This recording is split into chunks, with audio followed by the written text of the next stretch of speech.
those of you here in the paddock and for those of you tuning in live around the world, welcome to Amarillo Kart Complex. It's main event time for the 2023 Texas Sprint Racing Series third round of the season, and we're set to kick things off for the first of 11 classes here to go green. It is Royal Electric Microswift. Colton Schneegenberg qualified second here this weekend, but he was stellar through the heat races. He'll lead the field to green on that Team GWR Blue and Red Energy. To his outside will be the Allen Rudolph Racing Academy Vera Larden, the number 21 of Aston Wyatt. And back to row two, well, it'll be Cade Casper on the Trackside Karting Services GFC in third, and Pasha Ali on the Sodi Racing USA Black and Orange colors in fourth. Row three will be Tanner Marsh and the number 51 Vera Larden machine. To his outside, the number 12 Tony Kart of Marcelo Flores. Row four will be Andrew Anastasio and Wyatt Slider. That'll complete the grid here as a no-show for Liam Nachawati, among others, in the Microswift division. 7 to 10 years old, the second youngest age group we have on the lineup for the Texas Sprint Racing Series. The first of 11 classes here set to go green for their main, and we're ready to bring you all the action here live from Amarillo. So Colton Schneegenberg and Aston Wyatt will round the final turn. They'll come onto the front straightaway as we look for green here on the first try by. We're going much longer distances than where we were to begin the weekend as we're underway down to turn number one. No green that time by. So we did not get it on the first time, and that'll start the clock. I thought that was going to be decent enough. It was not. 15 minutes plus 2 laps, but the timer starts now. So it'll be basically full course yellow and a restart when they get back around for Colton Schneegenberg and Aston Wyatt.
So let's try it again here for Royal Electric Microswift as the field heads down the front straightaway here at Amarillo Kart Complex. We are green that time by. A good start for Colton Schneegenberg and Cade Casper, and everybody else will file through turn one. Not a great start for Pasha Ali. He'll drop back to that 7th spot, but a good start for the pole man and the rest of the front row starters as they work their way through turns 4, 5, and 6 on the opening circuit. Schneegenberg, Cade Casper, Aston Wyatt. 1, 2, 3 there. Locking in is Tanner Barsh behind in the 4th spot as they head for 7 on the opening lap here. It's single file in our young gun division. We burned about 2.5 minutes there due to the unfortunate aborted start on the first time by. And now we've got just about 12 minutes and some change left, plus 2 laps once the timer hits 0 at any given point. Down the backstretch we go for Cade Casper and Aston Wyatt. They're closing back up to Colton Schneegenberg now. They'll make their way to within a car length here. Tanner Barsh just trying to latch on, and also almost there to the rear draft window of Aston Wyatt. But unless they pass once or twice, Tanner Barsh might not be able to get up to them. He's about 7 or 8 tenths back. They've just caught Colton Schneegenberg. Now let's see what they'll do as lap 1 comes to a close. Cade Casper onto the bumper at Colton Schneegenberg down at turn number 1. Aston Wyatt lines up in the 3rd spot. It's 1.4 back from the lead to 4th place in Tanner Barsh. 1 second even back from 3rd to 4th. As we head to turn number 4, Cade Casper catching up to Colton Schneegenberg. He'll ride there for now. Single file, 1, 2, 3. It's the Team GWR Blue and Red Energy showing him out of turn number 6 here this time. And this is probably what we'll see. No, we won't. We won't see them work together fully. It's a pass there by Cade Casper to go through on Colton Schneegenberg. Aston Wyatt not able to follow, but Cade Casper going through to the lead. And this is everything that Tanner Barsh needs to happen. One pass, maybe two more before he can get onto the scene. They're going to line up those single file and give a big shove to Casper into turn number 9. Cade Casper is number 55. Leads them out of 10, and it'll be 2 laps complete this time by Cade Casper over Colton Schneegenberg, Aston Wyatt, the gap back to Tanner Barsh, then Andrew Anastasio, then Marcelo Flores, then Pasha Ali, and then Wyatt Slider as they head to turn number 11 and roll through the chicane. 2 laps in the books and about 4 minutes in the books as well. We're clean and green down the front stretch. Casper leads them into turn number 1. Now for Colton Schneegenberg, he's been patient in a lot of his heat races, but has been able to come out on top at the end where it's counted. I don't expect him to be super anxious to go by Cade. I don't know, again, if any of the 2 of the 3 could break off and pull away. Maybe it would be with Schneegenberg pushing Cade Casper, but again, Aston Wyatt was our fastest qualifier. We know the speed is there for the number 21 AR Academy Bureau Art. He'll be competitive, and he won't be losing touch with the leaders anytime soon at this rate right now. Tanner Barsh is just a question mark because last time by it was a 110.7 for Tanner. He fell back a little bit further, but then they passed again, so it made him look okay. Here's another pass coming. Schneegenberg to the inside, back to the lead with help from Aston Wyatt. And Casper will slot down to the 3rd spot, lowest he's been so far. Wyatt back up to 2nd with a big run coming from Casper as well. Let's see what Aston wants to do. He'll push Colton. Now he'll duck to the inside into 11. And we'll have another new leader. Little bit tight there coming out of the corner. Oh, no! Contact. It sends Schneegenberg wide, Casper wide. Aston Wyatt gets a big lead, and Tanner Barsh goes into 3rd. That was an awkward situation here in Microswift as they came together at the end of the turn, and somehow Colton Schneegenberg held on to that thing, but that was a rough impact, and he got let off the power, understandably so, as he shot to the left, completely out of frame. And with that, it's now going to be a raw pace debate here. If Aston Wyatt can pull away from the field, did Cade Casper get any damage? Maybe a bent tie rod on the GFC machine, maybe not. He's still got Tanner Barsh there behind him, but not close enough to push, so Casper's going to need to run him down all on his own. But already here, Caleb, right as we get going, it gets a little bit crazy in Microswift as Cade Casper and Colton Schneegenberg collide coming out of turn number 11. It drops Schneegenberg to 4th, Casper to 2nd. Aston Wyatt gets the biggest lead we've seen all day so far here in this main event for the Microswift class, about 6 or 7 car lengths, nearly a full second as we approach the halfway marker. Yeah, so they're, like you said, getting spaced out. As of right now, Aston Wyatt holding about a second lead, .999.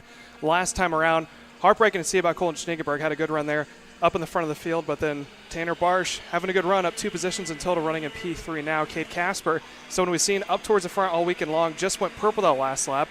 Barely, about a 110.107 over Aston Wyatt's 110.160. So he's starting to bring it a little bit closer in, Cade Casper is, to Aston Wyatt, but still plenty of time. This is the longest amount of time they're going to be on track the entire weekend. I mean, it's good news for us as viewers hoping for an entertaining fight for the lead and the win to see Cade Casper even picking up only half a tenth. We've still got a lot of racing to go, and half a tenth at a second back, he's not really getting any extra draft, so that's individual speed. The draft will be another 2 or 3 tenth pull to get him even further up the order, so that's good news for Cade as they come out of turn number 8 here. Aston Wyatt takes a look back, checks the margin. Tanner Barsh, unfortunately, he's gotten quicker and quicker. He just hasn't had enough over this session speed-wise to follow Cade forward. He was 2 tenths off him last time by, but you can see he's still loosely there in 3rd, and the benefactor of the crazy deal with Cade Casper and Colton Schneegenberg back at the end of the 3rd lap, where those two right here coming out of 11 bang tires. And again, this spot, it's a tricky spot to get through in a single file line. It's tougher to pass and race into, and both going in through the center, coming out to have enough space. And we've seen quite a bit of controversy, good racing, and also some spills as well. That time, another half-tenth gain for Cade, 110.01 to a 110.06 for Aston Wyatt. So another half-tenth lopped off. It's down to 9 tenths of a second even from P1 to P2. Yeah, and you're talking about the last corner. This track races so well. It's got everything. It's got the technical side. It's got the fast side, a little bit of the flowy side, and obviously that high G corner of turn 8 itself that they're heading to right now. But passing opportunities, some of the tracks we go to, we say there's one, maybe two passing opportunities here. There's a handful. Almost every corner except for maybe one or two would be an ideal area to pass them. But we've seen throughout the entire weekend some guys shoving their nose into areas sometimes we wouldn't even think about them trying to do, but putting on a good show for sure. Cade Casper last time by went purple yet again. Takes just a little bit more off, about a tenth. So he's taking about a tenth a lap. If he keeps it up, he might be there at the very end. But as we're talking about the toe, once he gets into that gap, it's really going to start to close in on for him.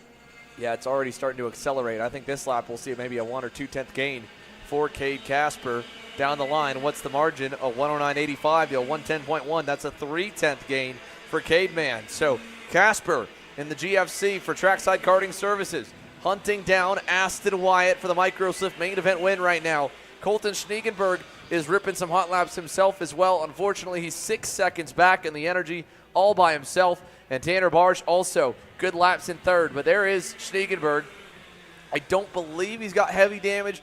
Maybe a little bit, maybe not, with the way they pump tires, and he kind of went in the air along with Casper. That's what makes it even more impressive to me that Cade is able to be the fastest car on the racetrack after that heavy hit with him and Colton coming together early on. Now he'll pull within 4 car lengths of Aston Wyatt. And at this point, if you're Cade Casper, if you hunted him down from so far back, you have 2 options. You can push Aston for a couple more laps and not reveal your cards, if you will, by showing him your line. Or you could gamble on yourself thinking, I'm faster than him by a good bit. I can go by for the lead and drive away and not have to fight in the final 2 laps of the race when everyone's going to be high on aggression. If he passes him now, Aston's going to let him go. He tries to pass him with 2 to go. It'll be a lot tougher. So with 5 minutes plus 2 laps remaining, for now, Cade Casper stayed in line in 11. He'll have another opportunity if he wants it here in turn 4. There were a lot of hand signals on the fence, but I think he's going to stay tucked in, so he'll push Aston Wyatt into the S's. Well, especially at this point right now with 4 minutes and 40 seconds plus 2 laps still yet to go. They've got almost a 7-second lead over Tanner Barsh running in the 3rd spot, so it wouldn't hurt anything to take a lap, 2, maybe even 3, to stay right behind the leader of Aston Wyatt, get that little bit more of a gap, maybe up to 5 or 6 seconds if they can before he starts to push the issue. But I think he's going to be content here up until maybe about 1:30, 2 minutes still yet to go. But, yeah, he's working that back bumper. I'd be surprised he makes a move anytime soon. Yeah, let's see it over into 9 and 10. Looks like Cade's gone with the more conservative option. Again, by doing this here, he's not, having to push his tires or push himself to drive even that hard. He can just ride in the wake behind Aston Wyatt, push him on the straightaways, wait there, knowing that he was a little bit quicker than the race leader, and keep that in his back pocket. And if he waits till the final 2 laps, he gets around. Aston won't have time to adapt his own driving style to maybe mimic what Cade's doing that allowed him to be so much faster a few laps ago. So that's the benefit in the case of Cade Casper. The downside, like I said, though, it means that if he waits till the final 2 laps, that's when Aston's going to be on high alert and ready to defend the spot, fight every corner to hold the lead with the final couple stages. So it's a half in one dozen, half in the other type scenario when you're in Cade Casper's position. And like I said, I think right now, smart move. Either way, it would be a good move. It would be more of a gamble to go to the lead and try to pull away on your own and risk showing Aston Wyatt your secrets. He can judge where he's maybe as fast or faster than you and set himself up to make a game plan to get by you. In this case, Aston Wyatt is somewhat blind, right? He can maybe feel where Cade Casper pushes him on the straightaways to know, all right, Cade really got on me quickly out of that corner. He's probably better in the turn. Another straightaway might take a little bit, like here coming out of 10, takes him about half of the bend to get back to the bumper. So then he's like, all right, I'm better than him over here. But that's just, again, guesstimation. You don't know if Cade is pushing at 100% every turn to get right back to the bumper because he doesn't need to. So, in the case of Cade Casper, again, he has every decision at his own will of whatever he wants to do. And the cards are, the ball is in his court completely. He can go whenever he wants. He can wait as long as he wants. He is the guy controlling the race right now as the field heads to turn number 4. Yeah, he continues to push in the back bumper. That gap I talked about between Casper and Barsh has now opened up from about 3.8 seconds to 6 seconds in total. So he's already doubled the amount of time between himself and Tanner Barsh running in the 3rd spot. So he's building up all that insurance, I guess you can call it, of time so that maybe the last 2 laps and start going back and forth, then they won't have to worry about a potential catbird seat like we saw even today earlier in the 206 division, to where someone was sitting back in that 3rd, 4th spot, waited for all the chaos to happen, and was there at the tail end. Now, good shot. they have almost that entire back straightaway to themselves right now. Yeah, they've got a nice and healthy gap here, coming to 2 minutes plus 2 laps to go, even less than that as it's down, counting down at 1 minute 40. So we're in the final couple laps of this one. It's going to be around a 13 or 14 lap final, double the distance of their heat races. So a lot of time to, again, just run the clock out in this case for Cade Casper. Don't show anything yet. Just keep pushing. Just keep building that gap. Build the insurance. So whenever you want to battle for the win, you could go as high and as low and anywhere you want to and not worry about anyone behind them. And you can see on the screen, there is the gap all the way back to Tanner Barsh, who, by the way, third and fourth, they are coming together as well. So while the leaders are headed through the S's here, Tanner Barsh and Colton Schniegenberg are coming together because Colton Schniegenberg was about a half second faster than Tanner last time by. He's almost caught him, and it would be a great recovery for Colton. I'm sure not what he would have loved to have after winning all 3 heat races in Microswift to end up with another podium spot, another bridesmaid type role and position, but it'd still be a good recovery. It'd still be good points, and it'd still be a solid weekend as we see the first change in the lead. Cade Casper through in turn 9. That's the first time he's gone by. We're coming now to 30 seconds to go. This will be 3 laps remaining. 3 to go. It'll be 11 complete at the line for the 14 laps total ran for the Royal Electric Microswifts as they round turn number 11 over to 12 and 13. Aston Wyatt, what do you do now? Now it's back kind of over to you. Do you go right by Cade? Do you follow him for a little bit? I would think you'd follow for at least a lap and try to learn and gauge where Cade Casper's strengths and weaknesses are. But he might go by right here. He's got to run. He'll push him. No change. Turn 4 on through. The timer hits 0. Next time by, double sticks in the air, 2 laps to go here in Royal Electric Microswift's main event. Yeah, 8 seconds is the difference between now Ashton White, your second placeman, and Tanner Barsh. So time is not the problem. They could start duking it out right here, and then maybe Schniegenberg and Barsh will be there within about 4 or 5 kart lengths, but not going to be a huge factor to speak of. But another problem that where Ashton Wyatt has right now is when he was out in front, he couldn't see behind him how quickly Cade was able to close up to him. Cade is fast by himself, might be able to pull away by himself as the gap is starting to grow a little bit. So if you're Ashton Wyatt, do you go in front and then just go on defense to try to hold him back? Or do you hope that the draft works in your favor like we see right now for the drafts and then stay with him to the very end? Well, we've seen plenty of crossovers right here in turn 11 on that final lap. That's the corner everyone's got to get through. And in a 9-horsepower, low-horsepower class like Microswift where momentum is key, going low to defend, you lose so much time on corner exit that it could be very easy if Aston Wyatt does it right and forces Cade Casper to break deep in that last turn that he can make it where Cade overshoots the exit and Aston can over-under him and win it to the line. But that's what it's going to come down to. They might trade the lead a couple times before then, but that last corner, turn 11, that'll be the deciding factor of who wins the main here today. Cade Casper checking back, taking the normal line. Aston Wyatt not showing a nose to the inside. In fact, car length separation there through turn 7, so good exit of the S's for Cade. And again, this is all notes in the bank for Aston Wyatt to know where he loses, where he gains on the 55 machine. The good news is no matter how bad he is or how good he is in the back, it all comes back together on this long shoot into 9 and 10, and then this big bend coming through turn number 10 to the final turn that'll pull him back to the bumper. So he's on him, coming to the white flag this time. Here we go. Cade Casper, Aston Wyatt side by side into the final corner, into 11. Aston Wyatt goes through. Casper tries to cross him up. Not going to happen. Coming across the line here, 1 to go. Aston Wyatt looks back.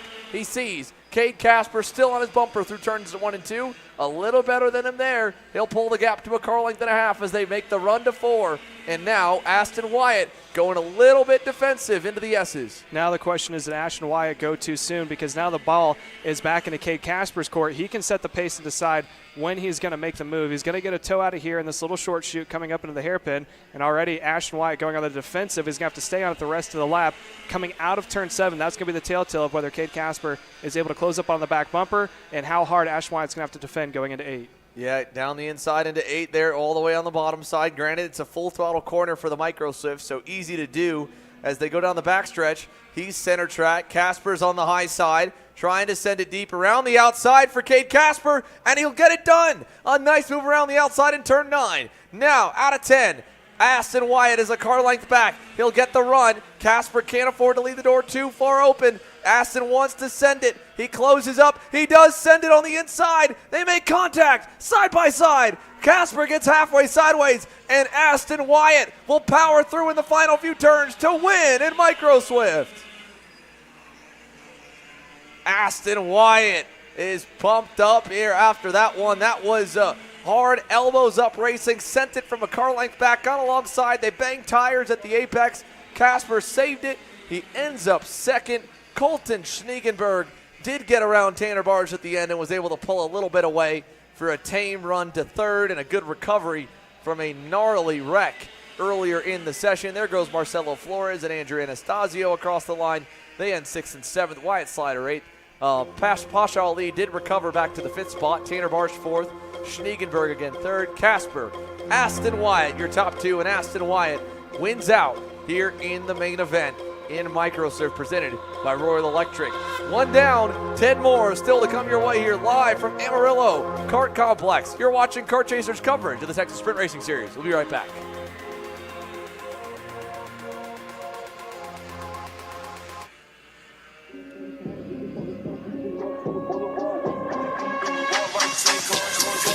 We don't got gun cars.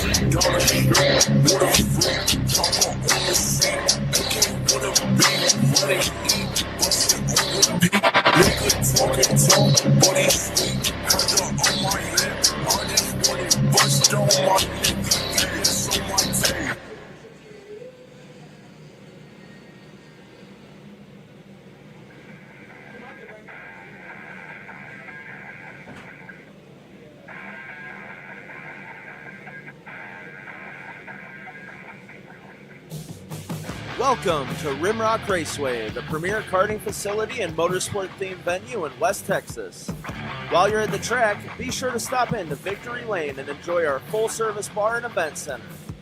We have live music and entertainment weekly, along with Texas's fastest go-karts available to the public. Located on West Highway 80 in Odessa, get your adrenaline pumping at Rimrock Raceway and live life full throttle.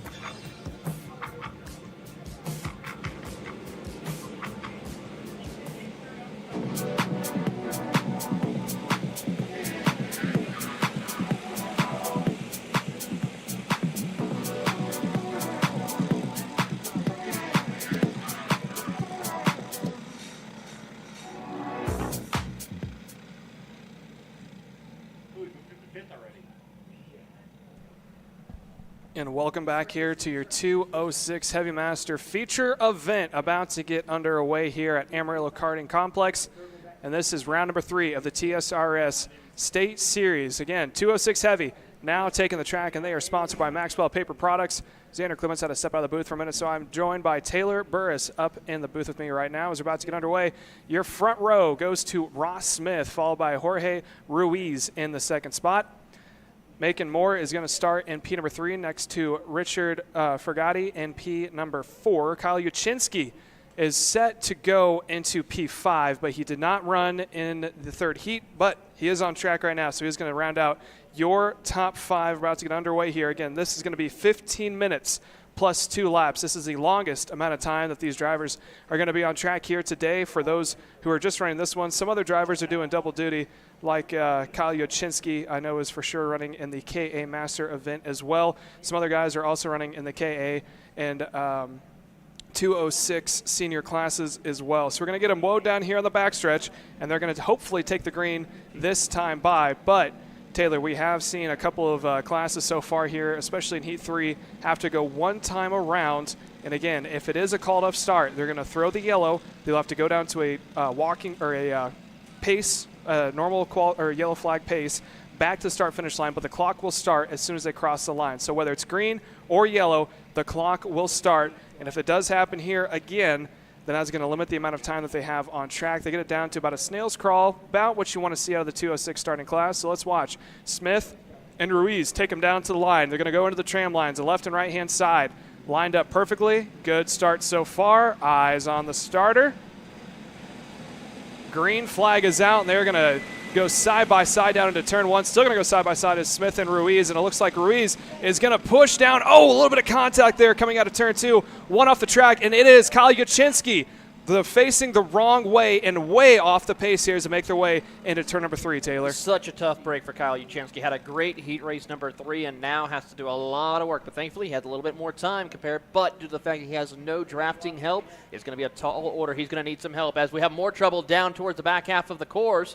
Trying to get the number on those two. That's the 576 machine and the 515. Christopher Ramke as well as Richard Fogarty. So Fogarty not having a good start for him so far. Yeah, so Fogarty getting shuffled back there, and he's going to be joined. Oh, there's Kyle Uchinski. He's having to pull on the cord. It looks like the engine may have died. Hopefully get it restarted, but he had an opportunity to make a couple of spots. He does come to a stop. I think he's able to get it refired. No, he's pulling off to the side. So unfortunately, his day is done after having to miss heat race number 3 as we're going to switch back over a little bit farther to the front here as we're watching some of the front runners kind of slice their way back into the field. After that chaotic start, they are going to go single file. There's a good pass on the inside from the 592 of Jorge Ruiz. He is now going to put himself up on a point. Oh, elbows up there for your second placement of, I think that was Noah Murphy, decided to bulldoze his way up to the front. And they're going to go single file. So sorry, there's a 2-pack out in front. So Ross Smith and Moore are now pulling away from the rest of the field. Then Jorge Ruiz is in that second pack that we were watching, followed by Noah Murphy and Max Martinez running in the 5th spot.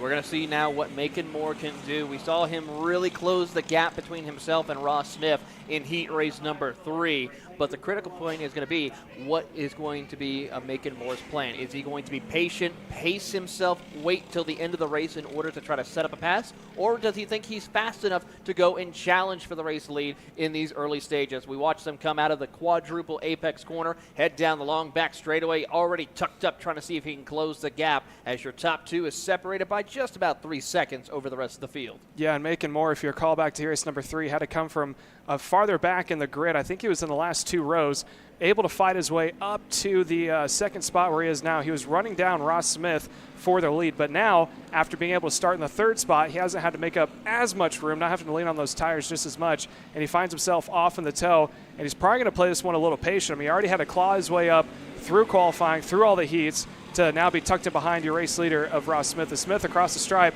did a 1:15.4. That is now the fastest lap of the race. He was 1/10 better than your second placement of Macon Moore. Macon Moore has a good run down over towards this winding S's here. Is now separated about a kart length between the two of them as they try to get themselves building up more momentum. They picked up another 4/10 on the rest of the field as they come out of that horseshoe, now pulling down to short chute, heading over to the back half of the course as we watch the rest of the field come on. There you see there on your screen Ruiz, Murphy, and Martinez, the rest of your top 5, trying to see if they can find a way to hunt down your top 2. As Martinez goes a little bit wide, that opens up the door for a couple of competitors to try and pull away as Jorge Ruiz pulled away from 4th and 5th. Yeah, so Martinez dipped a wheel there on the exit, able to save it somehow. He's still behind Noah Murphy in that draft, trying to push him back up. All the while, Jorge Ruiz, he's starting to set sail from that 2-pack. Got about a 3-kart buffer between himself and Noah Murphy running in the 4th spot. And Ruiz, after starting in P2, fell down the order just a little bit, and all that hustle and bustle that happened on the start pushed him just a little bit farther back. So let's see if maybe he can set sail and might be able to pull away from the 2 from behind, but yellow flags are out. Oh, that's your second placement. That was Moore, turned around the wrong way. Happened off camera, didn't get to see it. Maybe have dipped a wheel on that right side. The tires don't look too dusty, so not quite sure what happened there for the 2 leaders out in front. Don't know indeed, but that's a tough break for Macon Moore. But we know he has the pace. He can probably have a chance to hunt down the rest of your field, maybe try to get back into the podium position as he will continue on his way. But for Ross Smith now, with the 2nd, 3rd place, and 4th place drivers now working together, this could be the chance for them to hunt down Ross Smith utilizing the draft. Yeah, he's holding about a 1.5-second lead over now your second placement, Jorge Ruiz. And again, Jorge's got that 2-kart buffer between himself and Murphy. Murphy and Martinez are nose to tail. They're trying to get up to the back bumper of Ruiz. They're about to fall out of drafting distance. However, it looks like Jorge's got a little bit more pace than Ross Smith did. And that last time by, something must have happened with the top 2 because Ross Smith ran a 1:17.8. Ruiz's last time was a 1:15.8. So he's trying to capitalize off of the mistakes that happened. And he's given the tap on the back of the helmet, but he just doesn't have that support there yet. Yeah, they're not close enough to make anything work to help him. He's about 2 to 3 kart lengths ahead. Now they will try to close the gap, an accordion effect into that first corner on the last 2 section of the circuit as they come out of the final corner across the start-finish line. The gap is still at 1.5 seconds. Ruiz faster than your race leader, along with Noah Murphy and Max Martinez. They just set their personal best. Yeah, and all in the while, Macon Moore did go purple that last time with a 1:15.3, so he's running about a half a second faster than Ross Smith. The problem is he's about 7 seconds off of the leader. Well, I say that, and Richard Fogarty actually just went purple with a 1:15.1, so he's running 7/10 faster than the leader. But again, Moore is back in the 8th spot, about 8 seconds off the leaders, and then Fogarty is about 18 seconds back. So those two, they need a miracle in order to get back up to the front, but they can pick up some positions because if they're in the run for the championship, got to keep in mind every point counts as we go forward. This is the halfway mark, so this is when things kind of come down to crunch time for the championship. As we watch the top 4 on the left-hand side of the screen, kind of just now coming into field of view is Ross Smith. Right there in front of you is Jorge Ruiz in that 2nd spot, and then not a lot of help from behind, but Noah Murphy and Max Martinez, they're close, but just not close enough to give assistance to Jorge currently. Yeah, tough break here as we watch a little further back and working their way through here. We'll see what Martinez will do. Gives a little bit of a shove right there to the back bumper of Noah Murphy as they work their way out of the final couple of corners and continue to work through. Jorge Ruiz continues to try to close the gap. Not much of a gain this time around as they work their way out of the first couple of corners through the chicane.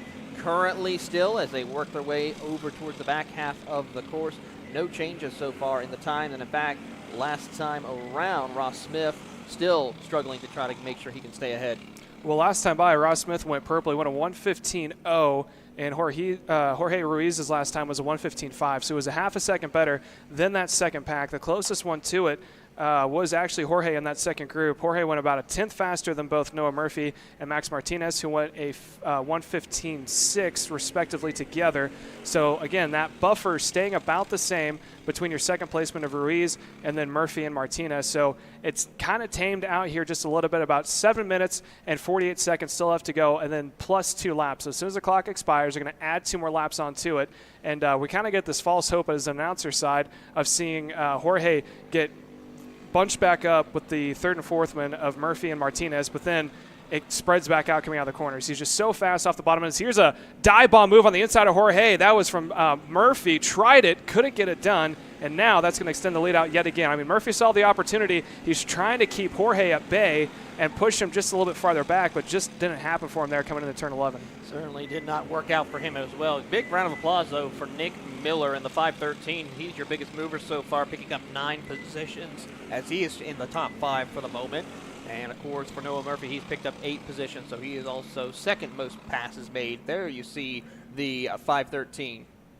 Yeah, so that's a 5:13 and Nick Miller. Right behind him, Malcolm Moore, who was in contingency to try to press for the lead there right behind Ross Smith. And he is making up some time. He fell back into that 8th position, worked his way back up now to 6th as he's in the tow of Nick Miller, who, as you said, is one of the biggest movers, up 9 positions. So look for him to probably get around kind of quickly and then have his eyes set on just picking up anything that may happen. But as of now, Moore is still 10 seconds off the pace of Ross Smith out in front and roughly about 8 seconds off of Jorge Ruiz and company, followed by Noah Miller and Max Martinez, who that's in your field of view right now. And you can see the gap. About 5 to 6 kart lengths separates the 2nd, 3rd, and 4th placement. Got a little information regarding what happened to Macon Moore and Ross Smith, of what happened, of why Macon had a little issue. Could have been a possibility that Smith went into a little bit deeper, then Moore caused a little bit of a brake issue, and of course that caused Moore to have to check up a little bit, causing him to spin out. So that could have been the issue for Macon Moore. Tough break for him. He is currently now back in the 5th position after getting around Nick Miller, as he will try to make the charge. Yeah, so he was able to get around there on camera coming out of turn 12. Now holding on to about 2 currently lead. And here's the battle for the 2nd spot. So that was Ruiz out in front. And then right behind is still Murphy and Martinez. Murphy and Martinez have not really swapped positions. It's kind of been Martinez giving help to Murphy, giving that little bit of a push. And then Murphy had that one attempt that he tried on Ruiz, couldn't get it done. But they kind of sat back, went into crunch time, and they're trying to work together to catch back up to Ruiz. But last time by, they actually were faster. They were about 4/10 quicker than what Jorge could do last time by. Gap now is starting to come back down, but we're talking hundredths of a second. It's about a .470 between Murphy and Ruiz. Last time by, it was like a .85, I'm not mistaken. So they're making up the time just ever so slightly. Got 5 minutes plus 2 laps. They're going to need something a little bit more to get there in time. Yeah, it's going to be a tall order, but it can be doable if a mistake were to come into play for any one of these drivers. to be able to close the gap up as we watch Martinez pushing the driver of Noah Murphy up towards closer the back bumper of Jorge Ruiz as they come out of turn number 2, heading down over to turn 3. And Ross Smith, your leader, he went purple. His fastest lap was a 1:14.82, almost a second faster than Jorge Ruiz's time in second place of a 1:15.71. So he is very much so quicker, and there he is trying that drop-down draft where you kind of crouch down in the seat, try to get your head out of the wind. Definitely is now working for him as he's picking up more and more time. All he has to do is just wait, let the clock run out. He's got 4 minutes, about 15 seconds plus 2 laps. So he's probably mentally taking notes, looking back, seeing where everyone is. Probably going to push it hard here for the next 3 or 4 laps, and then he can set the cruise control and bring it on home as soon as we get down to about 2 minutes left. You would think maybe that'd be a little bit better with the aerodynamics compared to tucking your head down, though, because if you think about it, with you're tucking your head, you have to also make sure you lift your head up a little bit just so you can see better. So could be the new way we see drivers start to utilize that tucking in. Yeah, I think everyone's got their own different style. As you can see, Noah Murphy was doing the lean down and look over the front of the cart. He's getting, again, that little bit of help there from Max Martinez running in the 5th position. Taking a little bit of curb there, and that gap ever so slightly is starting to come down to Jorge Ruiz. And here comes Martinez on the inside. He think he is done trying to play pusher. He's like, all right, let's swap positions. Murphy, you're going to go behind me. You're going to give me a push, and maybe we can get there a little bit quicker. And sometimes that does work. We've seen 2 carts working together where one's pushing, one's leading the way and cutting through the air. They decide to swap positions, and then they start making up even more so time. Just difference of gearing, setup, and driving style make that huge difference. So they're going to try their hand at this and see how it works out. They were taking that time ever so slightly, just chipping it away at Jorge Ruiz. Last time by, they ran almost identical times to Jorge, so this lap is not going to be a good indication because they made that pass. It's going to slow them down a little bit, but next time by might get a better indication. But right now, Max Martinez turning on the supercharger right now, and he's starting to pull away from Noah Murphy, who's now back in the 4th spot. Really good speed right now for that 5:27 machine as they head down into the final couple of corners here, and he is starting to make haste onto the back bumper of Jorge Ruiz. Still about 4 cart length, maybe 5 cart length, but he has stretched that lead over Max Martinez, or actually by Noah Murphy, by quite a distance as they head over to the final 2 corners here, and he is going to try to see if he can make his way up to 2nd place. Yeah, he's almost gotten Murphy out of the drafting distance right now. Murphy, we're going to see the gap that come across the stripe. I wouldn't be surprised if it was about 0.3 of a second. Sorry, I was mistaken by a lot. It was 0.7 is what he has now opened up over Noah Murphy, who's fallen back into 4th. And the times now between Martinez and Ruiz is in the favor of Ruiz. He's 0.3 faster, but again, Martinez made that pass that last time by. So this lap should be a good indication, although the time is starting to run out. We're under 2 minutes to go plus 2 laps, so I wouldn't be surprised if we had about 4, maybe 5 laps still yet to go before the checkered flag comes out. So if he's going to do it, he's going to have to turn up even more than he already has to catch back up to Ruiz for 2nd. So, talking about someone who's kicked in the afterburners, Ross Smith just dropped a 1:14.742, fastest lap of the race for him. Absolutely kicked in the afterburners to try and continue to grow his lead over 6 seconds here when they probably come back to the start-finish line. He has definitely been the dominant force here in your 206 heavies. Yeah, so he is definitely put on a good show for everyone, but, I mean, if you're making more, he was up there in the mix, was in the toe of Ross Smith. Maybe could have forced a mistake just from being back there right behind Ross Smith had it happened. But, yeah, a lot of what-ifs could have happened in that situation. But right now, Smith opening up a huge lap. Last time by, went a 1:14.8 again, so about 0.4 faster than 2nd place Ruiz, and now almost a 6.5-second gap between the 2 of them. Looking back on the timesheets for Martinez, he did go almost identical times than Jorge Ruiz, so he's pulled away from Murphy, got him out of the drafting range, but he's at this plateau right now where he just can't get any more out of it. He's in the field of view, just needs a little bit more to get into the towing range, and with about 38 seconds left, probably going to get the 2-to-go signal this time by. Watching the field work their way around, coming here with the 2-to-go signal momentarily as they come out of the quadruple apex corner. There is Ross Smith, your race leader. You got to wait 6 seconds before you will see Jorge Ruiz. You won't even see him come on screen. There he is at the very tail end of the field as they work their way around the circuit, and he is going to continue to try to stretch out that lead as they come to the 2-to-go signal for their last race here of the weekend. Yeah, so he's making his way into turn 11 now for the what should be the 2nd or 3rd to last time. as the clock just now hit 0. So this time across the stripe, look for 2 to go for your race leader, Ross Smith. And let's see if he opens up the gap any more so. Almost identical times when he ran, a 1:14.8. Last time went a 1:14.8 as well. Gap now continues to grow as there's the 2 to go signal, 17.3 seconds. So he can, if he wanted to, he could turn it back down, take it easy. Jorge Ruiz is losing time to Max Martinez. Martinez made up 3/10 that last lap, so he is now within almost a half a second. So he should get a little bit of a toe off of Ruiz for second. There's that battle we're talking about. So he's going to get the draft here just a little bit into the short chute heading into the hairpin. The question is he going to have it going down the backstretch? If he does, he might have a chance to make a move into turn 11. If he doesn't, then Ruiz might be able to hold on just a little bit longer. Into the big old left-hander, that quad apex of turn 7 they go. And I think Ruiz might be able to hold him at bay, at least for now, until we get to turn 11. He's going to try to see if he can close the gap a little closer here and work his way into the braking zone. Not able to do anything this time around, but he does at least have one more lap to try and see if he can make it work. We'll see what the gap is between the two of them as they head down to the final 2 corners here to take the white flag, as Ross Smith will continue to lead the charge once again. Over 7 seconds as he comes across the line. How about this? He sets the fastest lap of the race with a 14:63 as he comes across the line. His gap for second place, 8.4 seconds. Max Martinez, just almost identical lap times with Jorge Ruiz. That's not good enough. He's got to do more. And with the white flag, we watch as Ross Smith continues to lead the charge. Yeah, so Ross Smith making his way out of that quick set of S's, coming into the hairpin for the final time, and all he's got to do is bring it home for a half a lap. And as I was saying before, he could have put it on cruise control if he wanted to, but I think he was trying to beat the clock here and see what times he could do as he kept bettering and bettering his laps.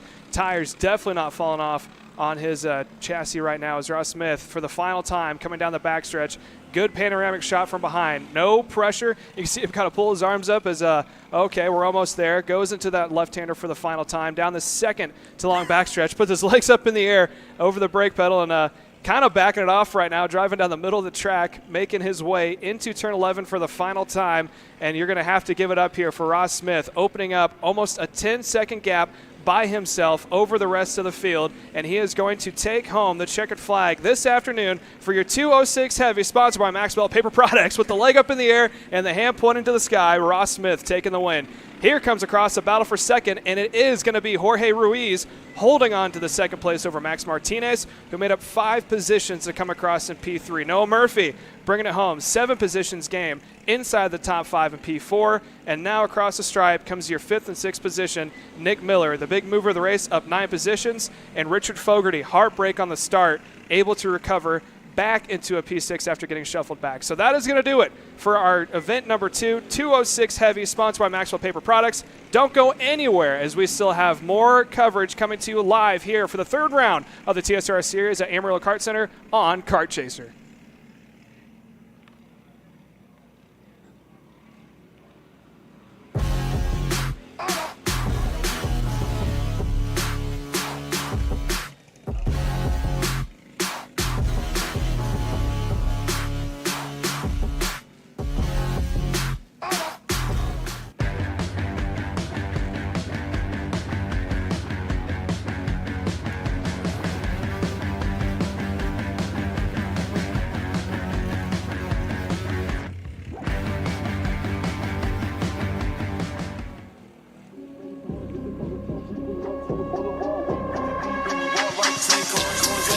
We don't got them cars. Dollar straight, water free, jump on the seat.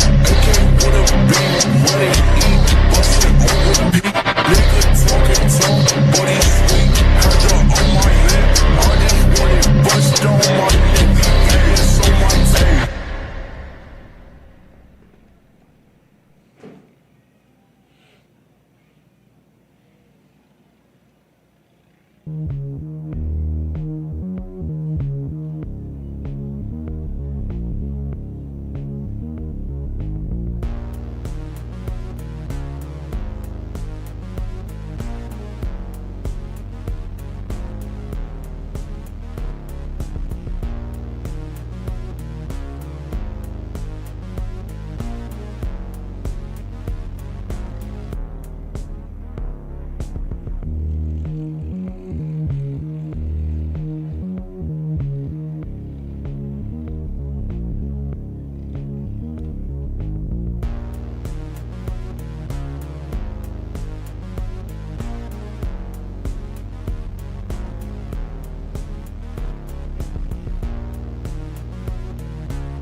And welcome back here. We are back live. Oh, a little bit of a bump there from farther in the back. We're about to get underway with our Honda Kid Kart, sponsored by Rimrock Raceway. And again, this is round number 3 for the TSRS State Series.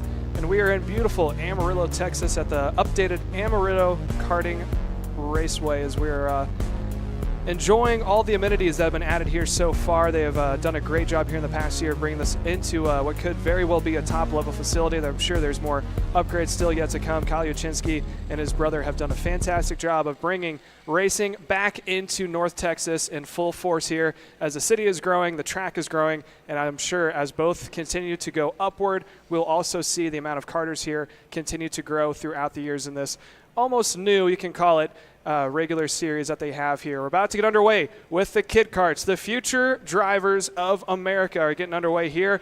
Ages from 5 to 8 years old. Brendan Barsh, Benjamin Osborne taking them down for the green flag this time by. Will we get it? Yes, we will. A green flag is out, and they are underway again. 15 minutes plus 2 laps is all they're going to get, and they already go single file. I believe that is Benjamin Barsh up there in cart number 82 started to pull away. Brendan Barsh. Benjamin Osborne, who's running the second spot, has been someone who's been in the forefront of running, especially in Heat Race 2 and even into Heat Race 3, was able to pull out a decent-sized lead over the rest of the field. A little bit of trouble he's had there with Brendan Barsh, who's been one of the top competitors here in Kids Karts. But right behind him, Bodie Brown, who picked it up in Heat Race number 3, is in the wake of the second placement of Osborne as they make their way down into turn number 5. Looks like Ali right there in the mix as well. Throw in also the driver right behind. That's Killian Short in the 21 machine, having a good run. As we see a little further back, Bodie Bayer and Beckley Anderson having a battle for the 6th spot as they work their way out of the quadruple apex. Will continue on their run, but for the moment, Benjamin Osborne leads the charge. Osborne, and then you have the battle for third between Ali. Also throw in the driver of Brody Brown, who had a good start to kick off the opening lap. Yeah, Rafe Ali able to slice his way there up into the 4th spot on track. He had a good heat race in 1 and 2, heat race 3, kind of back in that mid-pack as Osborne was able to pull away just a little bit over everyone else. But right now, Osborne is leading that second pack, so to speak, of himself, Bodie Brown, and Rafe Ali running 2nd, 3rd, and 4th. But Brendan Barsh able to pull out just a little bit of a lead, probably about 5 or 6 kart lengths as Osborne dipped a wheel. And now let's see if Brown is able to capitalize off that. Looks on the inside. Is he going to hold to it? He's not. He's going to tuck back into line right behind Osborne and make his way through into turns 1 and 2. Good battle here as Brody Brown, Osborne, and Ali try to battle for those final couple of steps on the podium as they work their way over towards the back half of the course here. Great work we're seeing here as the field will continue to do so. As there comes Brendan Barsh. Then you got to wait a couple seconds to see what will happen with Osborne and Brody Brown as they will try to jockey for position. Then you see the 21 of Killian Short and Bodie Bayer battling a little bit further back for the 5th spot as they will work their way around that long sweeping corner. Yeah, Bayer currently up 1 position after starting in the back of the field up into P6 right now. But this is the shot in the battle for the 2nd position with Osborne, Brown running 2nd and 3rd, and then Rafe Ali just off the distance getting a good run out of 7. Might try to make a move here on Bodie Brown coming down the backstretch. Gives a little bit of a push there to the back bumper, and that's going to make Brown almost shot out of a cannon. He might have a good run on Benjamin Osborne coming down. Doesn't have enough to get it done. Looks on the inside, still there. Possible try for a crossover move coming into turn 11. Has a look to the outside line. Osborne is going to have the position, so he's going to hold true. And now Brown into the draft. Is he going to try to send it up into turn 11? He's close enough. Is he going to be late on the brakes for it? He's going to stay in line, continues to close, but here comes Ali making up huge time there into turn 11. All of them carrying a decent amount of speed through, none of them dropping a wheel, which we've seen has been a major factor here in the kid kart in almost every class we've had so far. All the parents cheering on their kids as they make their way across the stripe. We are currently 11 minutes and 40 seconds still yet to go here, plus 2 laps for your Honda Kid Kart, sponsored by Rimrock Raceway.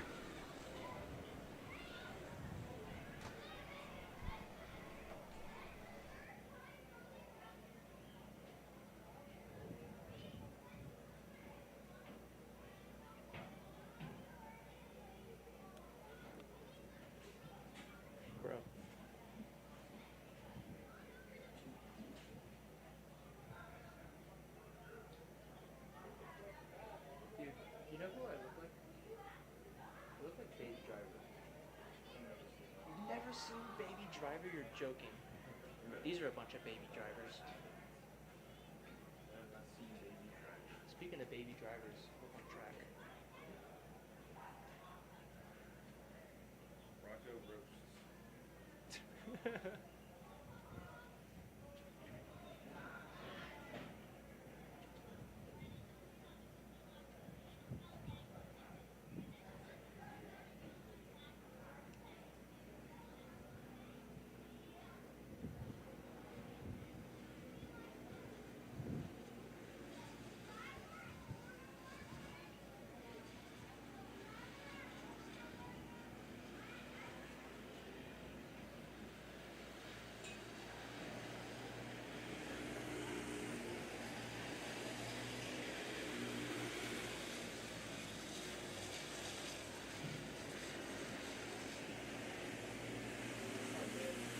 Battle for second continues to heat up. They're going back and forth between Brody Brown, Benjamin Osborne, and Rafe Ali as well. As now we've had a position change. Brody Brown able to take that second spot over Osborne, continues to now fall in the wake. But here comes Rafe Ali. He's had the momentum coming out of turn number 8 and then also going down that front straightaway into turns 1 and 2. Just hasn't really been 100% committed into late sending it, respectively so, into turn 1 and also into turn 11 and 8. So now he's falling right behind Benjamin Osborne, but out in front, Brody Brown able to pull away ever so slightly, about 3 or 4 kart lengths he has over Osborne. Out of turn 7, down the back straightaway. Here comes Rafe Ali, gets a good run, has the outside line before they even get onto the straight, is now thinking about trying to make a move on Osborne, has a look to the inside, not enough to get it done. He is going to continue to stay in line right behind Osborne. Meanwhile, Benjamin following and watching what Brody Brown is doing, taking notes mentally about what lines maybe that Brown is taking or where he might be a little bit faster, where he might be a little bit slower, as now Brown is going to go a little bit forward towards the middle of the track. Osborne has a peek to the outside line, stays into tow, and just behind, Rafe Ali continues to follow right behind Benjamin Osborne. About 8 minutes and 43 seconds still yet to go here for your Kid Kart, sponsored by Rimrock Raceway.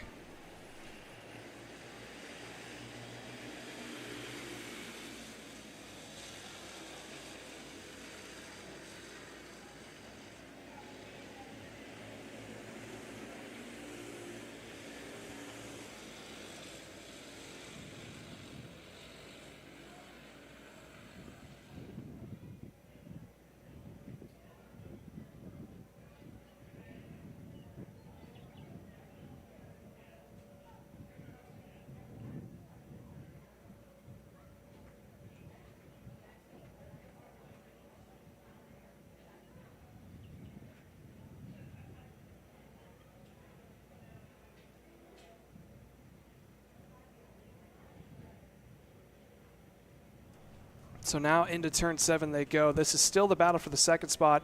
Benjamin Barsh out in front, holding about a 5.2 second lead over the entire field. This is what we're watching right now, the battle for the second spot. It's a little blip at the bottom of your screen was Benjamin Barsh going by into turn 8. Now we continue to watch these 3 carts. So that's now being led by Benjamin Osborne, is able to get around going into turn 7, holding on to the lead over Brody Brown, who had the second spot for the longest time after starting in the 3rd position. Then right behind him is Rafe Ali in P number 4. As now here's a pass up on the inside. Let's see if he takes it. Brown trying to get around Osborne, backs out of it, goes straight back into the toe through turn 11. Let's see if he oversteps it. He doesn't.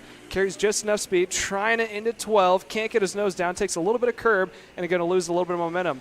Ali has a chance to maybe send it down into turn 1, decides better of it, stays into tow, and now Brody Brown is going to be trailing right behind Benjamin Osborne by about 3 or 4 kart lengths, but he has had the speed, especially when he's able to draft off of Osborne, so he just might have enough to collect his thoughts, come back to about 3 or 4 laps. There went your leader, the 82 of Brendan Barsh, is continuing to grow the lead, 7.5 seconds over your second placement now of Benjamin Osborne as they make their way out of the S's, coming down to the hairpin before they make their way into that big old quad apex of turn 7. Now, one thing to keep in mind, Rafe Ali has had so much speed coming out of turn 7, I'd say even more so than Brody Brown and Benjamin Osborne, just can't quite get it done heading down into turn number 8. So here they make their way through that quad apex, that flat out left-hander coming down into turn 8 now. Ali closing up on a Brown, not quite close enough to make a move on the main straightaway. Thought about going to the inside, stays into tow from behind. But now we're watching as Benjamin Osborne in second slowly starts to increase his lead over what is now the battle for the third position between Bodie Brown and Rafe Ali. Down this, you can almost call it a side stretch. The back stretch is what they just came from. This is a long straightaway leading into turn 11. Let's see if Ali has a chance to make a move here coming into turn 11.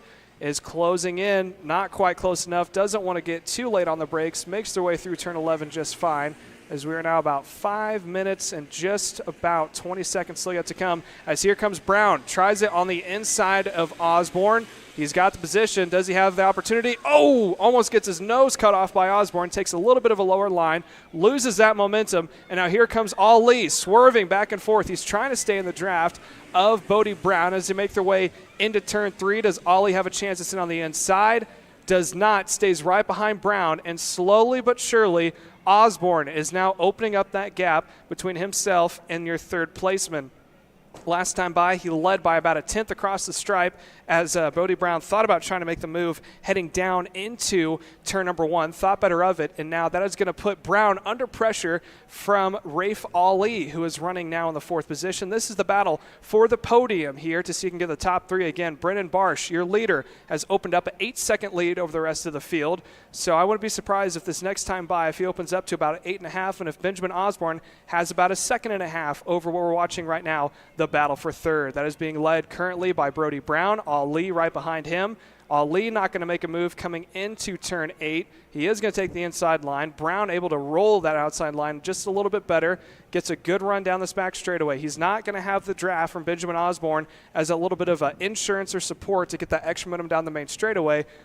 But Rafe Ali in 4th is now trying to see if he can't use whatever air he can get. Really closes up here into turn 11. Not close to make a move. Out of 11 they go through 12. Last time by, Bodie Brown was just a little bit quicker out of the turn 11, coming down the main straightaway, and he'll do so again. Opens up a little bit more of a lead over Ali heading into turn number 1. So these 3 are getting spread out now. It looks like Ali may have missed just a little bit there coming off of turn 11. He's about to fall out of drafting range from your 3rd placement of Bodie Brown. So we're going to keep an eye on this and keep you guys updated again. 3 minutes and 20-some seconds still yet to go, plus 2 laps is all that remains for this final, for this Group 3 Honda Kid Kart sponsored by Rim Rock Raceway here. And again, these kiddos are just on track. Everyone has to start somewhere. If you get them at a young age, they can learn the chops. They learn how to draft. They learn racing lines, learn how to run in packs. And what's awesome is when you get them into the karting this young, half these kiddos that they're racing with currently, they're going to continue to race with through the classes, whether that be your micros, your minis, your juniors, all the way up until senior. These are going to be some familiar faces that these kiddos are going to see on the regional and possibly even the national level going forward. So we always love the kid kart class because we say it a lot. This is the future of karting. These kiddos are who we're going to see in about 5 or 6 years trying to make their namesake onto the national series and make quite possibly be the people who are watching Sunday afternoon as we watch the professional car races. Here's your leader, Brennan Barsh, out in front, car 82. Currently about an 8.5-second lead over Osborne and company. He has just been on cruise control all race long from the start. Started on pole position, led from the start, slowly pulling away his lead. There's your 2nd placement, that's Benjamin Osborne, and then there's the battle for 3rd. Bodie Brown in that comp car currently running NP number 3. Right behind him, Rafe Ali in 4th, trailing about 2 kart lengths.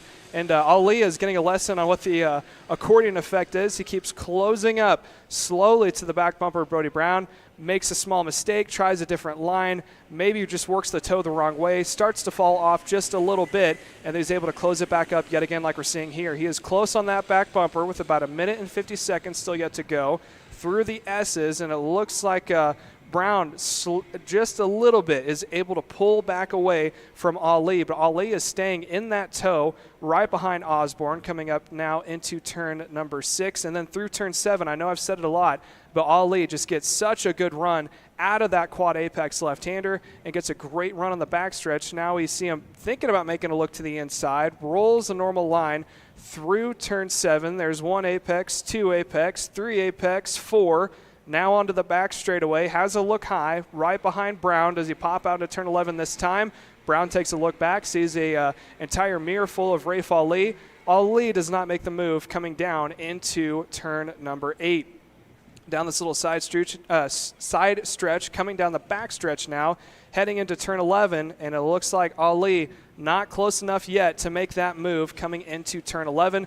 Brown is going to continue to hold on to P3, but towards the end of the straightaway, it looks like Ali is geared a little bit lower than Brown is. He extremely much so closes it up out of not only that sweeper, but also the end of the long straightaways. And then Brody Brown able to pick it up coming out of the slower parts of the track, the hairpins, the S's, and the sweepers as well is where his forte, I guess you can say, is. And you can see that here out of turn 2, a little bit tighter. He's able to stretch it back out. Towards the end of this short straightaway, coming into that entrance of the S's, shall we say, is when Ali starts to close back up to him.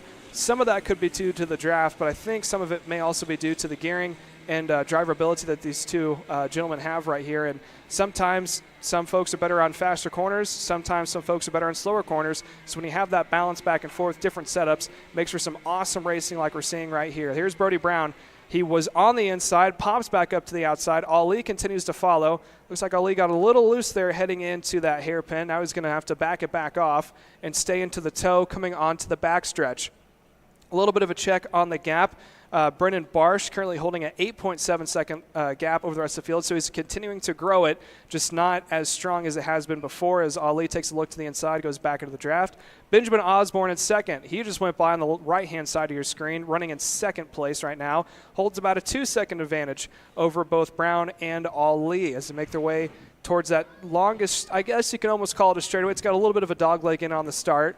Into turn 11. This is the last major passing opportunity. Here he comes. Here's Rafe Ali on the inside. Can he make it stick? Late on the brakes. Let's see if Brown tries for a crossover move. He does not. And, a little wide there went Rafe Ali. He's able to hold on to it, but he will lose the position back to Brody Brown. This time by. Look for 2 laps to go. There are the kiddos checking out the parents and the mechanics who are giving them their hand signals or whatever that they told them to be taught as they make their way through. Again, 2 more laps to go. The clock has expired at 15 minutes, so we're going to add 2 laps to it, and then the checkered flag will be shown. 1 and 2 is all but locked in of Barsh and Osborne, as long as they don't make any mistakes, that is. So we're going to continue to watch this battle for the last podium spot.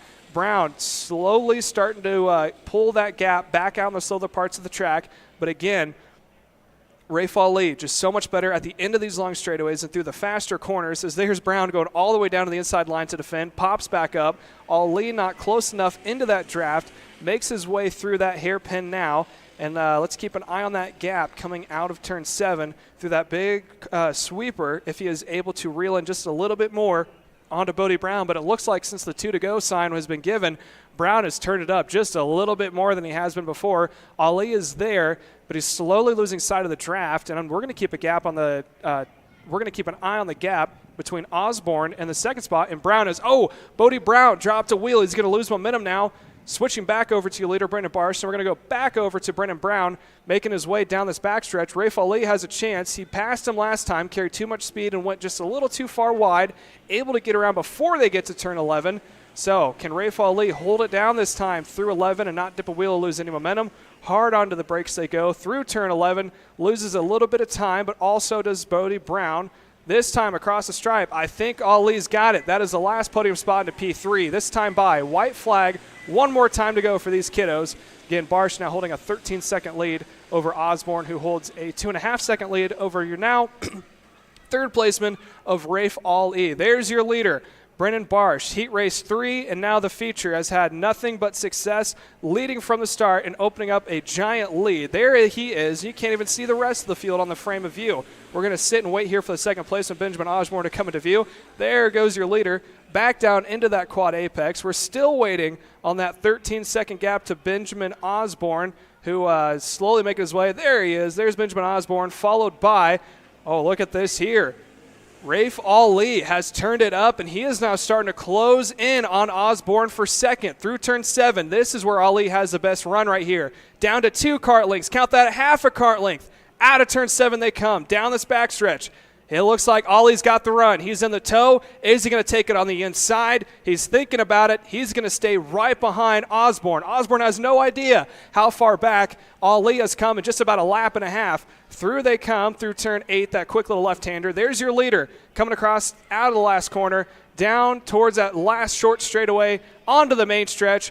Brendan Barsh is going to take the win here this afternoon for your Kid Kart, sponsored by Rimrock Raceway, and set the fastest lap time. Switching back over, here's the battle for second, now third. It looks like Ali able to get up into P2, and Brendan Brown able to get into third, and Benjamin Osborne, who is in second, now back into the fourth spot across the stripe.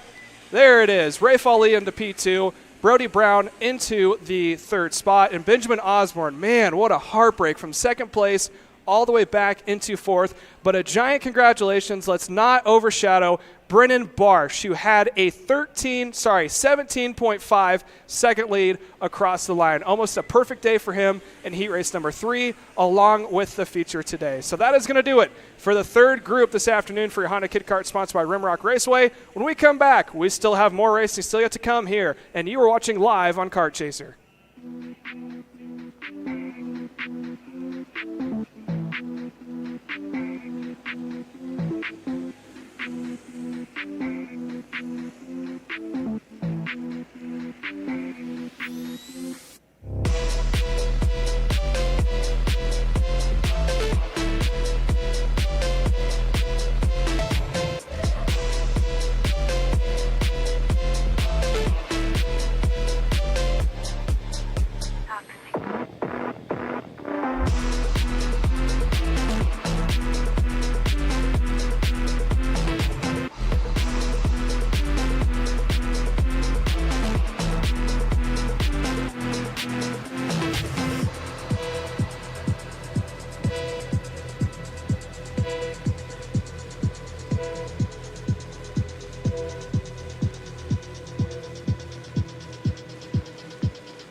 Races in the books here.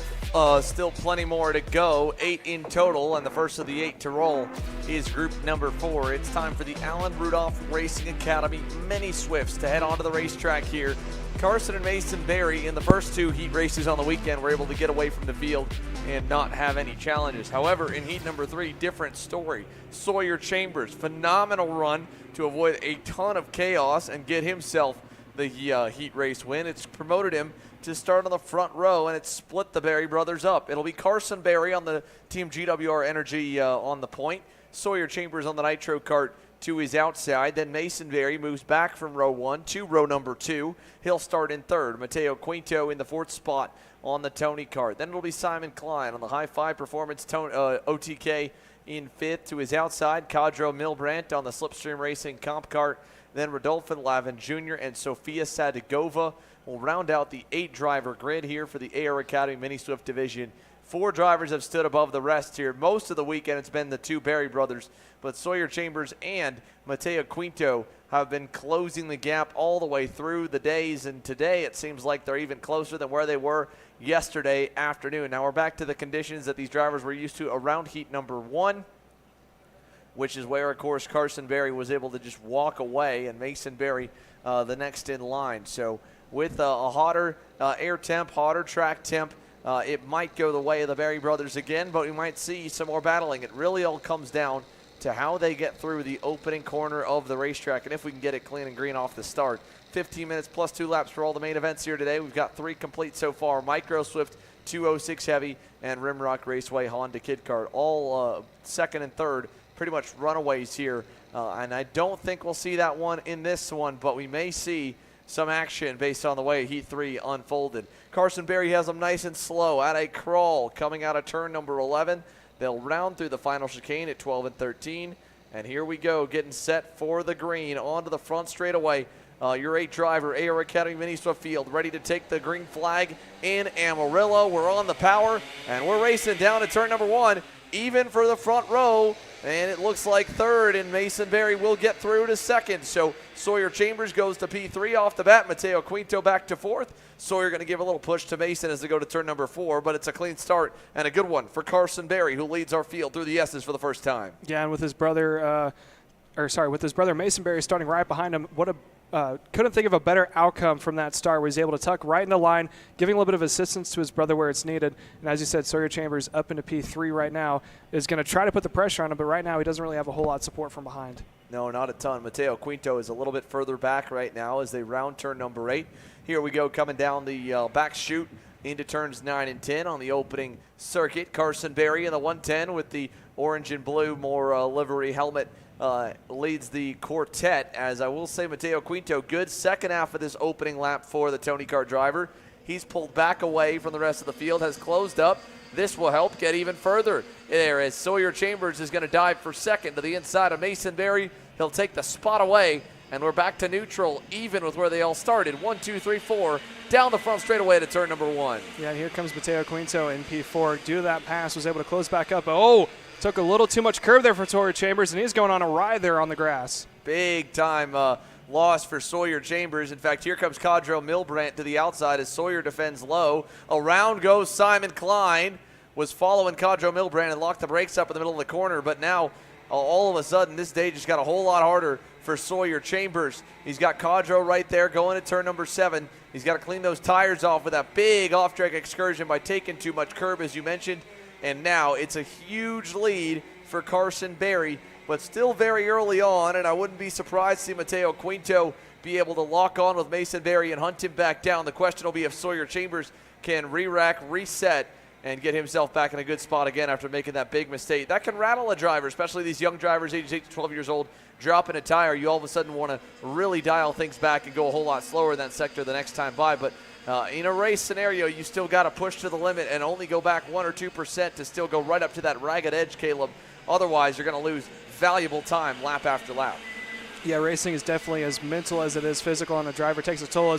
Oh, there goes Berry. He took a little too much curb there in turn 1 as opposed to turn 2, cut the track over into turn 2. So Mason Berry holding on to the second spot, but his tires are going to be very dirty. Mateo Quinto almost looks like gave him just a little bit of room. He didn't know where he was going. Now he's going to pick it back up, and especially getting your tires dirty and then going into the tighter parts of the track, the S's and the hairpin is going to hurt him a whole lot. But Quintino slowly edging his way back up to him, and they were on a good roll there with Mateo and Mason of pushing to try to catch back up to Carson Berry. But right now, Carson Berry is starting to check out from the rest of the field. Yeah, Carson Berry that time by was only a half-tenth slower than his brother Mason. Mateo Quinto there in third, still pushing him. Now he wants to go by.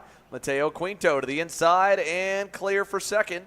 So he'll take over the spot, signals to Mason Berry to push him forward. After seeing Mason make that mistake earlier in the lap, he thinks, well, maybe I'll be a little better if I lead the way around, if I set the markers and you just push me. And thanks to the off-track excursion for Mason and that change for second, Sawyer Chambers there with the yellow helmet on the red and black nitro card is there. In fact, he wants third. He'll go through and get clear, and Mason Berry, hand in the air, frustrated as Sawyer Chambers goes purple. That was a burner lap from the nitro cart. My goodness. 109.180, half a second clear over Carson Berry, a second faster than Mateo Quinto that time. Granted, Quinto did have a pass, to be fair, so he marked it at 7 or 8 tenths, but Sawyer Chambers not backing down at all. That was a really good lap and exactly what he needed to get himself back into the fight. He's up to third now. He's got second within reach, and he still is only about 2 seconds away from the leader, so this one's not over yet. Carson Berry is not off and away to the point they won't catch him. And if Mason Berry can recover here and follow Sawyer Chambers back forward, we'll get back to a 4-car party at the front of the field. But they're strung apart, and it's like a rubber band. You pull it apart, and it slowly comes back together, or sometimes quicker. Yeah, and we're seeing that right now with Mason Berry. You would think that with Chambers setting the fastest lap by half a second, it starts to pull away, but he's cutting that air for Mason Berry. Tires are probably just not getting cleaned off for Berry, so I say he was reeling him back in, but towards the end of the straight, he was starting to get pulled back out. But they are both slowly reeling in Mateo in that second spot. So if they're able to connect and push away, as you see Mason Berry pointing at his engine, so I think he may be having some trouble, or he's not liking something that's coming out of it. Well, there's a good chance when you go off the racetrack, kick up all those rocks, dirt, and dust, that you'll suck some of that into the air blocks in the motor, and then from there, motor's not going to run as good. So not surprising to see that, but obviously you can see how much he's lost already in the opening half of the lap. Mason Berry struggling to hang on to the coattails of fast Sawyer Chambers. He and Mateo Quinto were both quicker than Carson Berry last time by as well. So second and third, who have been the drivers that really third and fourth place speed all weekend, are now first and second on the lap charts, and they are reeling in the race leader, pulling away from the other Berry brother in Mason back and forth. And Mateo Quinto, I think he's the one that'll be there the earliest to anyone else of the four. He is only about a half second back, getting ready to arrive on the scene to challenge Carson Berry for the race lead and the race win here in the AR Academy Mini-Swift main event. We'll come by the line this time. It'll be 5 laps completed. 9 minutes plus 2 laps to go on the ticker. At the stripe, Sawyer Chambers, that was a good final sector. It will get him the fast lap of the session honors again, a 108.819. 108.9 for Mateo Quinto, a 9.3 for Mason Berry, a 9.2 for Carson Berry. So 2 or 3 tenths a lap eking out the distance, and from Mason closing up to Carson as they come out of turn number 6 again. Quinto last time at the stripe was 6 tenths away. That's well within the drafting window. He'll get a big run to him on these final 2 straightaways on the lap, and I think Mateo Quinto might just go purple this time by. And again, Sawyer Chambers is only about another 6 or 7 tenths back from Mateo, if not closer. He was half a second back at the line, so he'll get a big run off the back of Quinto as well. Look at the gap. It's all the way down to maybe 2 car lengths now, mark it, out of turns 9 and 10. So a great run, great couple of laps from Mateo Quinto and Sawyer Chambers. Mason Berry doing everything he can to try and just hang in there, and now he's got to prey on a lot of battling for the race lead. Mateo Quinto has never won a Texas Sprint Racing Series Mini-Swift main event before. He's trying to get that job done now. In fact, I believe all 4 looking for what could be their first win as they head down to turns 1 and 2. Yeah, Quinto has now gotten up to the back bumper of Berry and Chambers. He's closing in, just not as quick, and so he's going to hope that Quinto, instead of trying to push like we see here, is going to try to make a move on Berry a little bit earlier.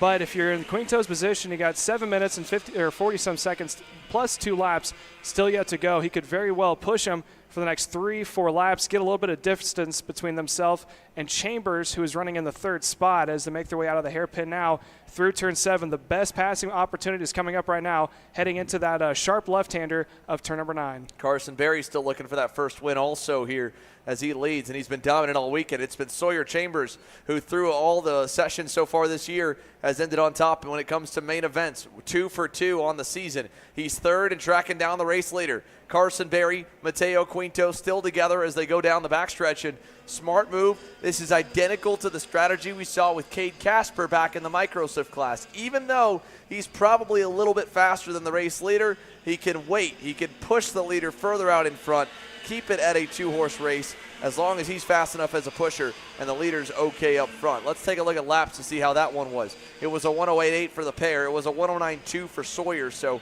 he lost some ground as they hooked up and pulled away.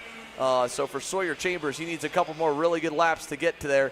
Otherwise, I don't know if Mateo Quinto is going to make a move before the final couple laps. He may just ride at this point and run it out until the last 2 laps come up on the screen. And that's exactly the thing with these time races. You're racing the clock, not the competitors. When you're in a situation like Mateo Quinto, who's sitting there, knows he's quicker. The problem is if he is starting to force the issue on Carson Berry, does 2 things. 1, it allows the time that is needed for Sawyer Chambers to close back up. And 2, he's now cutting the air and showing Carson Berry his lines, his secrets, where he's faster. He's holding all the information right now and holding all the power. So if he sits and waits until he sees 2 to go or maybe 3 to go, that would be the ideal moment for him to try to make his move.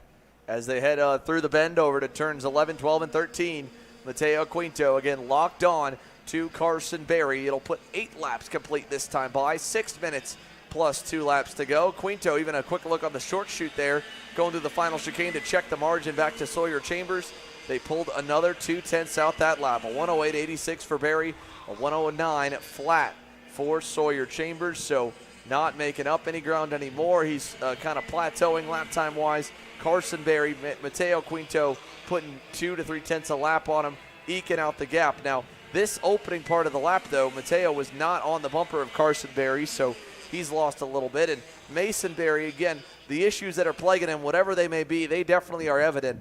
He was over a second off of his brother Carson last time by, back and forth on a 109.9 to a 108.8, so 1.1 seconds off the pace last time for Mason Berry. He sits now 5 seconds back from the leaders, and his day is just going to, unfortunately, be pretty boring from here on out. He's too fast to get reeled in by anyone further back like Cadro Milbrandt, Rodolfo Lavin Jr., or Sofia Sadagova, but too slow to run up to the top 3. So there were 4, now there's 3, there's almost 2 at the line. 4.5 minutes plus 2 laps to go. Another one in the books. 9 down. Carson Berry has led them all as they go down in turns 1 and 2 again. The lap time update, a 109 flat for the front 2, a 109.3 for Sawyer Chambers. He now falls to 1.5 seconds back from the lead. And something we saw in the Microswift compared to this mini class is that we saw the top 2 pull away.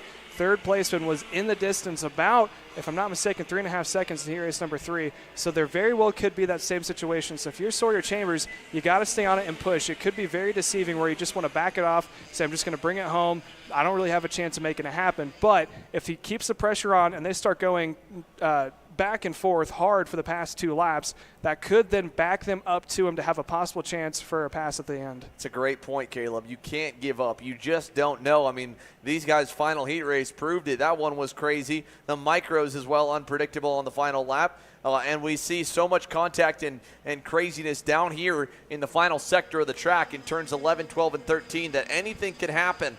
Even if you're seconds away, even if you're Mason Berry, 6 seconds back from the lead. If someone goes off the racetrack, you got to stay on it and hopefully get around them before they rejoin. And that's a reason alone to continue to push, to try and find more pace lap after lap. That time, another 2/10 added on. Sawyer Chambers slips to 1.7 seconds back from the lead with 3 minutes plus 2 laps to go here in the Allen Rudolph Racing Academy Mini Swift class. Carson Berry, Mateo Quinto, Sawyer Chambers, 1, 2, 3. Mason Berry, 4th. For Cadro Milbrandt, he's also kind of been by himself. He's about 1.5 seconds up on Rodolfo Lavin Jr. Rodolfo's got about a good 9 seconds to Sofia Sadagova. Simon Klein, who we saw spin on the opening lap, by the way, all the way back in 8th. He just caught up now to Sofia Sadagova for 7th, and I believe we'll be able to get around Sofia in a moment. So Simon Klein on that high-five performance Tony car trying to salvage the day after starting in the 5th position inside of Cadro Milbrandt. He's now picked his way back up to 7th and got around Sofia. He might be able to get to Rodolfo Lavin Jr. for the 6th spot before it's all said and done. He was about a second a lap quicker, or half a second a lap quicker last time. 9 seconds away, and maybe not, to get up to Rodolfo. With 2 minutes plus 2 laps to go, another one down. That's 11 complete. Carson Berry still your leader here in the Air Academy Mini Swifts, and Quinto that time kind of pulled out of line a little bit. And if you look at the charts, well, how about it for Sawyer Chambers? He picked up a 10th that time by, so not down and out yet. 1.6 seconds back from the top 2 and trying to get it one more second wind, one more big rush towards the lead. Sawyer Chambers was rocket ship level fast early on in this main event, even after going off the racetrack. Now trying to regain that, cooling the tires back off in the middle, putting good laps together. Just got to stay consistent. No mistakes here on out for Sawyer Chambers. He'll have an outside shot to get there. Not if they're hooked up like this, but again, as Caleb mentioned, whenever they start to battle, you've got to stay within 2 to 3 seconds. If you are, only a handful of passes in defending, and you can get there. As we see, there he is end of the screen, and then here he is, your top 2, headed down to the final few turns. 1 minute plus 2 laps to go. By the time they get to the start-finish line stripe, it's going to be right on the money to potentially go either 2 to go next time or 3 to go.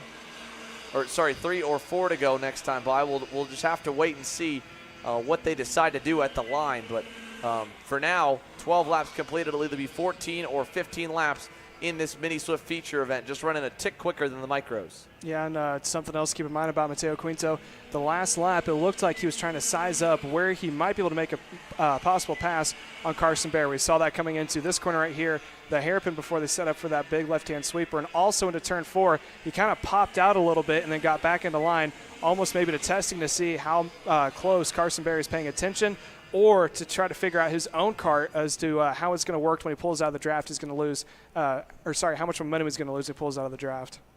Yeah, as he heads through 9 and 10, you're right. That's a good point to kind of weigh out early on, see how much you do lose pulling out in the draft. You don't know if you're on the exact same gear ratio as the guy you're racing. You're trying to weigh his strengths and weaknesses. Now you're going to pull out to the inside. Mateo Quinto, turn 11, clear. Mateo Quinto to the lead. The timer's going to hit 0 right as they hit the loop.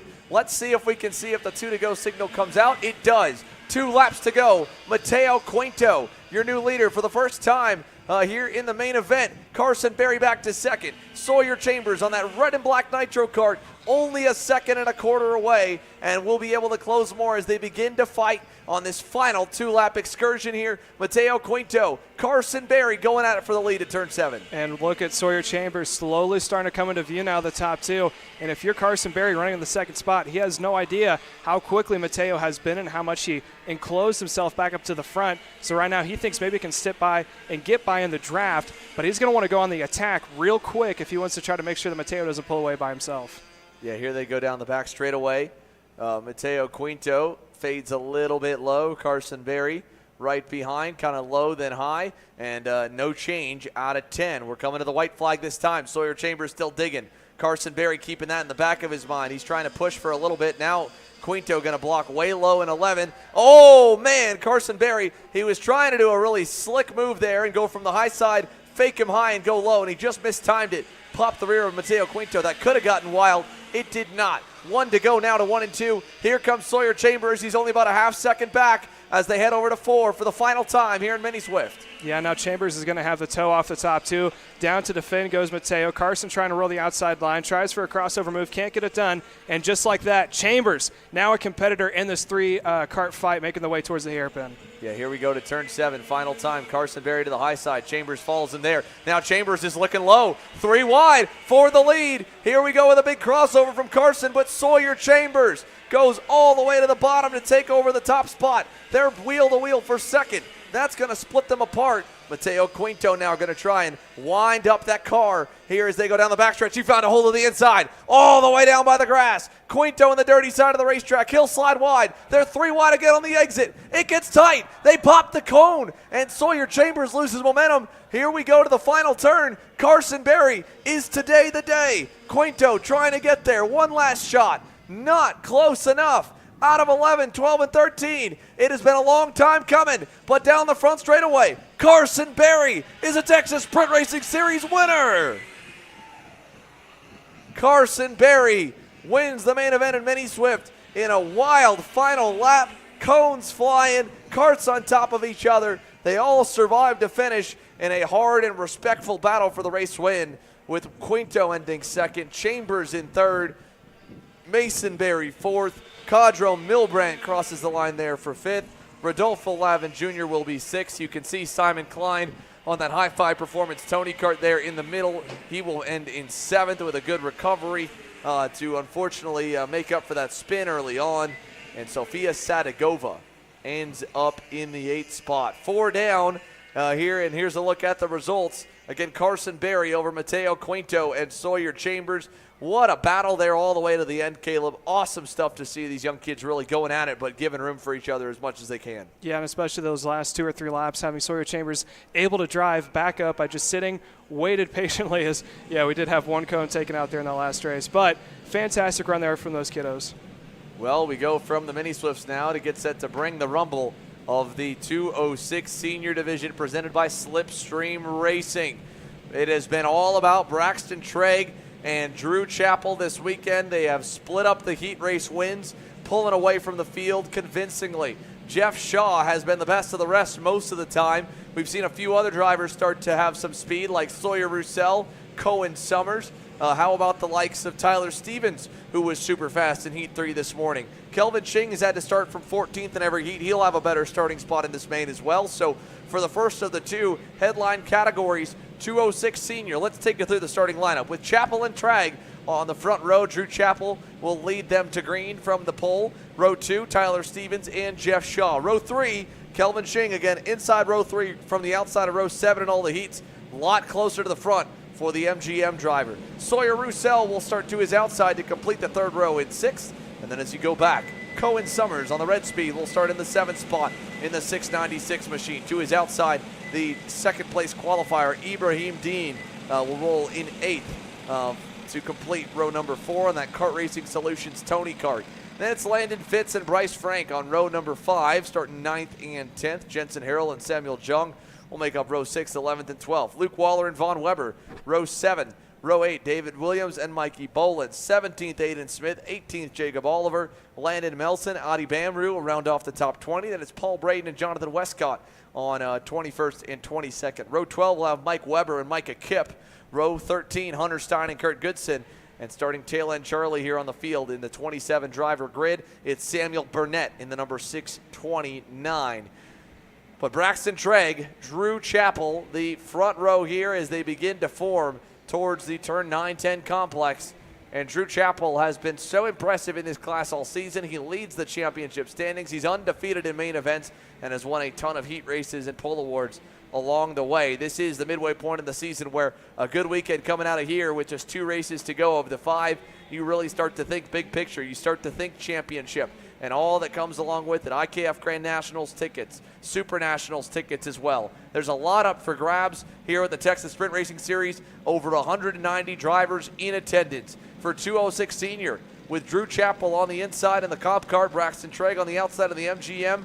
They've played nice all weekend. I would imagine they would try to do the same if they could get away, but the difference was in those heat races, Tragg got to start third, easily slot in line and push the front, inside lane forward to go 1 and 2 off the bat. Now Tyler Stevens starts in that third spot. He's not been so much in the game of working together.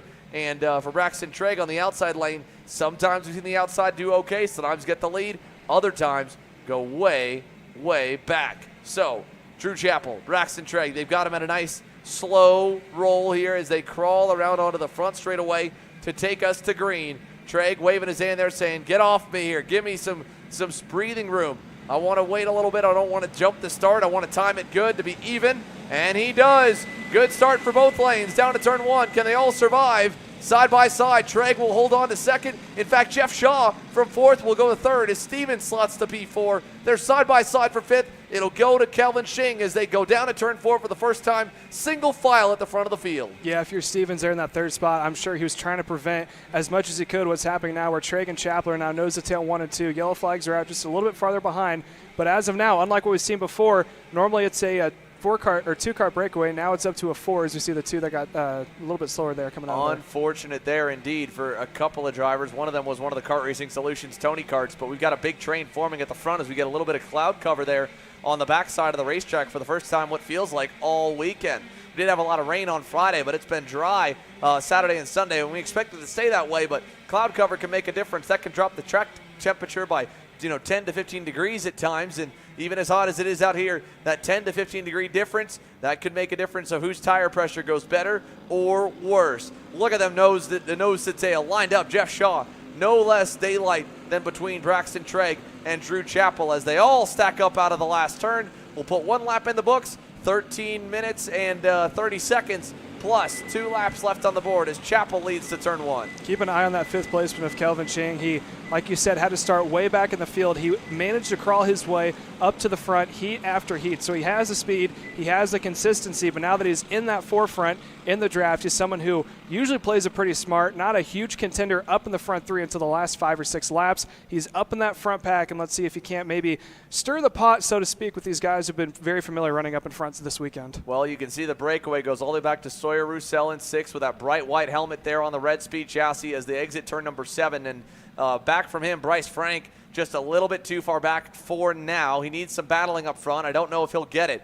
really the driver in the driver's seat in terms of whether or not this pack splits up is probably going to be third place in Jeff Shaw. If you're Tyler Stevens in fourth, you don't want to risk passing Jeff because then it'll be a repeat of all the heat races. Braxton and Drew pushing away until the final lap.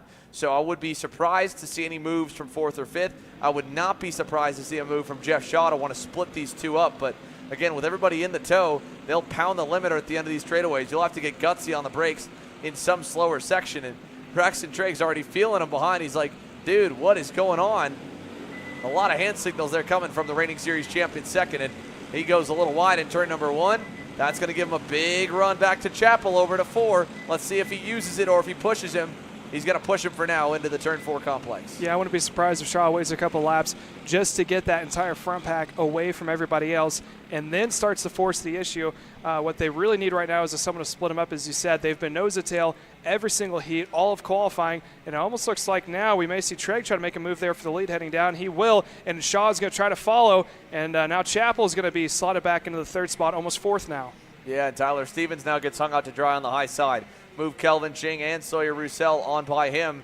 So it's now Jeff Shaw to second, and he's going to take him all the way down the inside clear on Braxton Treg. Treg's going to fall back. 1, 2, how many spots? Will he go back? Another one as Ching is alongside their MGM chassis teammates. I don't know how much they'll drive like teammates right now. They were tight to the edge of the racetrack. Treg hangs on to third. Ching back to fourth. It is Jeff Shaw for the first time this weekend, leading in Slipstream Racing 206 Senior as the lead pack comes across the front straightaway. Yeah, I think this is the first time someone's led that hasn't been Chapel or Trey across the stripe, but it's still plenty of time. Over 10 minutes plus 2 laps still yet to go here out of turn 2. They're all relatively still nose to tail, top 5 in that main draft, but there's not a whole lot of separation between Roussel and Stevenson running in 5th and 6th, roughly about 0.3 of a second, so less than half a second separates that first and second group so far. Yeah, so there's your group of 6, and you go back to Bryce Frank, about a second and a half away, leader of the second pack. Now look at this. Drew Chapel wants the lead back from Jeff Shaw. He'll take it. Treg was following him, and he kind of got his nose cut off a little bit, and so now Braxton's following back. He's tapping his helmet. He wants people to follow him. They aren't following him. That number 1 plate almost acting more like a target to go backwards than to go forwards as Sawyer Roussel gets into 4th, and Braxton is like, dude, go forward, man. What are you doing?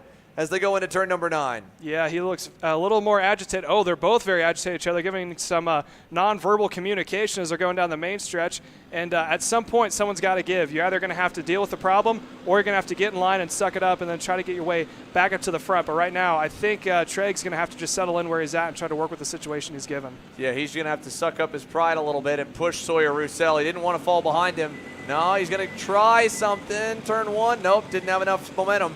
Roussel maybe a little bit longer of a gear ratio that's helping him at the end of these straightaways hit the limiter a little bit later, but Braxton Treg running behind him doesn't want to keep losing time to the top 3, so he stays all over Sawyer through 4, 5, and 6. What, is he going to dive him? Nope, not here in 6.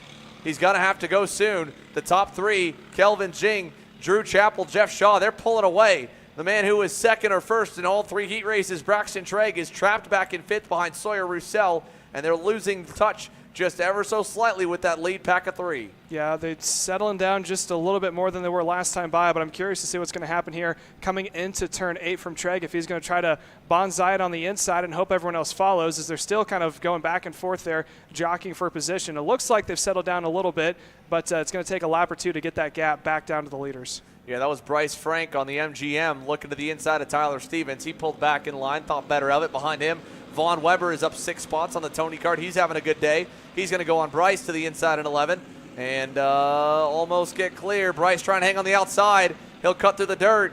That's not going to be good for Frank. He'll lose more spots by fighting 1 pass instead of letting him go. He's going to lose 3 and have dirty tires in turn 1 and have to struggle. So Bryce Frank right there was trying to fight and ended up fighting a little bit too hard, and it cost him more by fighting for 1. He ends up losing 3.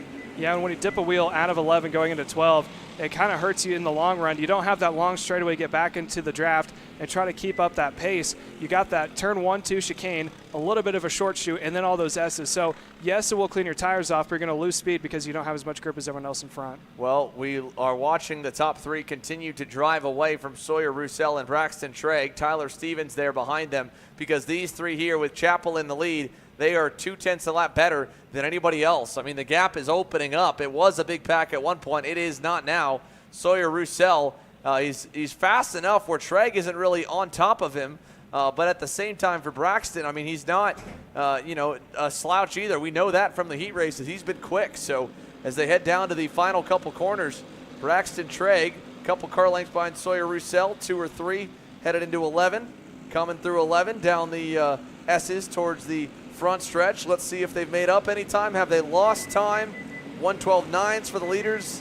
1:13.1 for Sawyer is, oh man, Braxton Treg on that American-made MGM got way too much bite, and he about biked it and sent it up and over through turn number 1, taking the curb. Yeah, and this is something he hasn't really been all that familiar with all the heats, is being in that pack, in the, I guess you can call like the grunt of everything, where everyone's jockeying for a position, trying to work together. He's kind of had it made just being able to check out with Drew Chappell out in front. Now he's got to get his elbows up and try to work the situations. It's almost like making deals as a businessman. You got to figure out who you can run with. You got to have nonverbal communication to make your way all the way up through it. And as you said, the gap continues to go farther and farther down. Kelvin Zing is doing a good job on being almost the caboose of that front 3, pushing him away. And like we said, the guy who had to start all the way back in 18th on all the heats is finding himself well inside the top 3. Yeah, really good run for Kelvin Jing, much needed in the championship fight between himself and Drew Chappell here.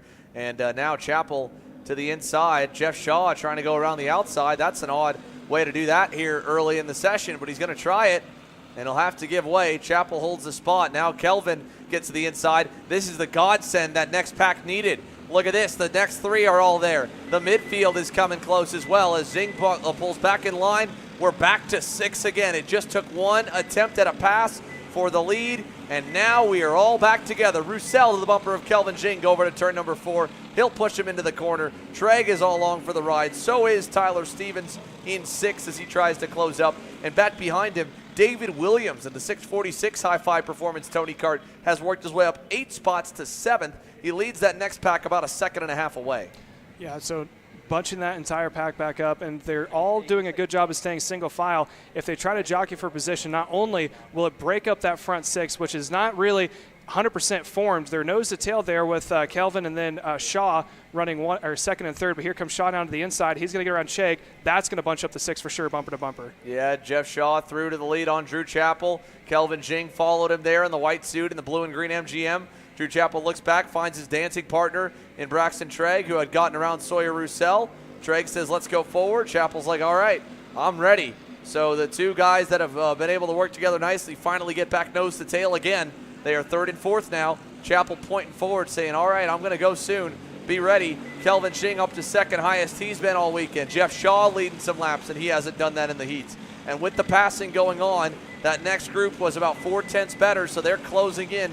David Williams and Vaughn Weber as they go to 4, still single file up front. Jeff Shaw on the VLR leading them out of turn number 6. And he's getting all sorts of help from that MGM as they make their way into that little bit of a short shoot now. And as you were saying perfectly, those next 2 in line of Williams and Weber slowly making their way back up. We could see an 8-car battle for the lead if they continue to go back and forth. I don't think Kelvin is going to make a move going into turn 9. I think he's kind of content burning down the clock here until we get to about 2 laps to go. But who knows? Anything has been up for grabs here today. As of now, it looks like he's staying in tow, has a peek back, and he is going to stay in line there into turn 9. Yeah, Tyler Stevens wanted to go for 5th there. Ultimately, he ran out of juice and had to give way to Sawyer Roussel. You can still see David Williams and Vaughn Weber closing in behind him. Bryce Frank and Jacob Oliver 9th and 10th. Jacob Oliver on lap 5 set the fast time of the race, a 1:12.84.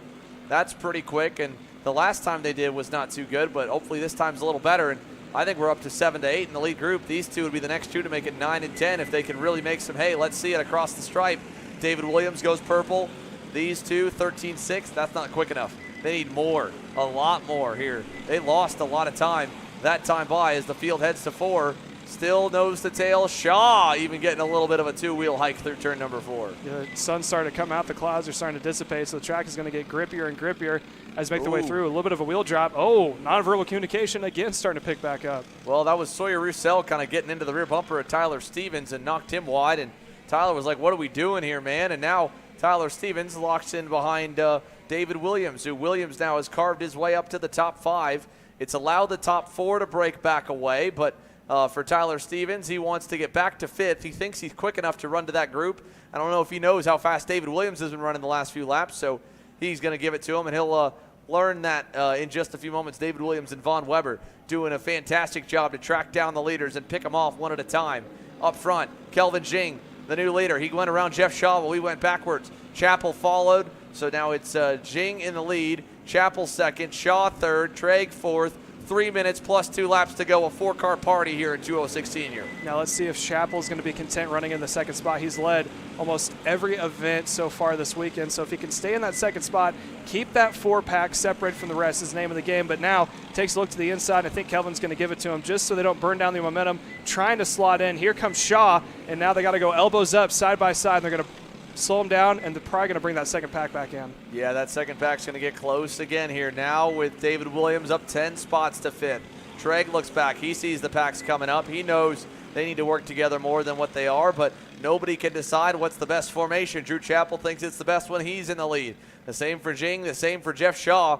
All three of them pretty strong, and as they come onto the backstretch, Jeff Shaw is going to have a big run on Drew Chappell. Let's see what he does with it. Does he pull out a line? He does not here. He'll stay tucked in as they go through 9 and 10. Yeah, probably just wasn't able to get close enough, but had all sorts of momentum with Kelvin on the back bumper. But that gap between 4th and 5th of Treg and Williams not closing as much as I thought it would. Almost looks like Treg kind of struggling to keep up there as he's going to do so when that accordion effect comes into play. Here they go through the S's and down the front stretch. 1.5 minutes to go, plus 2 laps. Across the line to turn 1, Drew Chappell. Still your leader over Jeff Shaw, Jing, Treg, Williams. Lap time wise, Williams 0.3 better than the race leader Drew Chappell. So he's now only 1.3 off the lead, 0.9 off Braxton Treg. 5th place, David Williams, bringing Tyler Stevens, bringing Vaughn Weber, even bringing Sawyer Roussel potentially back into it, who has fallen back about a second to the 8th spot in between Bryce Frank, Jacob Oliver, and then that middle group. So it's 3 different packs through the top 11 to 12. And as they head to turn number 8, we're running it low on laps here, Caleb. This time by will be 3 laps to go as the clock will hit 0 next time. So we're 3.5 laps away from the checkers. Drew Chappell trying to go and continue what has already been a banner year here in 206 Senior, winning in the wet in Houston to kick things off. Winning in North Texas Kartways as well in Denton. He and Kelvin Jing through that, though, come into this weekend tied in points, with Jing having a better heat race result in Denton and a close one in Houston, winning the heats out there as well. So dead even in points between Kelvin Jing and Drew Chappell. This is the deciding factor, and we'll see which one of them comes out on top, because this main event will probably be the tipping point as they go down to turn number 4.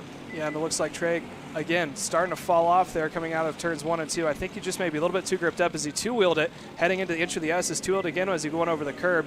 Kelvin's MGM just looks like it's handling a little bit better, and I think he may be the fastest kart there. He's given the most of a push. Granted, he does have the best draft out of the 3. Well, I say that it falls off just a little bit, but he is right there behind Shaw, giving Shaw the extra push. I think Shaw is thinking very strategically now. He's like, all right, Chappell, you've led a lot. I'll let you lead. You seem to be faster out in front. But I wouldn't be surprised at any given moment if he just decides to pull it off on the inside and make a big move. Jeff Shaw looked high, then low, then back in line as he and Jing kind of got a little bit squirrely. And at the same time, Braxton Treg made a big bobble, and he's lost touch with the top 3 just a little bit. He's looking for help from David Williams. I don't know if he'll get it. We're coming to 2 to go, so everyone's going to be out for themselves. At some point, we know they're going to battle for the lead and the win. That'll back them up, but if they battle too much for 4th, 5th, and 6th, that'll take them out of contention. Across the stripe, 2 laps to go. Drew Chappell, Jeff Shaw, Kelvin Jing through turns 1 and 2. Kelvin's struggling there in the entry of turn 1. He's staying with the draft. It's going to pull him back up to it, but there's a good visual. Down by about 2 kart lengths coming out of 1, heading into turn 3. And it looks like it's not going to be a move from Shaw onto Chappell just yet. I have a feeling turn number 9 out of the big sweeper might be the tipping point for that front 3-pack. Yeah, Drew Chappell here coming into 7, side by side for 2nd. Kelvin Jing wants the spot. He'll take it from Jeff Shaw. And now Kelvin Jing in the position he wants to be in P2 with a little run towards Drew Chappell. The championship points leaders getting set to do battle for the lead and the win. Here in Amarillo, a lap and a quarter to go. Braxton Trigg puts back to Tyler Stevens, and David Williams says, keep your heads on. We're going to get there to all three. They're all disconnected. If we work together, we'll catch up. They are. Trigg happy with it. They're continuing to push. It's going to be 7 deep coming to the checkers next time by if nothing else happens. It's a 3-car gap for Drew Chappell to start the final lap. We know it won't probably end that way as they go on to the front stretch. Kelvin Ching, how good are you here when the pressure's on to reel in the leader? 1 to go down to turn number 1. He's almost out of the drafting range. He's got to make no mistakes through 1 and 2. Losing a little bit of time now. Here comes Shaw. Shaw could make or break Kelvin's day right now if he gets to the back bumper and gets him up to the front, because in Shaw's mind, that may be the ticket to get the win here this afternoon. But it looks like Kelvin just needs a little bit of help, maybe one push coming out of this corner right here, or maybe coming out of turn 7 in order to make up that little bit of a gap he needs to get back up to Chappell. Drew Chappell using every inch of the racetrack there. He nearly hung the right rear tire off the edge out of turn number 6 that time. Ching is closing over to 7, a car length away, half a car length through turn number 8. Kelvin is there. He's going to force Drew to have to go on the low side and defend. Kelvin says, now come on up. I want to follow you to the last turn. Let's battle there. And he's going to earn some trust by having him not go by in 9 and 10. Now it's time to dance. Last turn. Here we go. 7 deep in 206 Senior. Drew Chappell in the lead. Kelvin Ching behind. Chappell goes low to block. Ching goes high. Here comes the crossover. Can Kelvin pull it off? He's got the run. Look through the grass is Jeff Shaw, but Kelvin Ching is going to do it. Kelvin Ching wins in Amarillo.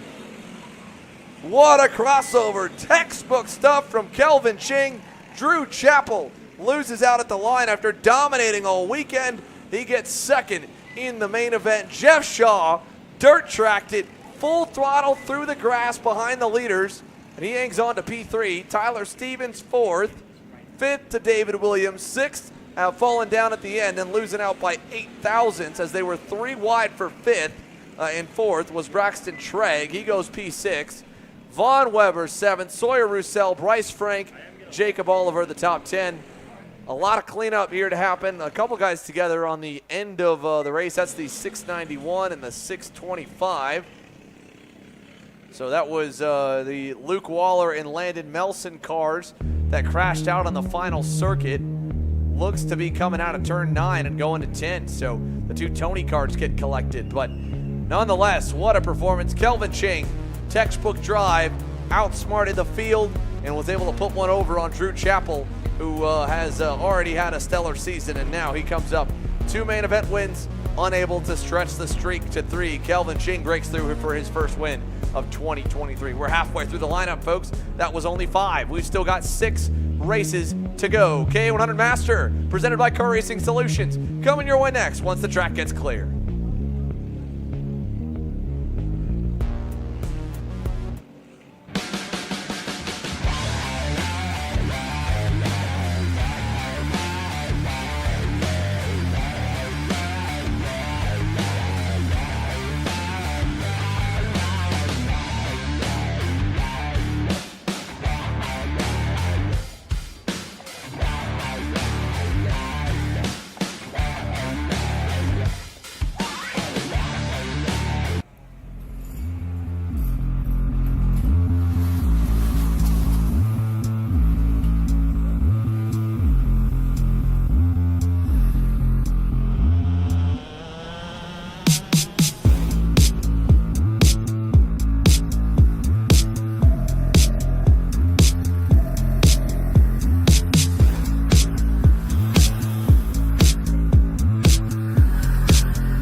quick update here. My mistake is I was going through the points and remembering everything miscorrectly. It's a split of the two main events thus far this year. Chapel winner at round 1. That's win number 2 in a row for Kelvin Ching. And again, that will potentially take the points lead over Chapel, with Ching a little bit worse for wear in the heats, but making up for that in the main, depending on how it kind of shakes out. The two of them might end up right about net neutral still, with maybe a small edge of 10 or 5 points in the favor of Drew Chapel, as Kelvin was 5th after the heats. Of course, Chapel on the pole. But what a performance for Kelvin Ching to get his 2nd win of 2023 and get himself some valuable championship points against the guy who was dominant all weekend in a final lap battle for Slipstream Racing 206 Senior. So 2 wins for Kelvin Ching, 1 win for Drew Chapel, and the championship will roll on in Odessa at Rimrock Raceway in a month's time. Here's an idea of what you can expect as we wait on the track to clear on Kart Chaser over the next few weeks. Well, how about next weekend? We've got the Steel City Showdown in Pittsburgh at the Pittsburgh International Race Complex. Our first trip there to live stream one of my all-time favorite racetracks to go to in North America, and it'll host round 3 of the 2023 Stars Championship Series. And Friday night, a lot of fun for the first ever Stars Championship Series Pro-Am Charity Pro-Am Enduro benefiting Mission for Miracles, which is super cool. Team captains coming from OKN and Pro Stars, and anyone from the general public able to compete in the Enduro by donating to a great cause and getting a free pit pass into the Stars Championship Series race weekend if you donate as well. Beyond that, you have the IAMA USA Grand National Championship that closes off this 8-week road stretch we've been on in Mooresville, North Carolina at Trackhouse Motorplex, North America's all-star race on the 2023 Pro National calendar. No points, no championships, just a whole lot of cash up for grabs. One driver could walk away with potentially $30,000 between cash and prizes if they sweep in KA Senior and X30 Pro. All that is to come in 2 weeks' time next week for the Stars Championship Series at Pittsburgh. And we touched about it a lot here. There's also the Superkarts USA Pro Tour finale at the end of the month at Newcastle Motorsports Park in Newcastle, Indiana. All of it, again, live on Kart Chaser between Kart Chaser Premium and fully free to view on YouTube and Facebook. For Kart Racing Solutions KA100 Master, this is the halfway marker in the sessions on the day. Miguel Mir will line up on the inside of row number 1 alongside Andy Miller, who's been a quiet contender all weekend long, and he's going to get his best starting spot so far of the season, I believe, in the 433, making up the outside of the front row. Row 2's got Kyle Walther and Tyson Knight, 2 drivers that have been kind of coming from further back on the grid. Now they get a pretty safe starting spot on row 2. Row 3's got our top qualifier, Morgan LeBaron, after that crash in Heat 3, marring him down to 15th, coming to the line. He rolls off 5th to his outside, the original 2nd place qualifier, to complete that initial front row. Kyle Uchinsky, the new owner of the Amarillo Kart Complex. It's made all these massive improvements, and now on the stage he's built, trying to perform. We're green in KA Master down to turn 1, and the inside lane got going early, and they freight trained the outside group. It's LeBaron into 3rd, along with Walter into 2nd, and Mir leading the field down to turn 4 here for lap 1. Side by side, Morgan LeBaron quickly slipping down the inside of his high-five performance teammate to take over 2nd. Andy Miller there in 4th, and they'll round out of the S's, and Miguel Mir, the Pied Piper, headed to turn 7. If this back and forth continues here right off the start, like we've seen from LeBaron getting up into P2, it could bunch up that group. Typically, you see about a 4 or 5 kart breakaway out in front, and the rest of the field that goes side by side through turns 1, 2, and 3 kind of fall back off. But right now, Miguel Mir almost opening up about a 2 kart length advantage over LeBaron right now, but LeBaron up on the wheel, getting not a whole lot of help there from Walter running in the 3rd spot. So look for either Miguel Mir to pull away or LeBaron to have to go to work right now for the next 14 minutes plus 2 laps in order to catch back up. Yeah, Morgan LeBaron right there to a half car length back. And again, I don't know how he feels after the incident with him and Miguel Mir coming to the line in heat number 3, but I'm sure neither of them were happy and probably agreed on how that deal came together if anyone was at fault. But now they're back at it again.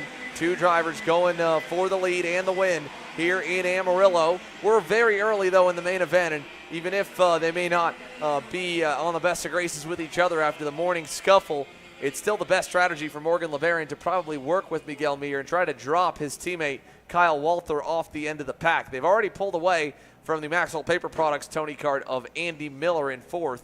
Jose de la Garza is up to 5th, but only for a moment. He's got Tyson Knight, Easton Cox, and a bunch more lined up. So your leaders headed through turn 8 here with about a second and some change back to 4th and the rest of the midfield.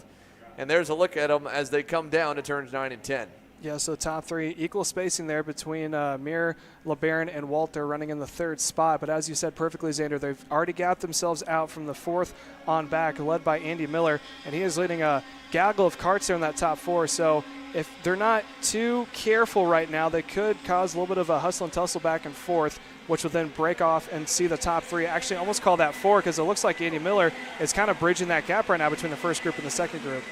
Yeah, I mean, he kind of is there, especially with that big mistake out of Kyle Walter. Walter just went through the dirt out of turn 2, so Kyle Walter was on the bumper of the top 2 drivers, and now the man in the white suit and the black helmet in 3rd is way back. Andy Miller is now on the bumper. In fact, he'll pull alongside coming out of turn 6.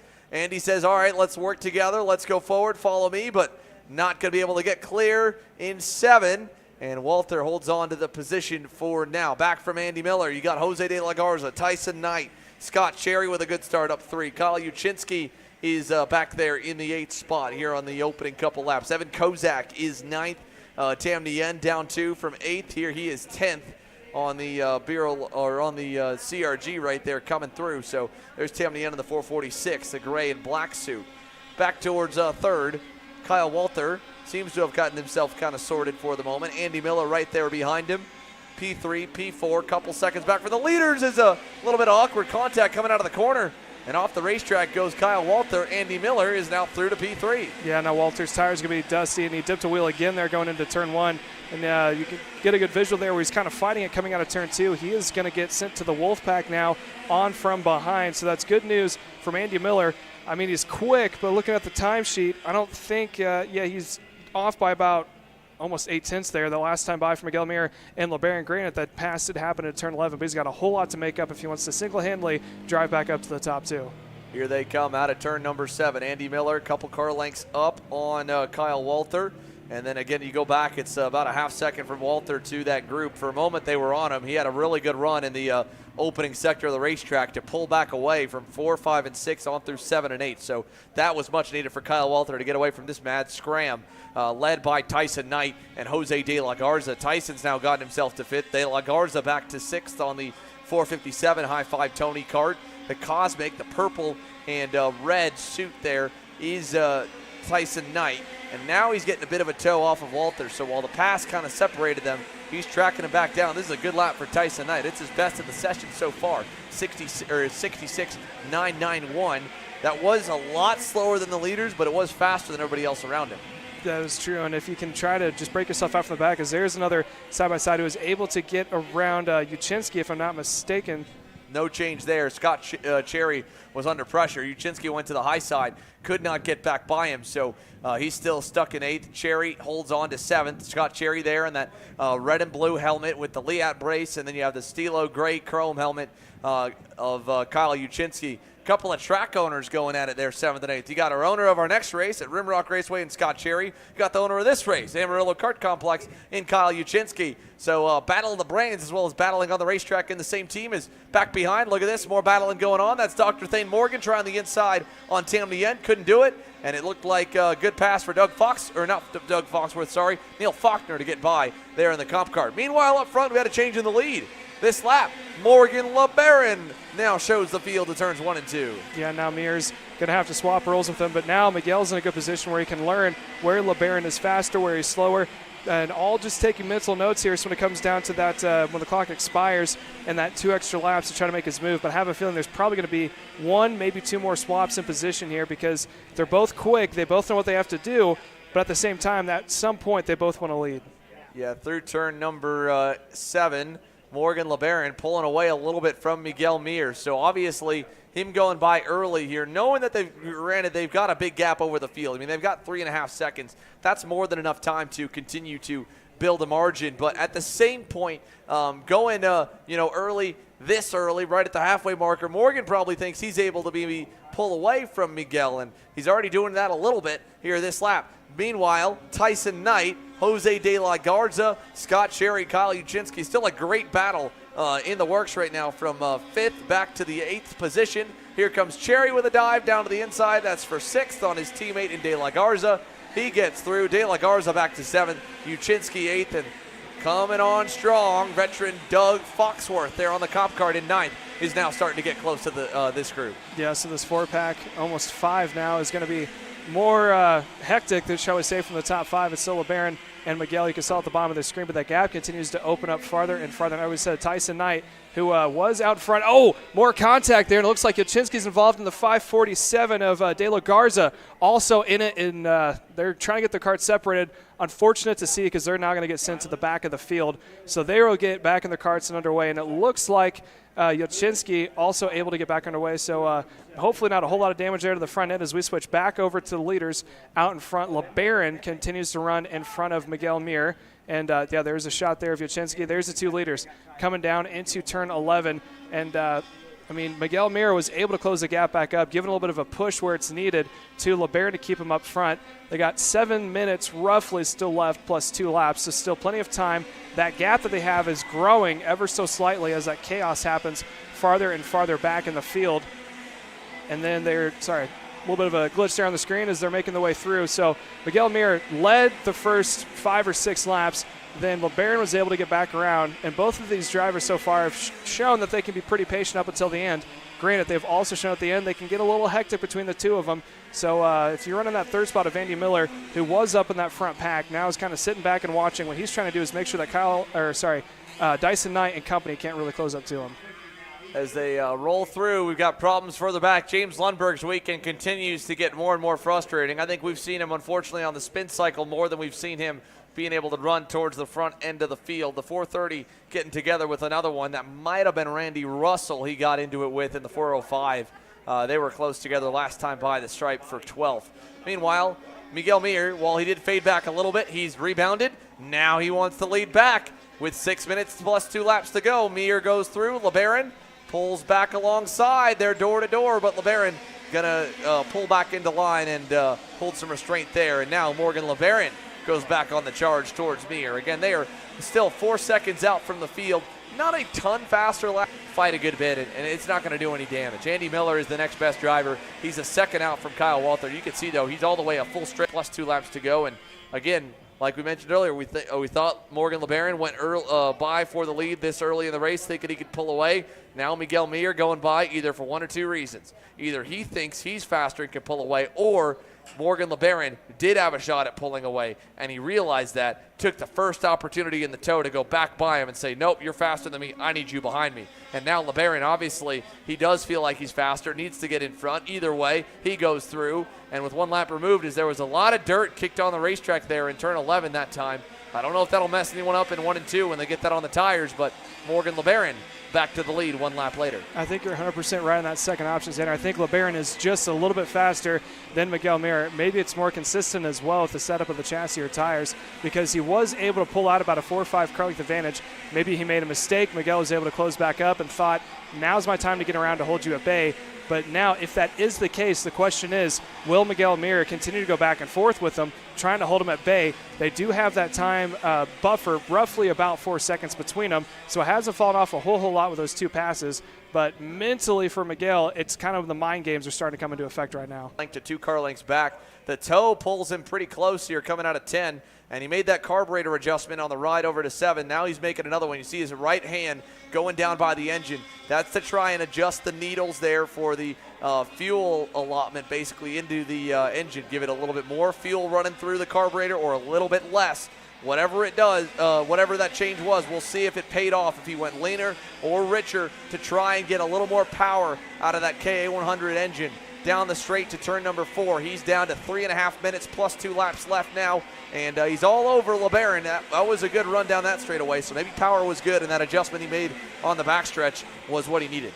Yeah, he's going to stay in the draft now, coming out of 5, heading into 6 now. The gap isn't really opening up what we saw the previous lap, so I think you're 100% right on the fact that the carburetor adjustment did help. and he is now, this is the closest he's been in a little bit heading into turn 7, so I wouldn't be surprised if going into turn number 8, if he tries to pull it out on the inside, if he has the run. But right now he looks a little too far back to try to make the attempt. Yeah, so into 9 here, coming out of turn 8 there. Miguel Mir, a car length away, like you said, but didn't really pull up that much. I don't know if he just didn't roll as good as LeBaron did through turn 8, going over into that straight that leads him on to 9. Here's the run around the bend at 10, over to 11. Same thing, just kind of flat there in the middle. He gets a little run at the very end when LeBaron tops out on power, but not able to do a whole lot at the moment. LeBaron doing a great job, although that time a little bit wide as Mir was right on his bumper going through turns 1 and 2. Here they come out at 2 in the run to turn number 4. 2.5 minutes plus 2 laps to go. Mir almost. I thought he was close enough to go low. He did not. Through turns 4, 5, and 6. LeBaron able to go a little wider, carry a little more speed on entry and on exit. He opens that gap to a car length to turn 7. I think he definitely had about 2, possibly 3 opportunities to make the move. So he may be trying to play the long game. Maybe the adjustment that he made, he was like, all right, I got it figured out. I can stay with him here and possibly make the move towards the end. But coming out of turn 8 now, he's a little bit farther off than he was before. Possum might be able to get a good run. You can see him up on the wheel, but I'm curious to see how close he is going to 11. Yeah, here he is through turns 9 and 10. Over on the run, over to 11 now for Morgan LeBaron. Miguel Mir, car length apart, headed into 11. Let's see, single file. Mir's going to close up to the rear. Not able to do anything there again. Just enough to arrive, not enough to make a move. He needs a mistake. I don't know if he'll get it. 1.5 minutes plus 2 laps to go. This is roughly 4 to 5 left in this one. 12 down. They've pounded out the laps. They pulled the margin. It's 4.5 seconds back to Andy Miller. Kyle Walter back in the 4th spot is 1.5 seconds away. And then it's a couple seconds apart through the rest of the pack between Tyson Knight, 2.5 seconds away from Walter in the 5th spot. Then Scott Cherry's 2 seconds back. I mean, there's not really many battles. There's a little bit between the teammates. Neil Faulkner has caught and passed Doug Foxworth. He is up 7 spots from 14th. An impressive drive from Neil Faulkner. Remember, he was the guy that lost the left front tire on the outlap in heat number 3 coming to the green. So he knew he was on the back foot faster than where he was going to start. And he's done a good job carving up the top 10. Neil Faulkner not done yet. He might be able to hunt down Scott Cherry and Tyson Knight for 6th and 5th, but we still are low on laps to the end of it. There you can see at the top of the screen the gaps through the rest of the top 5, top 6. Not much battling going on further down the order. This is the fight. This is where the spotlight is and should be. 30 seconds plus 2 laps to go. LeBaron versus Mir. Another adjustment down to turn 1 from Miguel. Yeah, so there's going to be 3 laps to go. They're going to get the 2 to go next time by because the clock will for sure expire. And same thing for Miguel. He's making all sorts of adjustments. I'm almost wondering if that engine might be starting to lay down on him, if he's having to adjust it that much, or if something has gotten into the air box, it's kind of clogging up the carb, and he's just trying to nurse it through right now. He is still competitive, and he's keeping the pressure onto LeBaron. But 2 laps to go. He's going to be down to crunch time for if he's got to pull something out of the hat. Yeah, as they come out of turn number 7 there, go to turn number 8, a car length between them.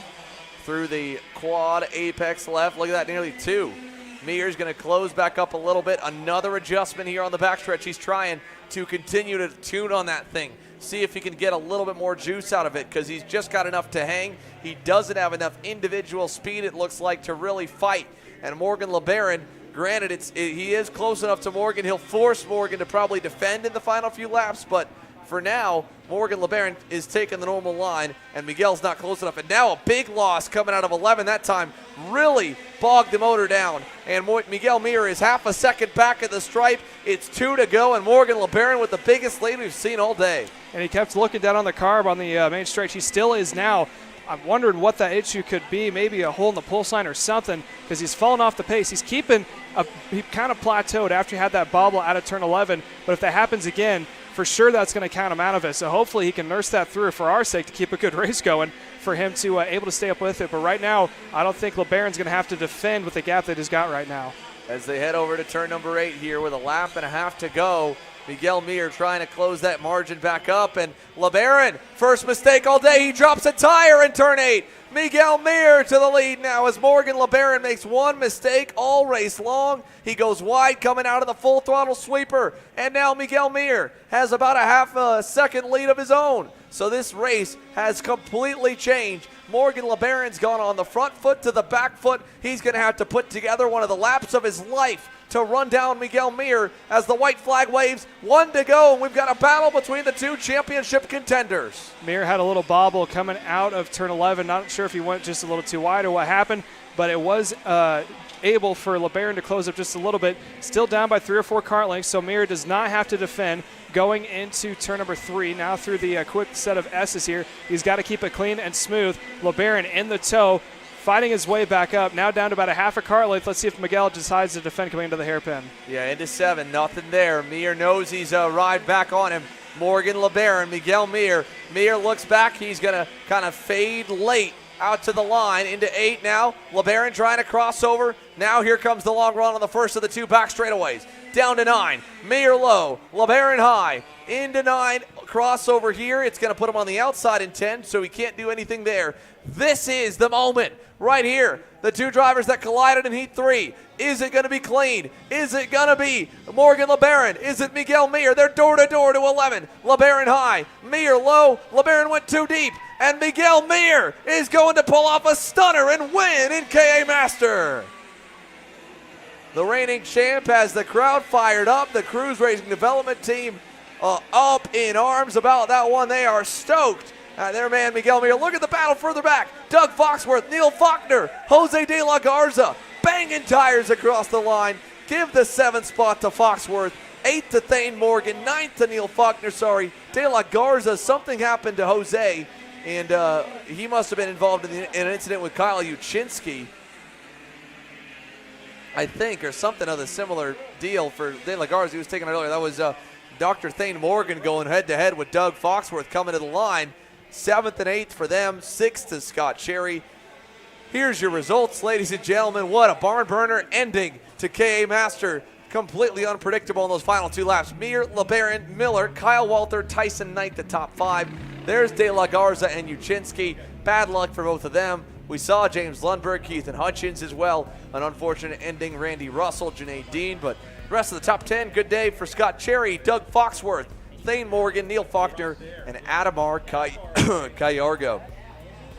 That wraps group number 6, or it's 6 on the day. Group 7, Wilshire Racing Engines KA Junior is coming up next. Here's a look at the classes headed your way here from Amarillo. 5 more main events still to come live on Kart Chaser. For Caleb Smock and myself, Xander Clemens, we can't wait to continue the action with KA Junior, Open Shifter, 206 Cadet, 206 Junior, and the ever-intense KA Senior Headline Division to back cleanup and round off what has been a fantastic weekend of action here at Amarillo Kart Complex. Don't go anywhere.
Vulture Racing Engines KA100 Junior on the racetrack here for their main event as they get set for more action. Landon Skinner and Truly Adams on the front row.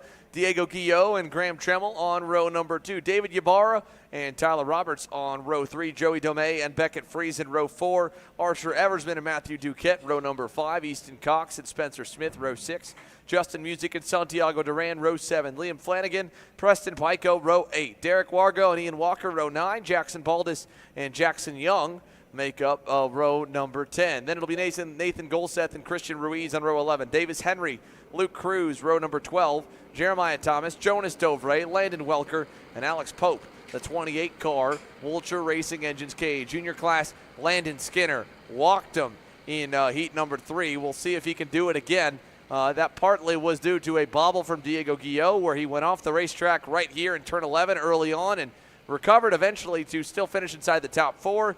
But ultimately it took him out of race-winning contention. So that's lined him on the second row, and it's basically flipped where Skinner and Guillot were after qualifying. Skinner was third, now he's pole. Guillot was first, now he's third, and Truly Adams makes up the outside of the front row once again. Landon Skinner leads them into one here. Let's see, can all the young guns make it through? Beckett Friesen's hopping over the curbing. Couple more further back, including Preston Pico a little bit wide, but most of the field survives. They're all clean over to 4. It's Skinner over Adams, Guillot, Graham Tremmel, and David Ybarra, your top 5.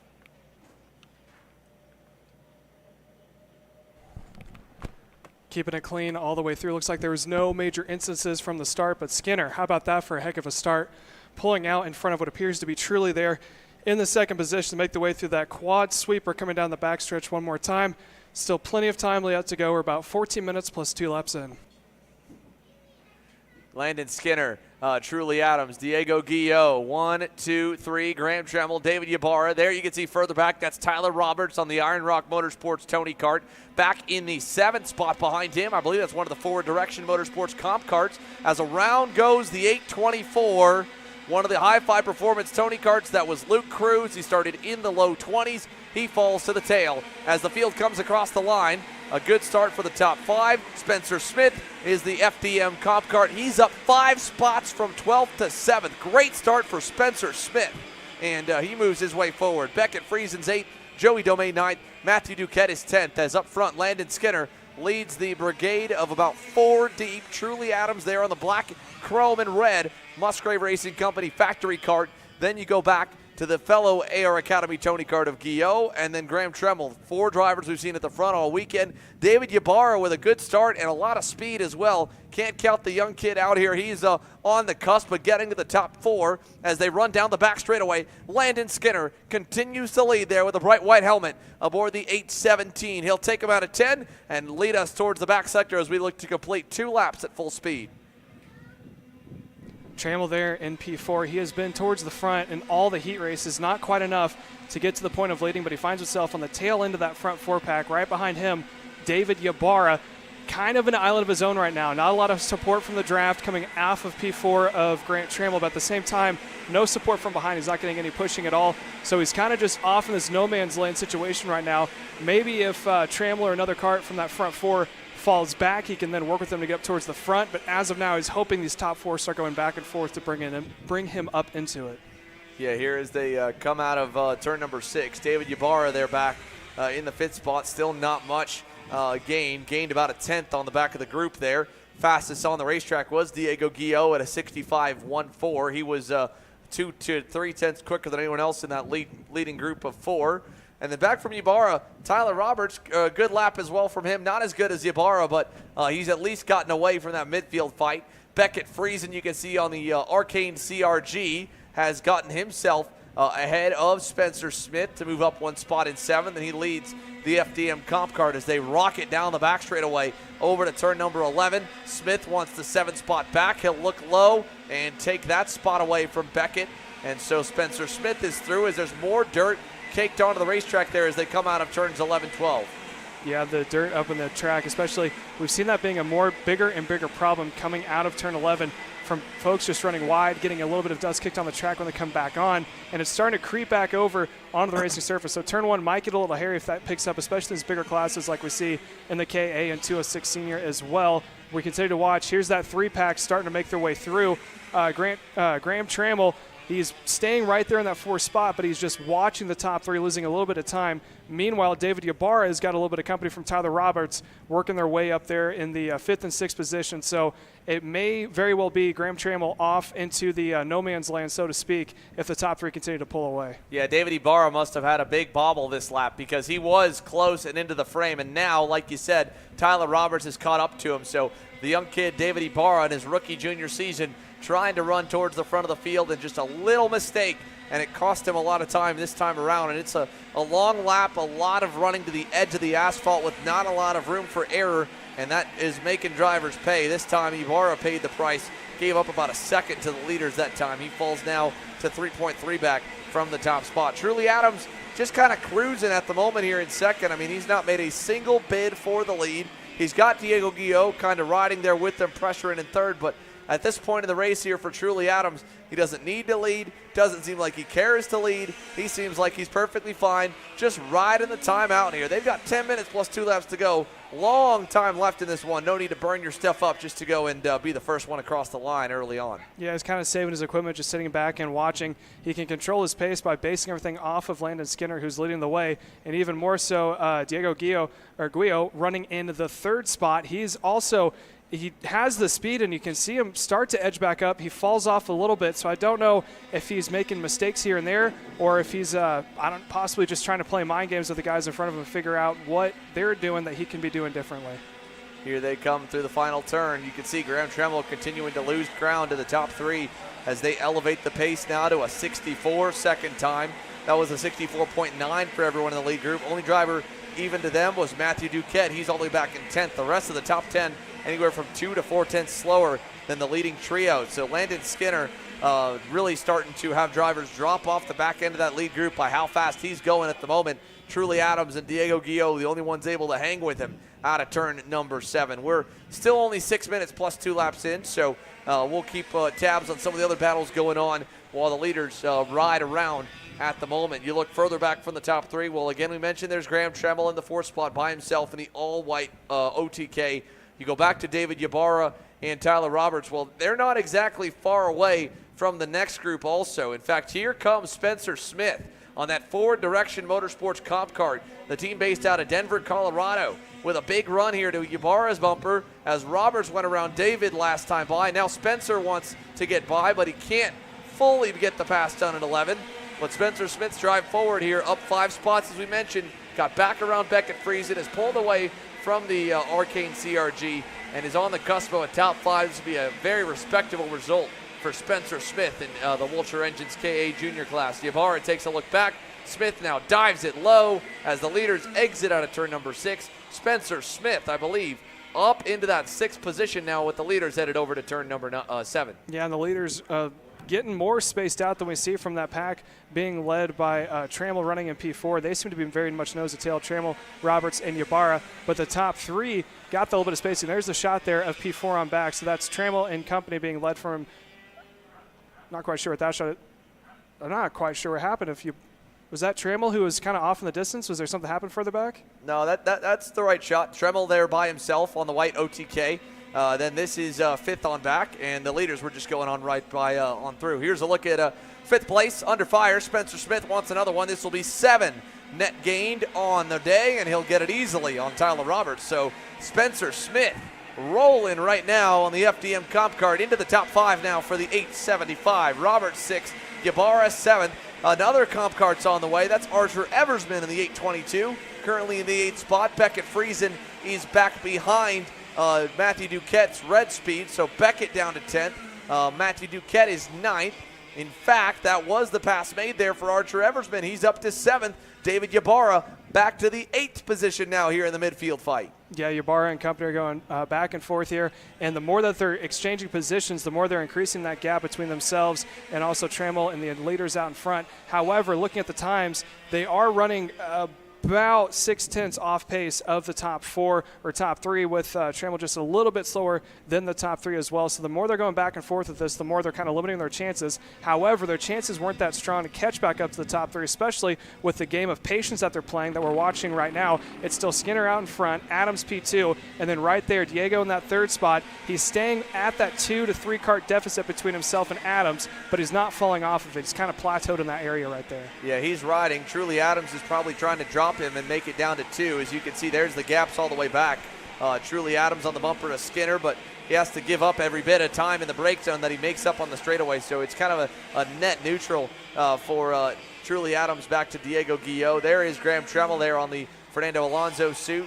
And then here's that midfield fight there. They were just coming on by. All of them lined up. Tyler Roberts has gone around Spencer Smith. He's brought Archer Eversman by. So Tyler Roberts wanted to go back to 5th. He's done it. Smith back to the 7th spot. Beckett Friesen's gotten himself back up into the 8th position. David Ybarra, he's now to the edge of the top 10, falling further and further down the order behind Matthew Duquette there. Here's a move coming to the inside. Archer Eversman going to go through, and Archer will take over the 5th spot now. Roberts back to 6th. And I also want to mention that pack there in the middle, it's grown as the top 2 still run here coming out of the front stretch. A little bobble from Truly Adams, but this pack right here going into 11, it's pretty sizable as Beckett Friesen sends it on Spencer Smith and gets through. Duquette now trying to go to the inside, and that's going to get tight. Now they're 3 wide. Ybarra on the inside. That was bad for him yesterday in one of the heats, but this time it's good. Oh, no! Around goes Spencer Smith, and man, Ken Johnson, you are one gutsy man right there. Our head-on photographer with the Studio 52 sat down in the danger zone outside of turn 2. Let's go back to the action on the racetrack. How does that shake things out? Well, check it out for the Arcade Motorsports Tony Kart of Justin Music. Justin Music right there leading that next group. That's our round 2 winner right there, folks. Preston Pike goes right with him. As off the racetrack, way wide for one of the other drivers in that group. That's one of the OTKs. Looks like it might have been Easton Cox that went wide there in the 823 on the High Five Performance Tony Kart, if I'm not mistaken. It's Music, though, back here. Justin Music, it's not been a weekend to remember for him. For the round 2 winner in North Texas Kartways, he's all the way back at 11th or 12th, and he hasn't made a ton of time forward. He's, again, been a solid runner at Speed Sports as well, was inside 6th or 7th, maybe 5th at most points of round 1. But this weekend, to show you the depth of this KA junior class, a round 2 winner back in the edge of the top 10 in 9th. Yeah, so picking it back up, and as you said, we haven't seen a whole lot of him inside the top 15, so to speak, here in the past 3 heats, and now he finds himself updated into the 9th spot, so he is inside the top 10. David Ybarra just in front of him, Tyler Roberts in front of Ybarra as well. So, but he's got a little bit of breathing room between himself and Ybarra, but it looks like Preston Pico running right behind him, giving a little bit of a push. But honestly, the idea of pack racing and trying to find someone to work with, it's kind of out the window. You have people who keep you in the line who you can try to get the momentum back up, but they've been going back and forth here from about 6 minutes to go on, that it's starting to get them more and more spread out, and you see these 2 packs or individual packs that we're looking at right now. Well, it just all splits whenever some bit of catastrophe strikes, like right there with, unfortunately, Matthew Duquette and Spencer Smith. What a great run going for Spencer Smith. Unfortunate for the FDM comp cart, as here comes, wow, what a run for Justin Music with help from Preston Pico. They blow the doors off of David Ybarra, and so Ybarra now back into the 9th spot. Move Justin Music and Preston Pico now up 5 and 7 spots respectively to the 7th and 8th position, or 8th and 9th positions. Up the road by about a second and a half, you'll find Tyler Roberts. He's trailing Beckett Friesen. And then you have Archer Eversman. Here's Roberts there, along with Beckett Friesen.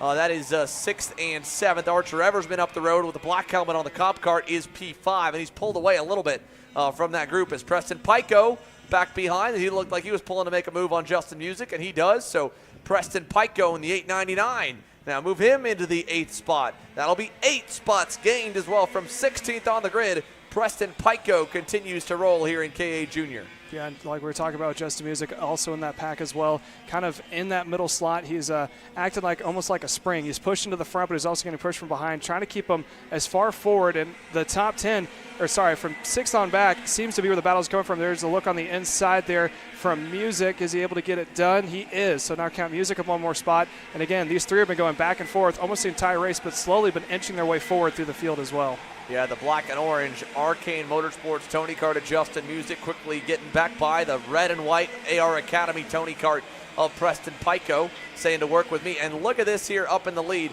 Truly Adams and Diego Guillot, they just traded the second spot, but they had been losing touch with Landon Skinner over the last few laps, especially Adams. He was 0.3 off the leader's pace last time by. Only a 0.5 off was Guillot. So now Truly Adams, Diego Guillot, they are a 1.5 seconds away from Landon Skinner. While the leaders, again, not much has gone down except for Landon Skinner's pace. I mean, he's gotten to a 104.6. He has kept it in the high 104s, low 105s, better than anybody else on the racetrack.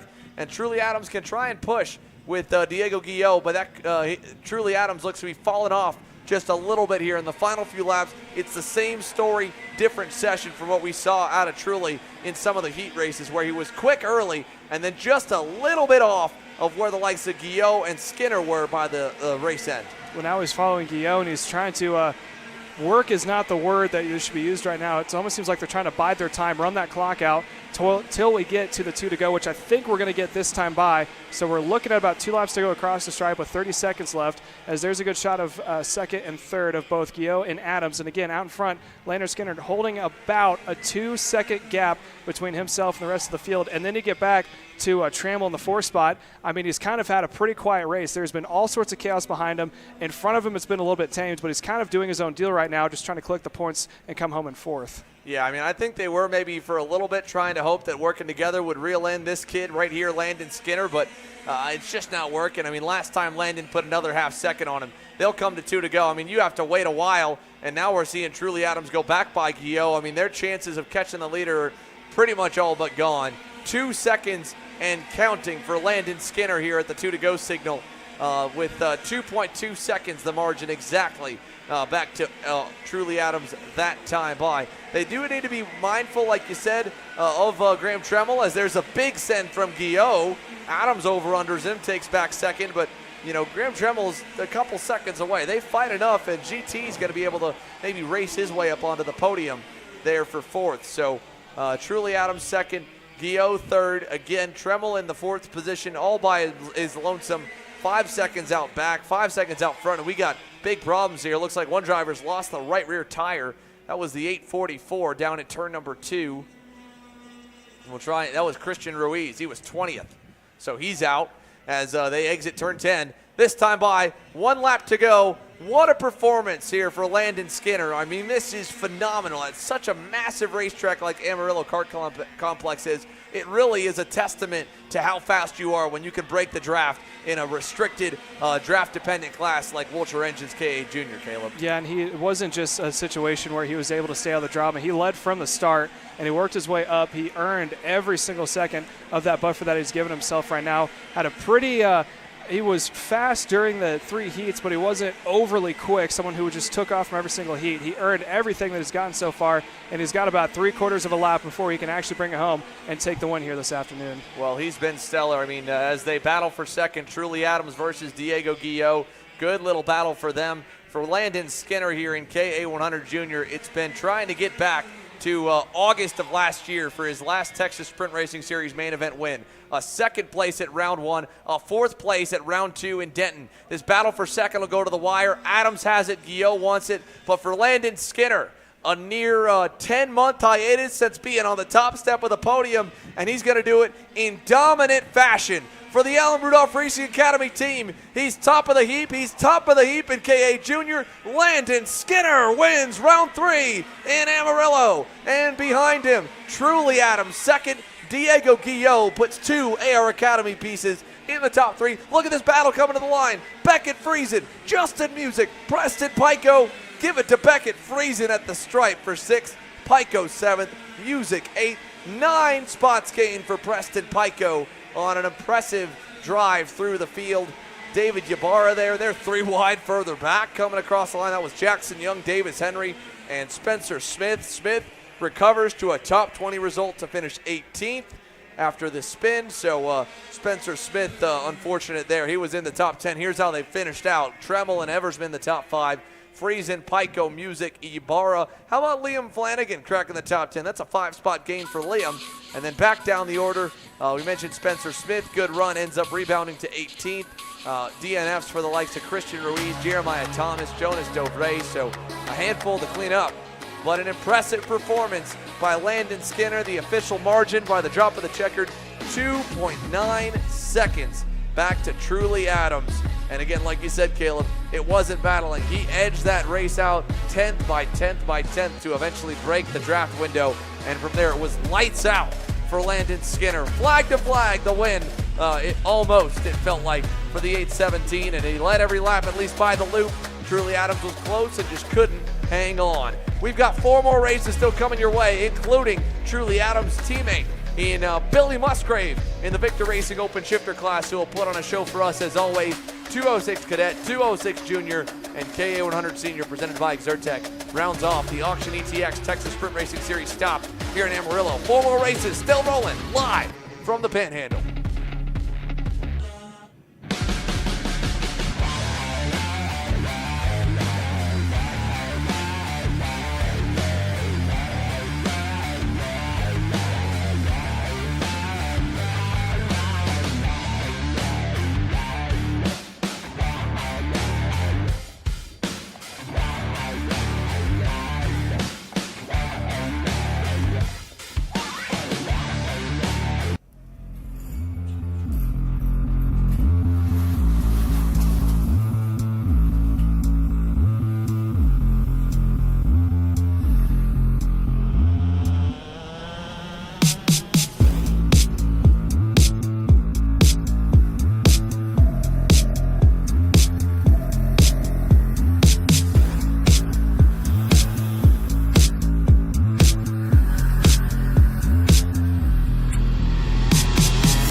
Victor Racing Open Shifter headed onto the racetrack now here for the first of the final 4 main events on the afternoon. Billy Musgrave's once again going to give us a show, I believe, as he's set to line up a little bit further back. For now, he crossed the loop in third. I don't know if it's going to line him third or what. Obviously, sweeping all 3 heats. He may opt to go to the rear. He may start where he's supposed to get some more laps. A good long run session here, the longest one anyone that will have done all weekend for every class. As they head on to the front straightaway. So here's Derek Proctor and Chris Jennings. They are your front row starters. Derek Proctor on the LSR Racing Team yellow and red and white. Then the blue, yellow and white Magic Kart of Chris Jennings. Then you got the red and black factory car of Billy Musgrave on the inside of row 2. Alongside him, Wes Lee on the 203 fluorescent comp cart. Then you go back to row number 3. It's Juan David Gomez in the CRG on the inside. To the outside, or sorry, not Juan David Gomez. It's Isaac Trez Alamond on the FK on the inside. David Williams on the outside. Then it's Juan David Gomez, Noah Zarsk on row 4 there in the Sodi.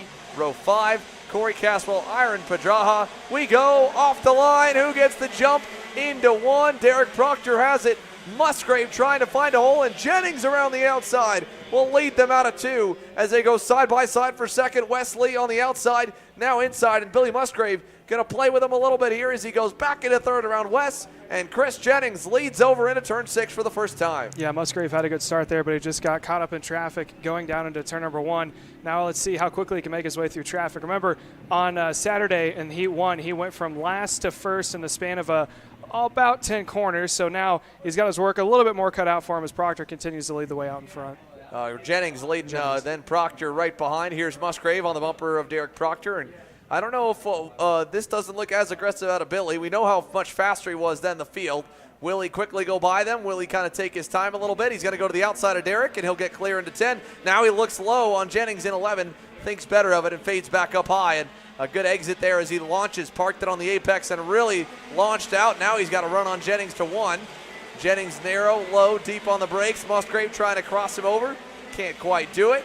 Derek Proctor is still lurking on in the 3rd spot. Wesley back and forth as Chris Jennings leads through lap 1, through the S's, turn 4, 5, 6. Here comes Billy to the inside. Jennings going to race him coming out, and even Derek Proctor gets alongside of Billy. As they go down to turn 7, Musgrave back to 3rd. Yeah, Musgrave's having a little bit more of a difficult time because here comes Wes. He thought about trying to get a nose in on Musgrave. Musgrave's going to try it on the inside of Proctor there coming into turn number 8. Now here comes the run to 9. I'm pretty sure he's going to pull it out on the inside. And no, it's actually Proctor almost defending, having a little bit of a look there on the inside of Jennings. Yeah, late look there for Derek Proctor on the LSR Team Magic Kart. They'll rock it out at turns 9 and 10. Here comes Musgrave again, looking low on Proctor. Proctor looks low on Jennings, sends it down the inside on Chris Jennings, overcooks it a little bit. He'll go back to 3rd. Musgrave up to 2nd. Jennings holds the lead. Great fight. 5 cards deep here in Open Shifter, going all the way back to 4th and Wesley, and 5th with David Williams right there in the 240, having his best run of the weekend. Musgrave finally through to the lead there in turn number 4. Yeah, Wesley thought about having a look there on Proctor too when he got it a little bogged down coming out of turn 11. And now that Musgrave's around, he's probably going to start to gap him back out. But we still have a 4-cart battle for the 2nd spot, even if Musgrave starts pulling, which I think he will. And oh, there went Wesley, getting a little sideways, able to save it. Yeah, good recovery by Wesley in the 203 comp cart as he was trying to do a crossover move on Derek Proctor, it looked like, and at the same time, David Williams was looking to get around him and just kind of got into his rear. He's going to let Wes get back down the inside in turn 9 and let him go, which was cool. No, actually just crossing him up. That was hard racing. Not a good launch into 9 and 10 for David Williams, but he crosses over Wesley, gets a good over-under move done, and no change in positions. 4th and 5th still. Lee 5th. Williams 4th, Proctor 3rd, Jennings 2nd. Billy Musgrave now gets to walk away a little bit. A 57.88, 2 seconds better than everyone in that group there. Proctor running in the 3rd spot. He was down by about 2/10 on Chris Jennings, who's running P2. And oh, he goes a little wide there. Opens up the door for Williams, who's able to get back by. And it looks like Proctor might be struggling just a little bit. Previously in the last lap, going into turn number 8, he clipped one of the 4 curbs on the inside. It kind of knocked him up in the air. So I'm wondering if it may have been something when he came back down on it. Could have. Also, we heard one driver coming by the line, I think, that had broken the exhaust port and the pipe had come loose. So he's going to get a meatball flag here this time by. We're only still a few laps in. These guys got to make everything last all the way to the end. There's a look, I think, at the driver named the 247. That might be the one that had the pipe burst, or a pipe come off the head of the engine. As we go down into turn number 11, down the inside for Wes Lee. This time, crossover unsuccessful, but close for Derek Proctor.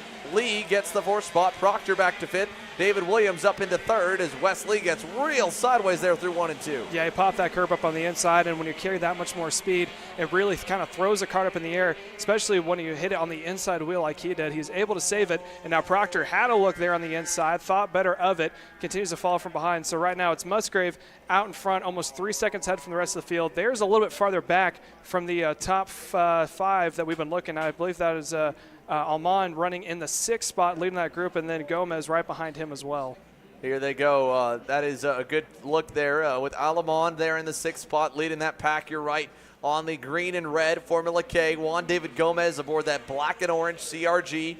And then you got the fellow FK of Corey Castle. Remember, Corey Castle was the driver that slammed the highway Jersey barriers down the front stretch and bent that right rear tire and axle up 90 degrees in Heat 3. He's able to fix that car up, and now he's running solidly inside the top 10. In fact, he's applying some pressure here to Juan David Gomez.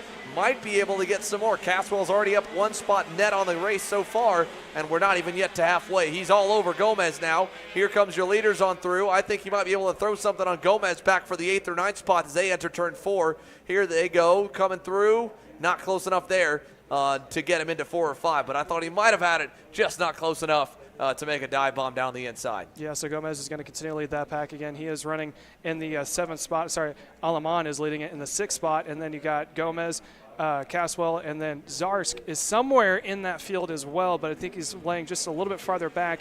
Actually, I can see him on the back of the screen there. So that is the 2nd pack that we're looking at. But up in that front pack that is being led by Chris Jennings, followed by Williams and Wes Lee. They've been going back and forth most of the race. There they are. So that's the 3 up close right there. So that's Jennings, Williams, Lee in that comp cart, that yellow comp cart running in what is now the 4th spot, but 3rd on track.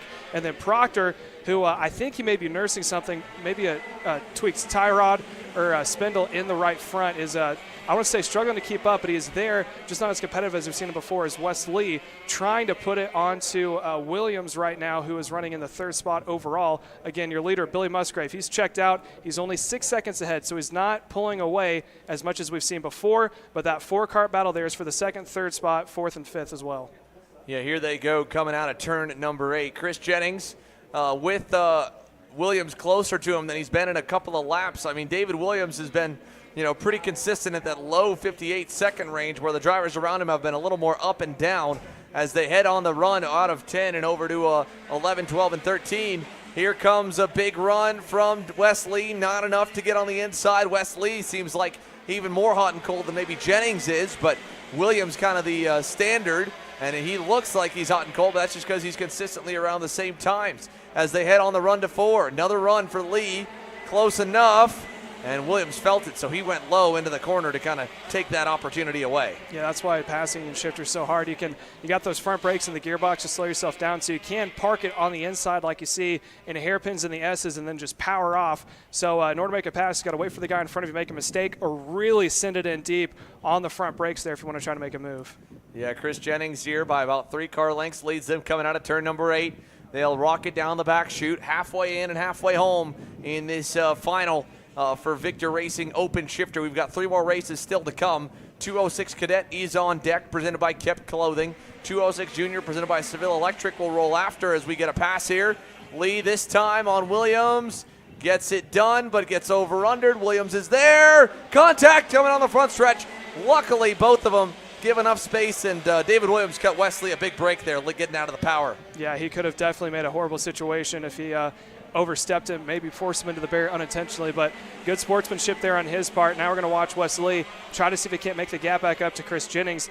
Due to that little battle back and forth there, Jennings opening up about a 3 kart length advantage over that rest of the field of Williams, Proctor, Wes Lee, and then also a little bit farther back off of that, not in the camera view yet, is that 2nd pack that we've been watching with Alaman. Zarsk able to get around Gomez, looking at the timesheet. There it is. So that is now Zarsk making his way up through the field. He was running kind of in the back of that pack, but is slowly inching his way forward.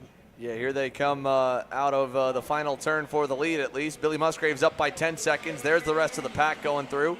6.5 minutes plus 2 laps to go. Look at this challenge for second. Jennings under fire. Wesley wants it. Jennings has it. Big run for Wes coming down the front stretch. Does he try something in one? He does not. Jennings, a very narrow and deep line into turn one, makes it naturally very good defense. And he's been the same in a lot of other places, so Lee's going to have to send it. He does, and he gets through, but Jennings is back alongside. Back and forth we go through 4 and 5. Wesley a little bit wide, but he does get through. Wesley now into second as Jennings looks back low into turn number 7. Yeah, they're going to stay nose to tail, and now here comes Proctor. He sees his opportunity to try to make a move on Jennings, who's getting shuffled farther and farther back. Sorry, that's Williams trying to make a move on Jennings getting shuffled back. Proctor kind of fall off a little bit, but he's staying with that pack, slowly starting to edge it back forward. I'm wondering if he's trying to save his tires and equipment because he was all out there the first couple of laps, brought it back down, and now with about 5 minutes and 20 seconds plus 2 laps remaining, starting to bring it back up as there's a look on the inside, possible defense. Oh, a little bit of touch there from Proctor. Yeah, Proctor got in a bit too hot, gets into the back, and kind of a bump and run there to David Williams, but he'll take over fourth. And now Jennings gets to fully focus on getting back around Wesley as they come out of turn 2, head for 3, down the backstretch towards turn 4, second, third, fourth, fifth, going across this the screen there. Here's a look at West through the S's as they come out of turn 6. Wesley, 2 car lengths back to Jennings, headed over to 7, pulls that gap back open a little bit further. Yeah, Jennings has been the more consistent one in that front group, so I'm wondering if as this race goes on, tires start to burn off, if he's going to gradually start to bring Wesley into the field of view. But as of now, it looks like Wesley slowly starting to edge that gap back over, and then you can see just behind Jennings, you can see Proctor and company along with Williams as well. So that entire 4-pack running second, third, fourth, and fifth, slowly starting to get gapped down. They almost look equal spacing all the way through. So this one might settle down just a little bit until we get closer and closer to 2 to go. I mean, when they get into the tighter corners like we see in turn 11, they're going to bunch back up with that rubber band effect. But as of right now, Wesley in command of that second pack. Jennings, Mr. Consistent, is staying right there in P2. Proctor, Williams running out that 4-pack. Here they go, coming through turn number 4. Derek Proctor there on the screen in the yellow and red and white Magic Kart for the LSR team, taking them out of that section. Again, it's all evenly gapped back out once again. It was tight. It's kind of spread apart. Your update on the rest of the field. Isaac Treza Alamond in 6 is about 13 seconds back from this pack of 4. And he's just only got Noah Zarsk on him now. Juan David Gomez has kind of faded backwards. Iron Pedraja back in 9th is with him, and so is Corey Caswell. That's a little 3-car group, 8th, 9th, and 10th. Eric Vanderdussen currently by himself in 11th, and Justin Humphrey had some issues earlier on in the show. He unfortunately will not finish this final. Billy Musgrave out in front now to a 56-second bracket. Already set the track record here at Amarillo Kart Complex. And he is continuing to put quick laps together. The gap is now 16 seconds to this grouping here for second, third, fourth, and fifth as they head to turn 4. Look at this for the 4th spot. Closing in is David Williams on Derek Proctor headed through the S's. Yeah, and they're going to go nose to tail. Looks like the wind is starting to pick up outside as well. So now we're going to sit and watch here with Williams and Proctor going back and forth again. Williams running in P5, Proctor in P4. And it looks like Proctor might be starting to go on the defensive, holding that inside line through the S's. Let's see how he takes it coming into turn 9 here as they make their way out of 8. And it looks like Proctor's got a run. Does he take advantage of it? He's going to look for it, stays in line. And now he's going to try to swing it out wide, trying to possibly set him up for a pass there in turn 11. Yeah, you can see the wind definitely picking up. All the banner flags really flapping in the wind here. It's probably welcomed by many of the racers. It's going to change things a little bit depending on the direction it goes in terms of headwind or tailwind for the remaining 3 classes. For open shifter, that won't matter as much here with 2 minutes plus 2 laps to go. As again, David Williams closes up in the center, drops a tire on the exit, just can't get that bite coming off the corner to really put the power down the way that he needs to. Yeah, indeed. You can see everyone's different line there into turn 1. We got a beautiful shot there from the top down about how much curb or how little curb each driver takes. And example of that is Wesley. When you see him go through, he gets almost 2 wheels up in the air every time, and it just over-rotates the car, able to come back down and save it. It sets up perfectly coming out of turn 2. And Wesley, again, right there on the left-hand side of the screen, that's Jennings right behind him. And then you get Proctor followed by Williams. So they're all not quite nose to tail. They're all spread out, but Wesley slowly starting to gap his way away from that second pack, as it looks like there's problems there for Proctor. Stumbles it coming out of turn 9, and that is now going to allow Williams to almost have a pass at him. He tried it, and then it backed him off, so now he's got to recoup all that time again. So he's a little further back than a lap ago. Let's see if he can get through turns 1 and 2 a little better. Last time it was a big advantage for Proctor. And again, same thing. He just gets that car rotated sooner in turn 2, sacrifices more in 1, and he's able to get such a big launch coming out of the corner by just kind of, again, sacrificing momentum at the beginning and, really keeping a tighter line coming out of turn 2, getting it straight sooner to put the power down. So good stuff for Derek Proctor there in that 4th spot. He should be pretty safe in that position, and I don't think we'll see much moving and shaking through the rest of the field. I mean, that's the tightest battle we have, Proctor versus Williams. Everybody else is about a second to 2 seconds apart, and I think for some of these guys probably just a little bit of relief knowing that there's no one around them and they can cruise it to the end, because we're down to 30 seconds left on the timer out of the 15 plus 2 laps. So almost to the finish. This is going to be 3 to go this time by for this group here, with Chris Jennings on screen ahead of Derek Proctor. That's 3rd and 4th. Up the road from Jennings in 2nd is Wesley on that comp cart. Billy Musgrave out in front by 17.5 seconds and counting on the Musgrave Racing Company factory cart. Yeah, and that 17 seconds, that time has decreased from Heat Race 1, because Heat Race 1, I think he had maybe a 15 to 20 second gap, and then it gradually starts coming down. So as you're talking about improvements all the way through the classes, with everyone learning here, it's the same thing with Shifter as well. Even a national guy coming, just broke the track record this today, and shows that everyone's been improving throughout this weekend. Yeah, here they go. Final time in the time clock. It'll hit 0 now. Billy Musgrave will get the 2 to go signal. 2 more laps around Amarillo Kart Complex for Billy Musgrave on the factory cart, and he's starting to cruise this one to the end. He's slowed his pace down about a second to 2 seconds. Wesley's there on the black suit and the blue and yellow comp cart. He's P2, and again, just a couple tenths off of Billy now that Billy's backed his pace off. Billy hit the lap that he wanted, and now he's just riding this one to the end. Chris Jennings there is 3rd, and he goes wide with a little bit of a front brake lockup going down to turn number 1. Luckily, he's got a big and healthy gap back to the battle for 4th that's started to heat up again, as we thought it might have kind of subsided. Derek Proctor is definitely feeling the heat once again from David Williams. Yeah, Williams went a little wide into turn 3, kind of bogged his time down, as though it looks like Proctor had a little bit of a mistake there coming out of turn number 3 as well. So now they're side by side heading up into that hairpin before they make their way back into turn 7. So now it's battle of attrition right here. Who saved more in the tank and is able to use it here with how much G-force is using, how hot it's been today. It's going to come down to, I don't want to say fitness, but who took care of himself the best. Well, as they rounded out of 8 there, now they're in 9 and 10, headed towards the back section. Derek Proctor over David Williams. That was close. Again, they're coming to the white flag this time by. 1 to go, and the battle for 4th still not done. Can David Williams make one more charge at him? This has been Derek Proctor's strong point, is turns 1 and 2.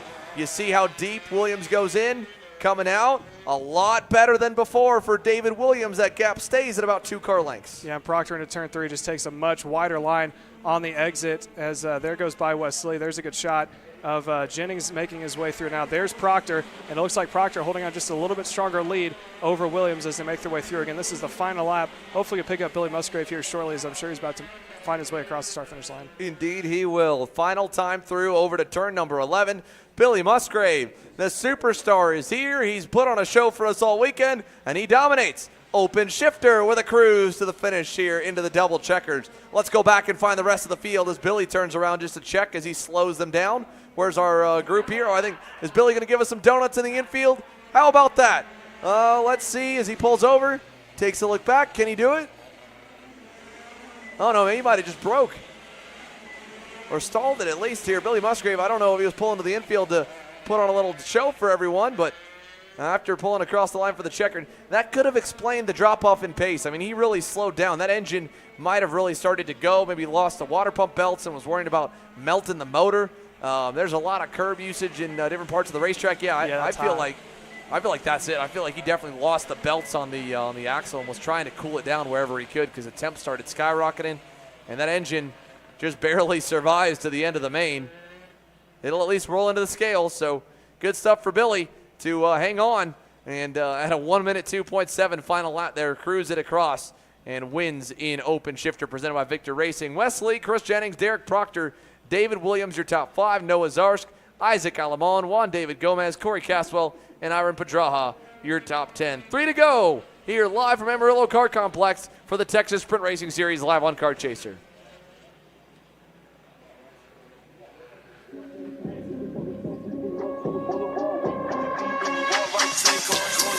We don't got gun control. Down the street, waterfront, chopper on the seat.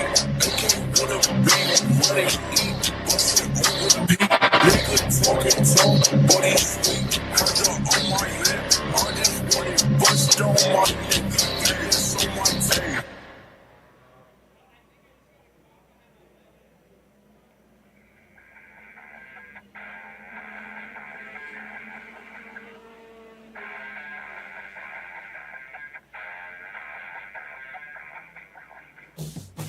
Welcome to Rimrock Raceway, the premier karting facility and motorsport-themed venue in West Texas.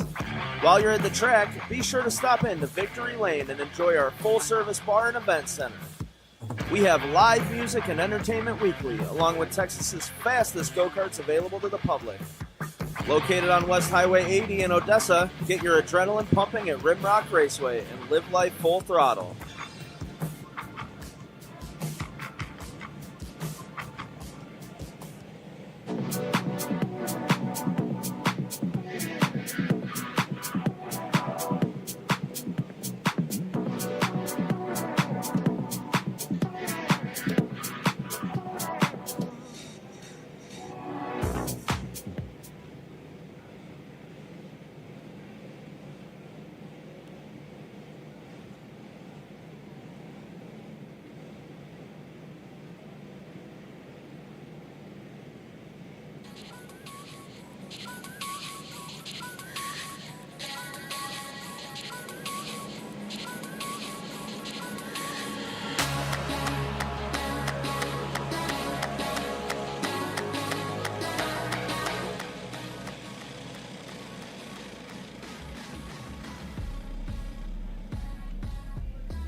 And welcome back here. About to get underway with the 9th event about to take place here for round number 3 at TSRS at Amarillo. About to get underway with our 206 Cadet, sponsored by Kept Clothing. Braden Westfall is going to start on pole position next to Tanner Barsh in P number 2. Thomas Smith will start in the 3rd spot on the inside of row number 2 next to Ashton Wyatt. Emmett Eddles was able to claw his way up into P5 to take the start here this afternoon. Mateo Quinto is going to start in P6.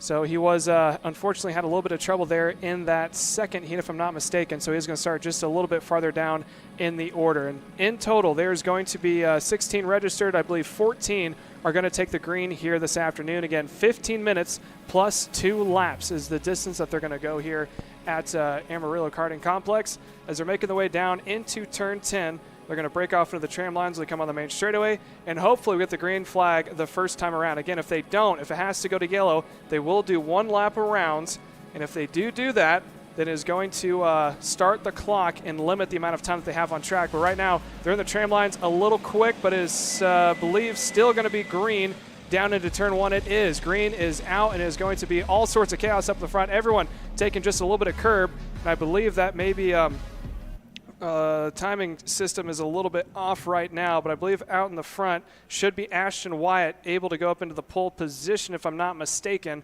making their way through the S's right now. There's the rest of the field.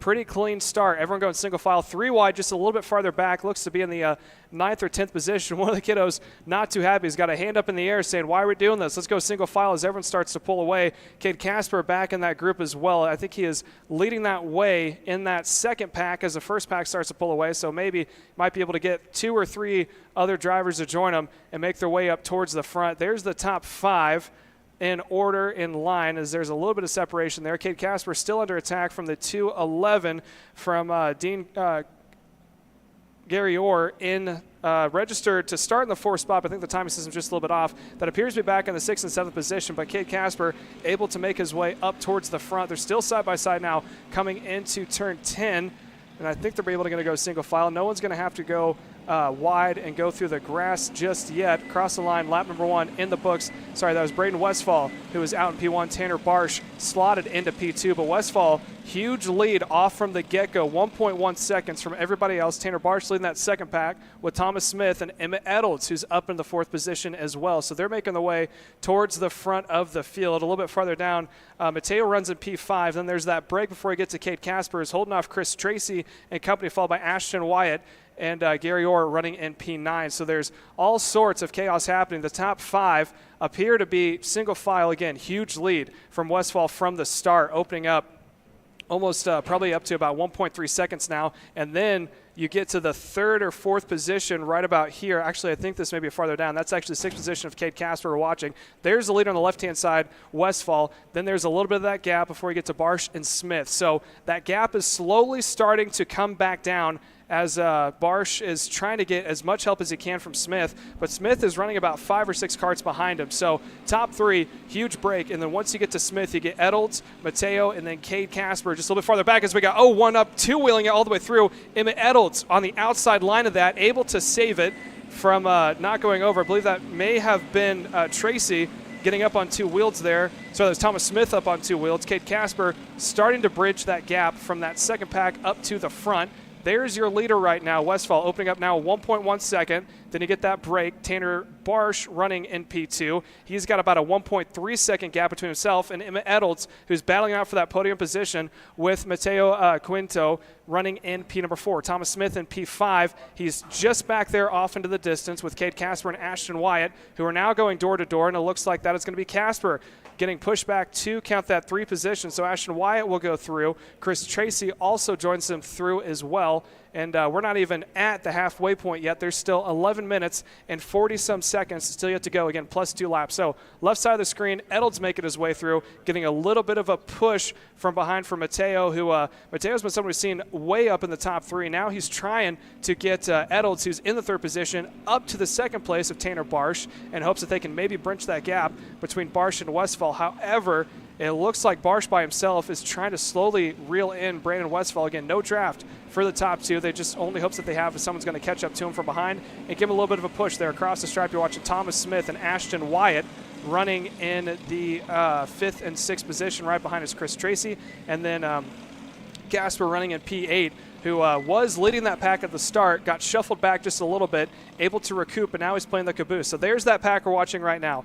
That is being rounded out by Cade Casper in the 4th spot, just a little bit farther back in that 4 pack. Just in front of him is Chris Tracy, and then side by side in the front is between Ashton Wyatt and Thomas Smith. So Wyatt was on the outside. He's now going to try to slot in. He is going to slot in just behind Smith, who is running in P number 5. Then in just ahead of them, coming right out of that sweeper, those 2-pack off to left-hand side, is Mateo and Emmett running in 3rd and 4th. So Emmett leading that pack, trying to bridge that gap up to Barsh and Westfall. So there's Emmett leading it. He is in cart 216, just ahead of Mateo in cart 234. Then there's that gap to the 2nd, but we're going to watch these 2 right now. They are slowly starting to reel in Tanner Barsh. Last time by, Emmett Edels went purple with a 112.81 over Tanner Barsh's 112.86. So they're just a hair bit quicker, but they need a little bit more to start bringing it in. The deficit now is about a 1.4. They need to get that down to about 0.7 before they can enjoy the fruit of the draft that is going to be provided from Tanner Barsh. Tanner Barsh, though, is maintaining the gap he has between himself and Westfall at about a 1.19. So that's P2 right there. That is Tanner Barsh.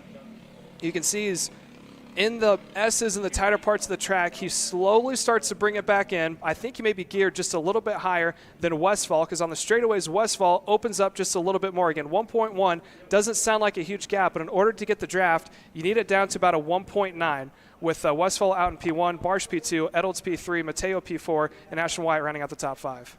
So there you have it as Caleb's run you down the opening couple laps here. I will say it does look like Tanner Barsh might be on a little bit of a better lap this time. Way better lap, in fact. He's all the way up to the bumper of Braden Westfall as Westfall made a mistake in 11. We got a challenge for the lead. Tanner Barsh to the outside over to 11. Braden Westfall is going to let him have it and tuck back in, I think.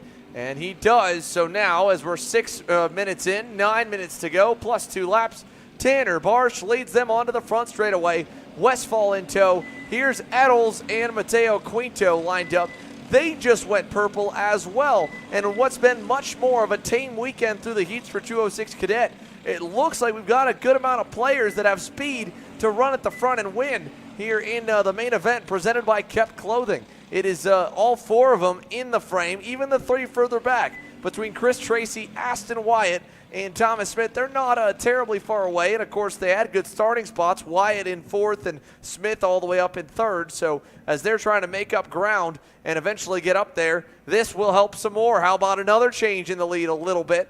Barsh at least was side-by-side with Westfall. Now Westfall back in line behind him. Does he push him? He looks for the lead down to the inside. Braden Westfall back to the point in turn number 9. And if you're Emmett Edolds or Mateo Quinto, this is exactly what you want to see. They've already started to close that gap back up. Now it's down to about 5 or 6 kart lengths between the 2 packs in the top 4. If this continues on, a little bit more of a back and forth, and if Quinto does not decide to try to push the issue on Edolds and instead just keep pushing him forward like we're seeing here, we could see a 4-kart battle for the lead in the next 2 laps. Yeah, look at this here. I think it'll definitely be a 4-kart battle for the lead. You're absolutely right, Taylor, with the battling for the top spot going on. And again, while 3rd and 4th are closing in, that's easier to see because it's in picture lap time wise. 5th, 6th, 7th, all quick enough right now. At least Chris Tracy was that time. And I think Aston Wyatt and Thomas Smith, if they work together, they can go with him as well. But they've lost a little bit of touch with the kid in P5. So now, Braden Westfall, Aston Wyatt, do they work together this time with Westfall in front, or does Barsh go around him again? As Emmett Edolds is closing in. He's half a kart length away. The round 2 winner from North Texas Kartways in Denton, Emmett Edolds, P3. Mateo Quinto still looking for a big breakout weekend. This has been one of his better ones on the year. Down to the inside, Barsh wants to lead back from Westfall, and he's going to nearly bring Edolds with him, who was a late decision by Emmett to go to the inside. Kind of a half-cocked move there and couldn't fully get the job done on Tanner Barsh. Now, Braden Westfall back in the lead. Barsh back to 2nd. He'll bring Edolds with him to the inside on 11. Emmett Edolds going to split him up. And Edolds into 2nd. Westfall crosses him up, though. He's back alongside, nosing down the inside on the front straightaway. Braden Westfall back to P2. And if you're in that second group being led by Chris Tracy and Ashton Wyatt and company, this is just what you need to see. The top 4 going back and forth. I want to say a little bit early there because we do have 6 minutes plus 2 laps, but there's still plenty of time. So if they keep this up, they could back themselves up to that second pack. And who knows, this 4-pack battle for the lead could be anywhere to the 5 to 8 kart battle for the lead. Yeah, coming out of turn number 6 this time. Single file. Look at that. There's Tracy. There's Wyatt. There's Thomas Smith. They're coming into frame with 6 minutes plus 2 laps to go. The more we fight up front, the more they'll have a shot at it as Tanner Barsh staying in the center. Braden Westfall opens up a little bit through to 8. Coming out of the corner, we'll rock it over to turns 9 and 10. Here in Kept Clothing 206 Cadet, 4-car train. Tanner Barsh leads them through this time. No challenge from Westfall. They'll stay in line. And again, Edolds back in 3rd, Quinto back in 4th. Still not able to really break through. 2nd place for Edolds lasted about 100 feet. So headed into 11.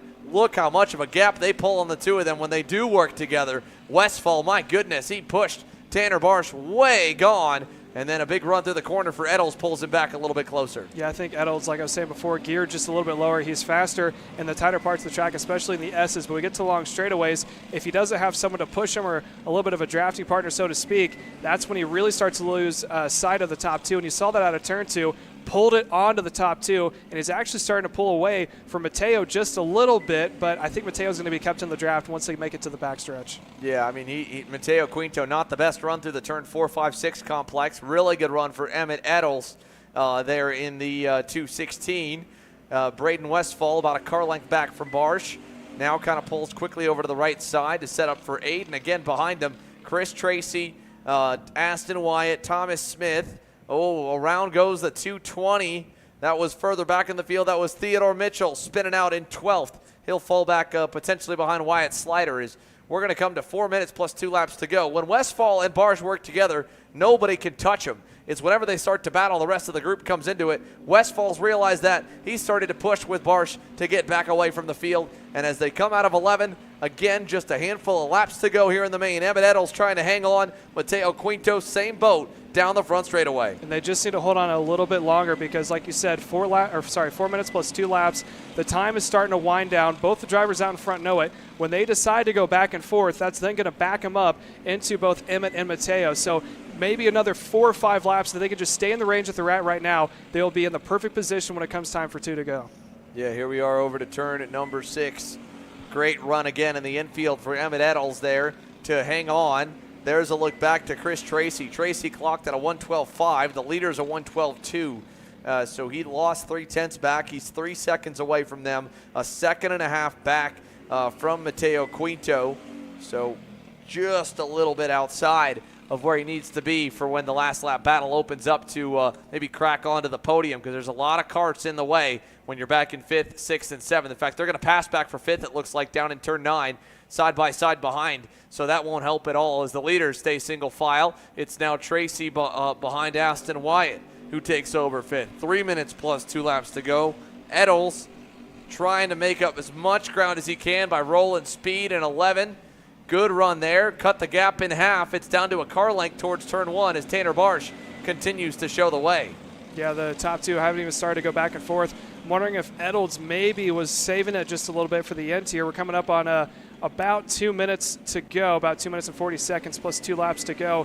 And when the time seems to be flying here in the past 3 minutes, especially when they're all bunched up, it seems like a little bit of a blip, and then we're down to 2 laps to go. So if he, like I said before, they're keeping the pressure on him. It looks like Mateo's slowly starting to reel back into, as here comes Eddles trying to see if he can't roll that outside line as Westfall is defending the inside. Yeah, Westfall now back behind Tanner Barsh to the outside for Emmett Eddles. That'll open the door for Mateo Quinto. He'll go through, takes 3rd away. So Eddles back to 4th. Down the backstretch, here comes Braden Westfall for the lead. Tanner Barsh on the outside, Westfall down the inside. Mateo Quinto will follow. He'll move up 2 spots in 2 corners. And Mateo Quinto into 2nd, highest he's been so far in the main on the Tony Kart. Can he do anything to Braden Westfall? He's got Barsh looking for the spot back, though, into 11.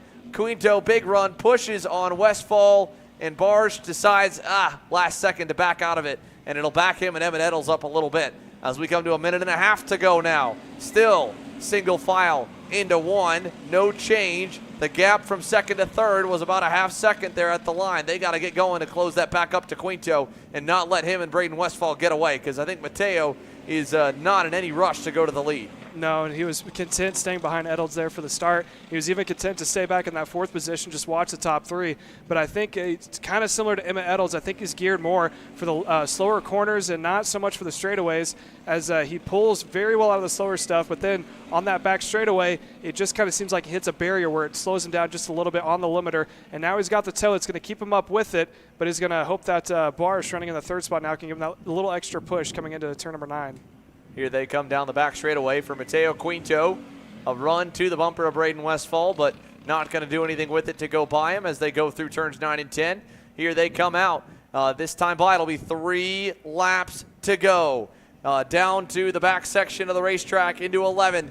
Quinto pushing him away. Eddles farthest back that he's been so far, trying to gain time through 11. He does. And let's see what Tanner Barsh wants to do as he pulls to the bumper of Mateo Quinto down to turn number 1. Braden Westfall leads them through the chicane. Big run through for Eddles. He closes back into the mix as they run out of 2 and 3. They'll head through the section over to 4. Yeah, down into turn 4 they go. Still going to stay single file. It looks like Mateo on that back bumper still working it, but he's getting a little bit of help now from Westfall. No one going on the defensive just yet. They're all staying single file. Now here comes Eddles. He's now closed the gap back up. About a 2-car deficit he has right now as he's working his way towards the top group. And even if he stays right there, come time when the double flags are up in the air, when they go on the defensive, he's going to be brought back up into field of view. I mean, he's in the view right now, but he's just struggling by about 2 or 3 kart lengths right now. Here they come down the back straightaway. Braden Westfall, Mateo Quinto, Tanner Barsh, Emmett Eddles, all right there as they go through 9 and 10. Quinto again still showing patience, not going for the lead just yet. It's 2 laps to go at the line. When does he want to get to the top spot? Barsh is there. He knows Tanner will want to go by him sooner rather than later. Eddles is still a wild card as well because he's still in the mix as they come out at 12 across the stripe. 2 laps to go in kept clothing. 206 Cadet for Braden Westfall. A 4-car pack for the lead in the win through the chicane and down the long bend to turn number 3 and 4. Who's going to be the first one to try to break the pack up? And what I mean by that is go on the defensive. As soon as one person does it, it's kind of like a sign to everyone else in the field. It's time to go. It's time to race. It's time to defend. But as of right now, Westfall still taking the whole line. And Quinto also not going to be sending it in anytime soon, doesn't look like. I say that, but now he's looking on the inside. So look for Quinto, pops it back up, and now that's going to allow Barsh to try it on the inside, gets in the back of him, but not around. Yeah, Barsh unable to make it stick there. It gives Braden Westfall some breathing room.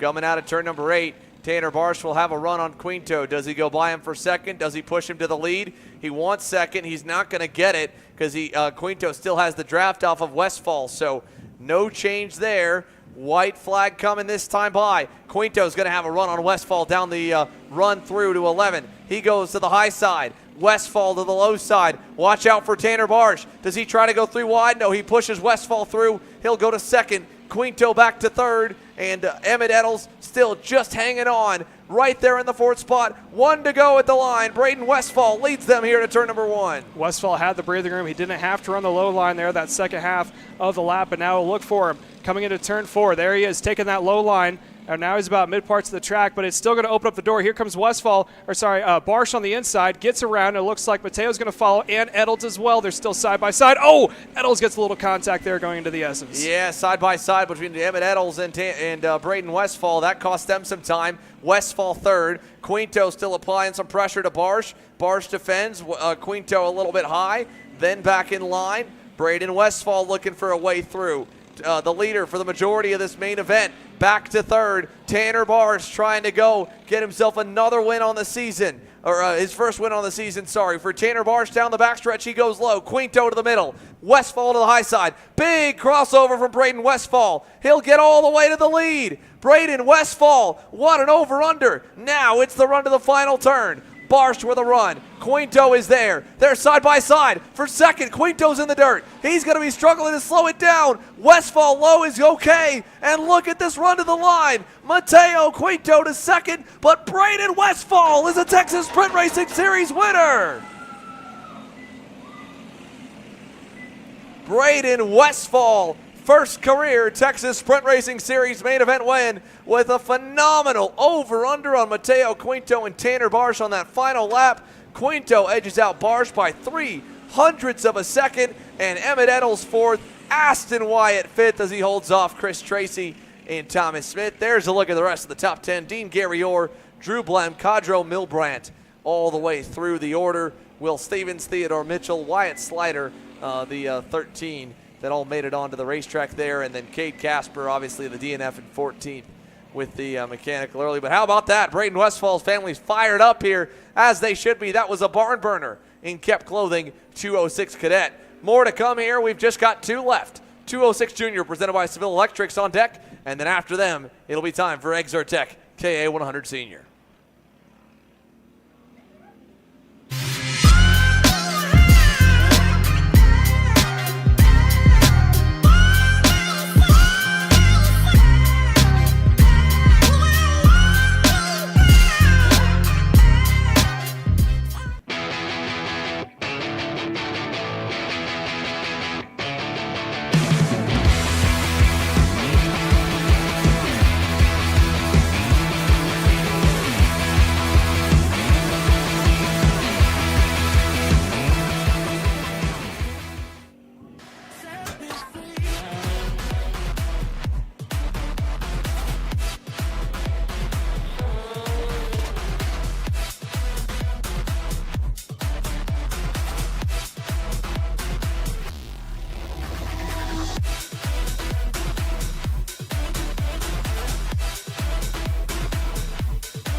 Two races remain here at Amarillo Kart Complex. Seville Electric 206 Jr. onto the circuit.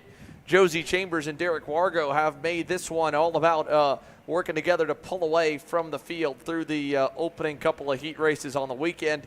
And in 7-minute heat races, they made it feel like it really didn't even need to be that long. So I'm interested to see if we'll get any kind of shuffling or any new players in the lead group in the main event. We know Reagan Seville is going to be hunting forward. He drove from last to third, ended fourth in heat number 3 with a motor change overnight. So the number 1 plate rolls off P5. It's Chambers and Derek Wargo on row number 1. Shelby Ramirez and Robert Arana, row 2.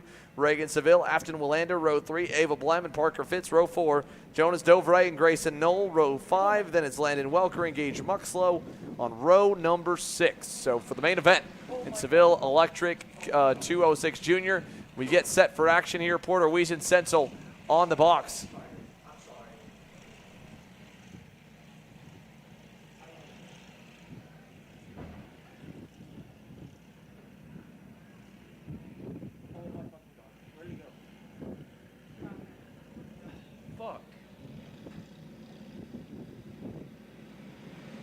Coming to the green here for Seville Electric, 206 Jr. Josie Chambers, Derek Wargo. Looks good for the start. It is good. We're racing down to turn 1. Side by side, Wargo's going to slot to third as Shelby Ramirez gets a good jump there on the comp card in the 313. The red suit moves to second. Seville moves into fourth. Robert Arana into the 5th position just ahead of Ava Blem. And they'll go single file through the S's as Seville diver into 5 on Derek Wargo. Side by side, they'll bang tires. It's going to allow the top couple to get away, and Wargo is getting swallowed up as Robert Arana gives him a godsend and pushes him forward to get out of that pack. But Reagan Seville quickly getting around Derek Wargo there through the S's. Yeah, Seville saw the opportunity and pounced on it. Like you said, took that engine change before heat race number 3, made his work his way back up. Now running in the 3rd position, but I'm sure Wargo will probably take a mental check of that if they find each other back on track here as we continue on. Like I said, green flag just dropped. Still plenty of time to racing yet to go. 14 minutes plus 2 laps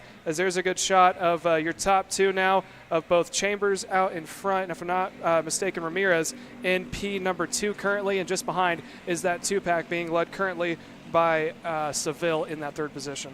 Right now we are just right around on time for what the main event should be. We're slated for a 6:10 p.m. Eastern, 5:10 p.m. Central main event start time for KA100 Senior presented by Exertech. We're pretty much on par with that. Started this one a couple minutes behind with the drop of the green. Was set for 4:45. It went green right around 4:50 for the main event in 206 Junior. So pretty standard day thus far. And with Seville and Wargo now with some separation out back, they're able to focus fully on moving forward. Robert Arana has slipped backwards a little bit. Shelby Ramirez losing a little bit to Josie Chambers, but we've got a pack forming. It's more than just 2 at the moment, which means we'll probably see more shuffling than riding in line. It's whenever we get 2 drivers, you'll very rarely see them in this division especially pass before the final couple laps come to fruition. Here comes a pass coming specifically for 3rd. Derek Wargo on Reagan Seville. He'll get through in turn number 9. Yeah, Josie Chambers may have had an opportunity there for the most beautiful thing you can see if you're leading a pack. 3 carts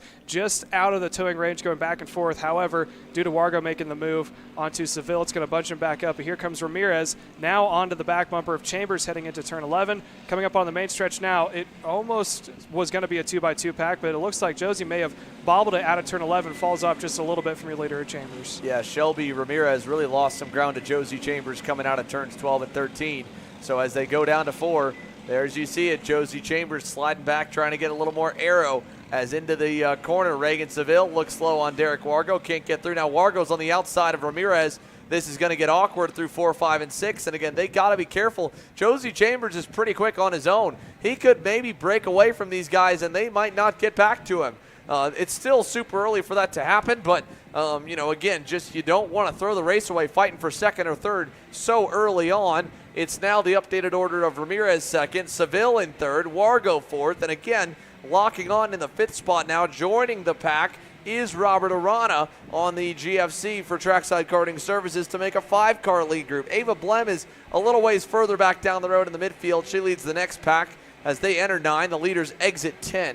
And here come the leaders into 11. What is Reagan Seville going to do with Shelby Ramirez. Big run to the bumper. He'll push her into 11 to try and close that gap up to the race leader in Josie Chambers. Yeah, smart decision there, especially when you have 3 extremely fast karts all weekend long. If you decide to go back and forth and just give the win away to the leader out in front is something that isn't really the most mature thing to do. I say that, though. Ramirez got a little loose, and now here comes Wargo making a move, trying to get around. And while all this is happening, Seville giving a push to Ramirez to try to keep her right in front of Wargo heading down into turn 4. Shelby let Derek into line, which was cool of Ramirez. And again, Reagan Seville probably kicking himself saying, man, I should have gone by her in 11 because she blew the next corner and then I lost the spot out of it. But now he's going to go. He pulls to the inside with help from Robert Arana for third and not fully clear at the end of the corner. Still side by side. They're almost stuck together. Seville tried to get clear, stared her down coming out of it, but Shelby holds her ground strong through turn 8.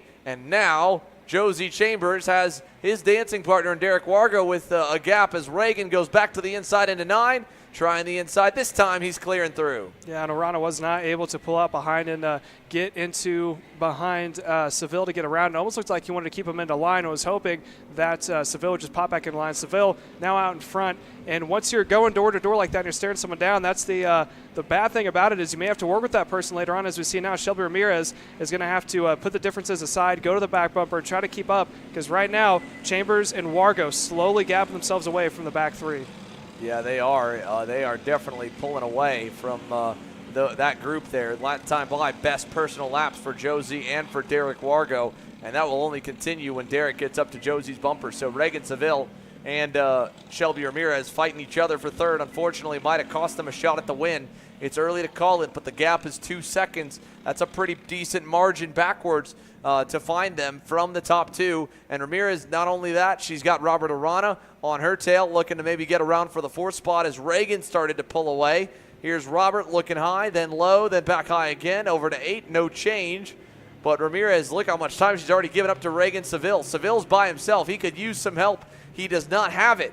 Robert Arana pushing Ramirez back forward to turn 9. Yeah, I think if Seville can get him just out of drafting range, it's going to come down to him as to how well he can try to catch up to the top 2. The problem is the top 2 already knows the tail as here comes Arana trying it possibly on the inside of Ramirez coming down to 11. Thought better of it, gets back in a line, but they're going to need to figure something out here quick as he's still thinking about it going into turn 11, gives that extra push, and then Ramirez making up just a little bit of time there to Seville coming across the main straight. Yeah, Ramirez sent it into that corner, lost a little bit on exit, but still had a net gain, I feel like, on Reagan, which was good. In fact, she hit her best lap there, a 14.9. So now looking for a little more from Arana as they rocket through the corner over to 4, 5, and 6. Derek Wargo also, by the way, way wide. Ramirez misses turn 4 by a mile. She goes wide into the marbles, and now Arana inherits 4th, and Ramirez back to 5th. And you can see already the disappointment probably is going through the head of Reagan Seville because the top 2, Derek Wargo, Josie Chambers.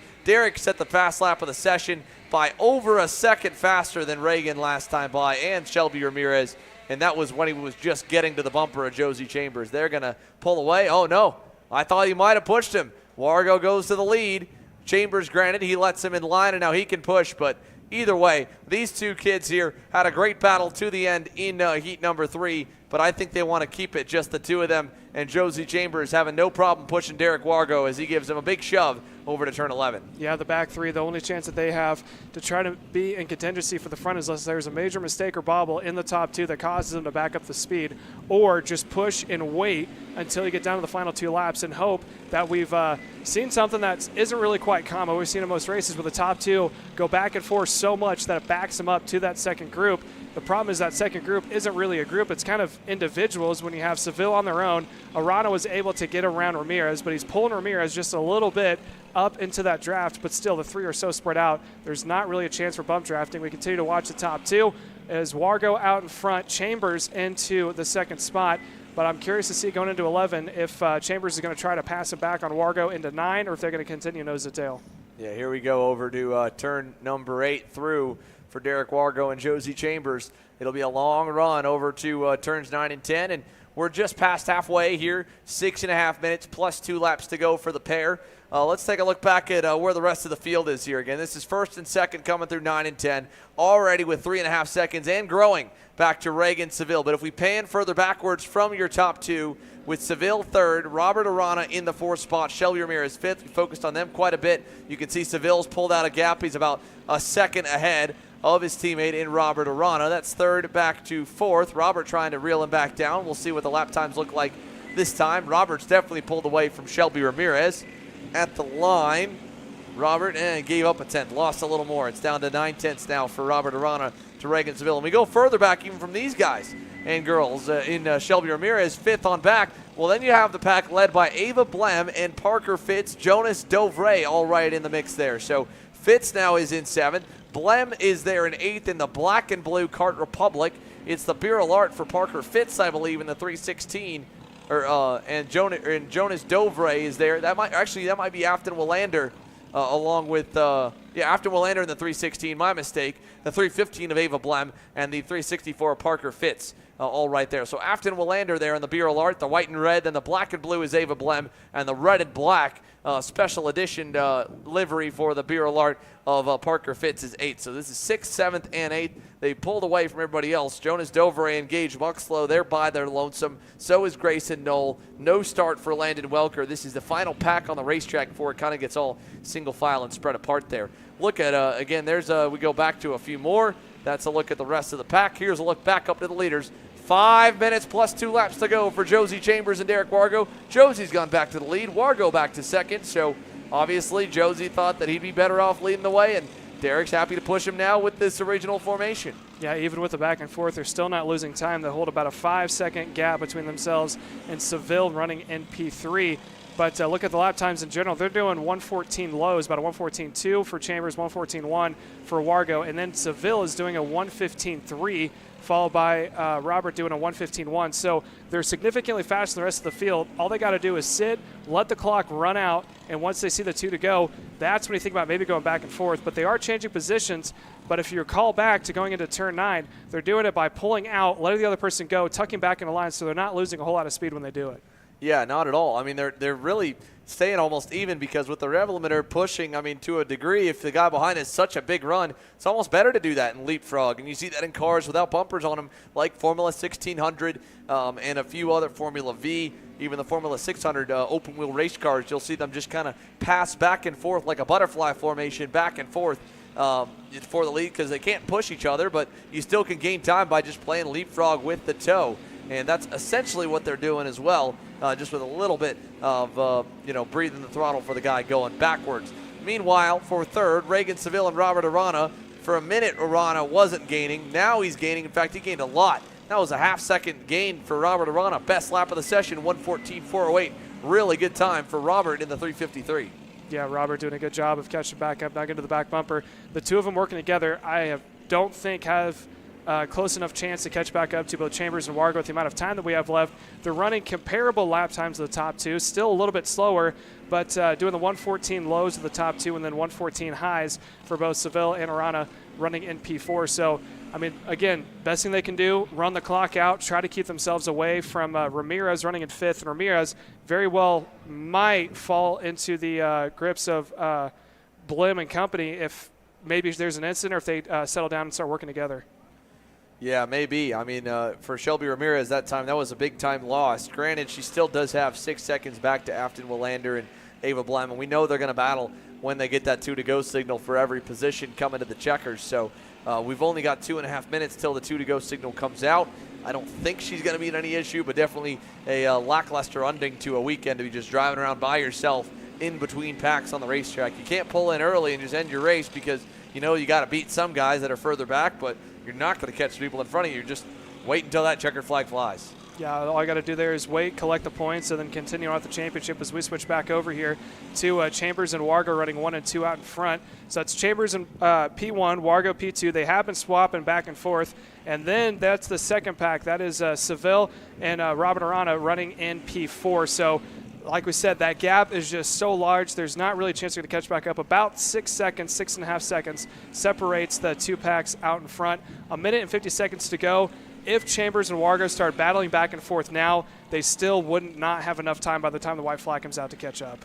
Yeah, I mean, they've got such a big gap. They could have as much fun as they want to. But for now, it's just sizing each other up. Derek Wargo learning from Josie Chambers of as this race has gone on, where Josie's good, where he is good, or maybe even better than Josie. And he's going to have to use that at some point. It's just a matter of when. Coming to the line. This is 1:20 to go.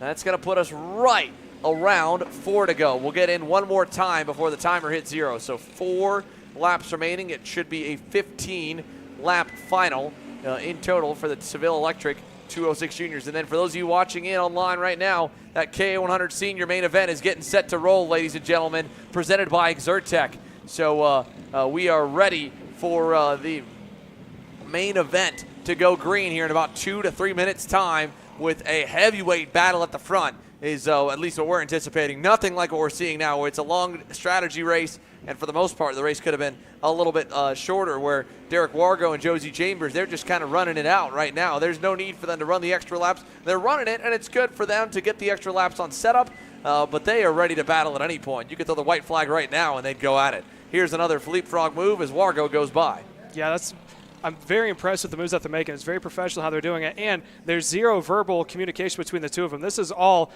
just looking at each other and like kind of giving nods or hand gestures, and they've done it perfectly every single time. And every time they swap positions, they haven't lost a whole lot of time. Typically when someone makes a pass, they lose anywhere from 0.3 to half a second, depending on where they do it and how extreme that it is. But this time across the stripe, last time they went by was 1:13. This time was a 1:14, so about a 0.2 fall off because they're doing that whole leapfrog technique.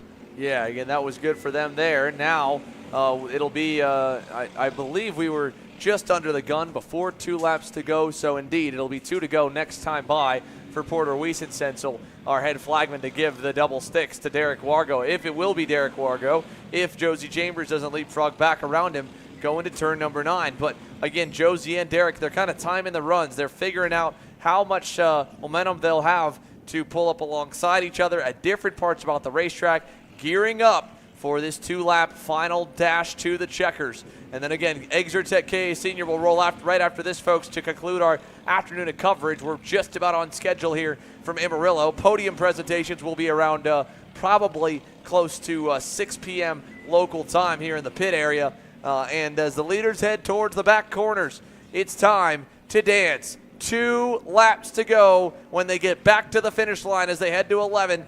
Derek Wargo on the Drive Your Line Kart Shop Comp Cart. Josie Chambers on that black and blue barrel art leading the way. They've got an 8-second gap. They can dance as much as they want. For now, it's the normal line through 1 or 2 for Little D, Derek Wargo. Yeah, I think Chambers, if they're going to make a move, is either going to be into turn 4 or into turn 9, maybe into the S's, or they might wait till the white flag in general. It looks like Wargo is not going to defend coming into turn 4. Chambers is not going to try to pounce on him at all.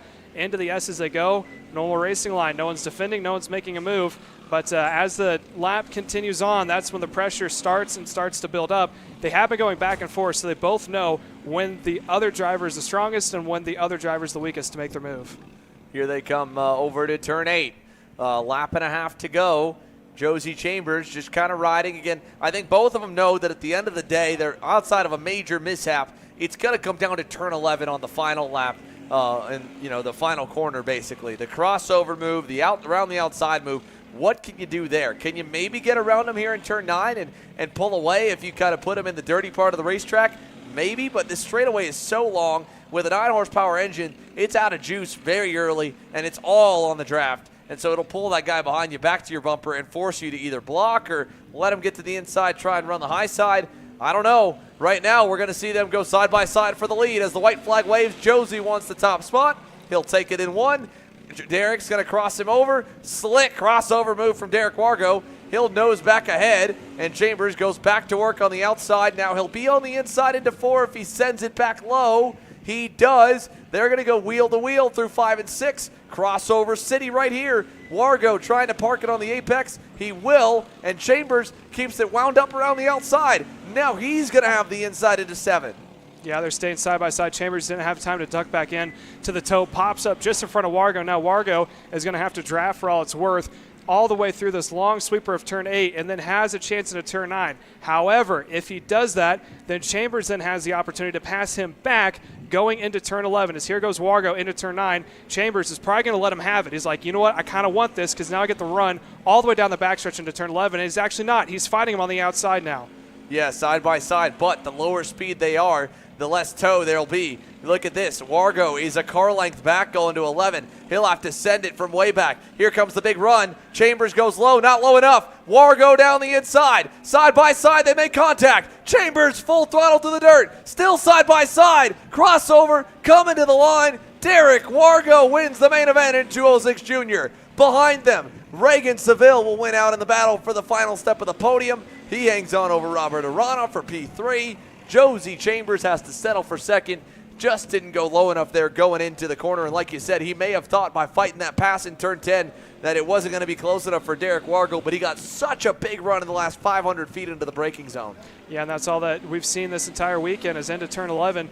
I mean, it psyched us out a couple of times where they're just braking way deeper than we think that they're going to and was somehow able to hold that inside line. Well, again, it's a setup corner for a straightaway, so you have a lot of time. You're expecting to brake early and get on the power early when that kind of makes it where it's a long enough zone to go in deep because they're used to backing up that corner so much. But here's your results in 206 Cadet. Wargo, Chambers, Seville, Arana, Ramirez, the top 5, Ava Blem, Afton Willander, Parker Fitz, Jonas Dovray, Gage Muxlow, and then Grayson Knoll all the way back there. Nearly a lap down for Grayson Knoll. He ends up down in 11th, and Landon Welker, unfortunately, again, no show for the final. With that, it is time. Eggs Tech K100 Senior on deck and ready to fire off for the final session of the weekend here at this phenomenal facility, Amarillo Kart Complex in the Panhandle of North Texas, getting set to go green.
Well, the engines have come to life for the Exertech KA100 Senior Division, and we get set for what should be a barn burner of a main event. 15 minutes plus 2 laps here is the distance as they work their way out of turns 1 and 2.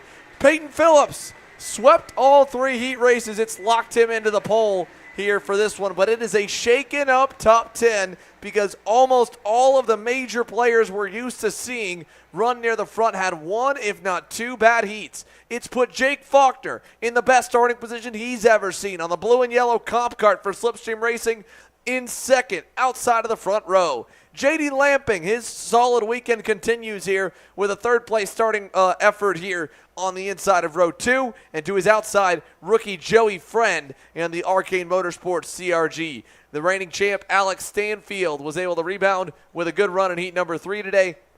He rolls off in the 5th spot to the inside of privateer Ruben Asensio, the 4th, with, again, a new personal best starting position in 6th. You go back to row number 4. Aiden Rudolph's had to come from the back of the field, or at least in the middle of the field, in all the heats thus far this weekend. Haven't heard much from the AR Academy Bureau R driver. He's 7th. Braden Robertson to his outside starts 8th. Connor Casey and Ian Howell make up row number 5. They start 9th and 10th apiece.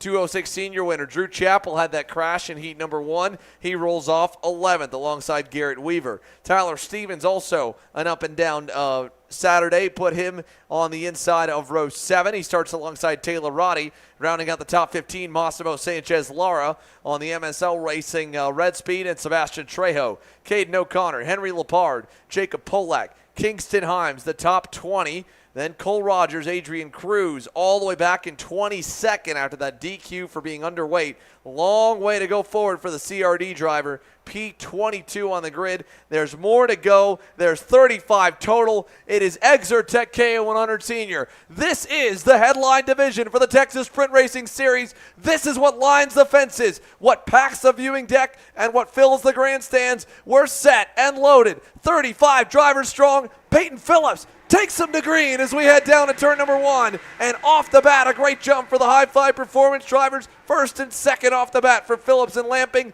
The rest of the field will cycle through nicely as they head to turn number 4. Aiden Rudolph also able to slot into the 6th position. He's now going to take it side by side, give the position there to, I believe that was Robertson, who's now going to, in that CRG, slips in front of him, and that's going to be the defining line between the 2 packs already. We got one dropping a wheel. I believe that was Jake Faulkner going off, and another one goes off there, going out of that little sweeper into the hairpin. Yeah, a couple drivers off at 6. That was Alex Stanfield getting some elbow grease out. He quickly was trying to get through because he knew that if Peyton Phillips got away, it was going to be all said and done. Peyton Phillips has been super fast all weekend. Joey Friend, the rookie, wants to go. Alex Stanfield wanted him to follow. Friend says, no thanks, vet. No thanks, champ. I'm going to go by, and I'm going to run my own race up to the lead. So Joey Friend to P3, Stanfield P4. Jake Faulkner going to push Stanfield back to the rear bumper as they get to 11. Yeah, they're going to stay nose to tail. No one's going to make any dive bomb moves on the start. Unlike what we saw this time yesterday in Heat 3, everyone seems to be just a little bit more tamed as they make their way across the line. But as you said, Peyton Phillips, if he can get Lamping out of drafting range, might be able to start to pull away. And Alex Stanfield, probably not the start he wanted, only making up 1 position in total, continues to stay in P4 right behind Joey Friend, who, as you said, he thought he would try to stay in line, but he is quickly trying to get around.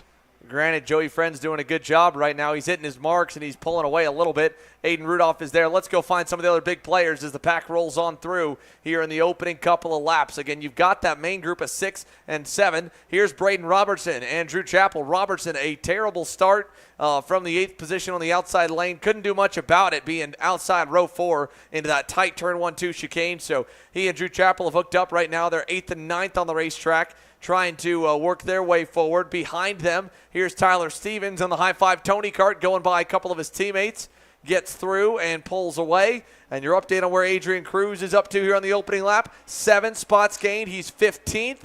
But he needs this 5-car pack to battle, and I think they might. J.D. Lamping arriving on the scene as Peyton Phillips leads lap 2 down to 1 and 2. Yeah, the hopes of Phillips had of trying to pull away and keep the draft at bay is slowly going away as here comes Lamping.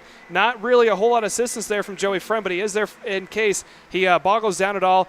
Probably won't overtake him, but actually I say that, and there goes Joey Friend on the inside, so he's not going to take back P2. Here comes Stanfield also following, and I think that may have been Faulkner also getting their nose up on that curb, so that's going to break it up. So now there's 2 out in front, and then they're going side by side. Stanfield is going to settle it back down into P3. So now Joey Friend, the rookie, better than he has been in his TSRS short-lived KA senior career thus far. Only event number 3, looking good. Here's a look further back at some of the race back coming through 6 right there. That's way down the order. The top 10, really top 9 back to Drew Chappell, and then a big gap as a gaggle of cars in the midfield were battling. There's the back group going through. You watch the rest of the pack come on into turns 9 and 10, and you can find your favorite driver there. Let's see Stanfield here with Faulkner in tow and Lamping behind him. He's now in 4th.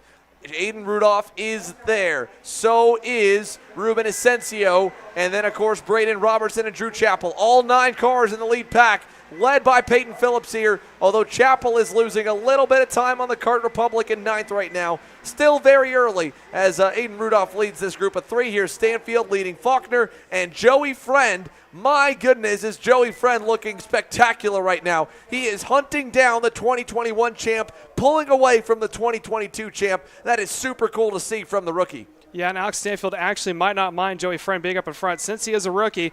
I mean, he did come from the junior division running KA, but if he does start forcing the issue out of Peyton Phillips, backing him up, that'll back up the pack. He thinks that he's mature enough and quick enough to go up there, but maybe doesn't have the experience to know what it's like to stay in line and not try to force the issue to get it to separation from the pack. Well, let's see. We're going to get an opportunity right now. Joey Friend, what do you want to do? Do you want to lead? Do you want to follow into 11? He's going to push Peyton Phillips for now. Stay in line. Now, the downside is, again, they're fast enough in KA Senior. It's almost a break even in most cases to work together versus to stay in or versus to pass, because you have to give up so much time by braking early. The little bit you gain by pushing to pull away is minimal, and you saw that right there in 11. Alex Stanfield ate up the gap that Joey was just starting to build on that bend by pushing Peyton Phillips. They're not necessarily losing time, but you don't gain a whole lot of time by being a faster guy and pushing someone around in KA Senior. The speed is just a little bit too high in most cases.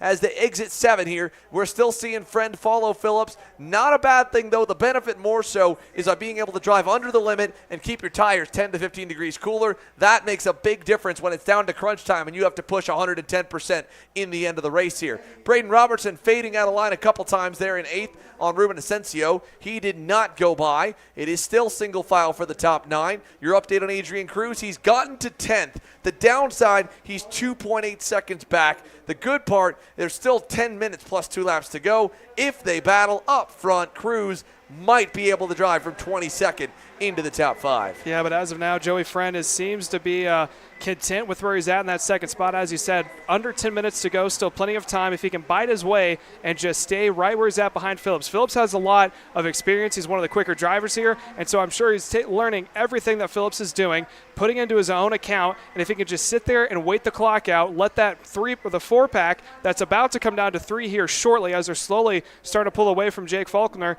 then it may be down to a better situation for him to just stay put. Well, not only that, they just dropped off the back 4 as they started to battle. Aiden Rudolph versus Braden Robertson, Drew Chappell, and Ruben Asensio all going at it. As now you look at the gap there from J.D. Lamping backwards. That's good news. See Adrian Cruz back at the screen there on the purple and green. Cruz Racing Development Cosmic. With these guys battling, it's going to kind of string the groups together. As here's a group further back battling. That is, I believe, Kingston Himes. He's up 9 spots from 20th to 11th ahead of Sebastian Trejo and Massimo Sanchez Lara in 12th and 13th. Out of the S's coming on the front stretch, it's his 6th, 7th, 8th, 9th. Aiden Rudolph, Braden Robertson, Drew Chappell, Ruben Asensio. They are now 2 seconds back from the leaders with Joey Friend still working with Peyton Phillips, and they are pulling away with Phillips towing the line at a good pace, and they're even, like you said, dropping Jake Faulkner a little bit. He's going to fall into the clutches of J.D. Lamping there on that high-five performance Tony kart.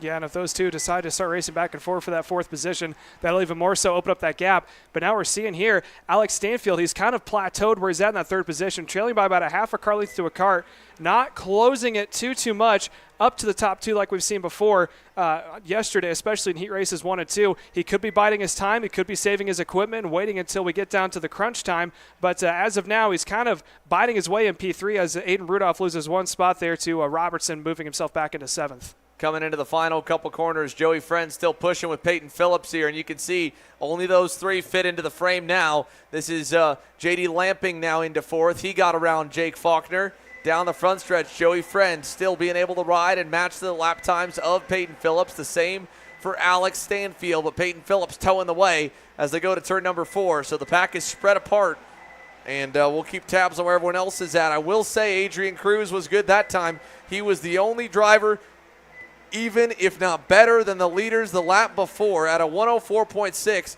We knew he had the speed to run there. He's got a long way to go, but now it's down to only a second or so to the back of that next pack that he's tracking down. Asensio, Chappell, Rudolph, and Braden Robertson. So he might be able to get it further into the top 10, but he'll need a lot of dogfighting at the front that we're just not seeing out of Joey Friend and Alex Stanfield to get any higher. Look at this here. Drew Chappell. He's going to fight for the 7th spot inside and clear on Aiden Rudolph. So Drew Chappell makes up a position there.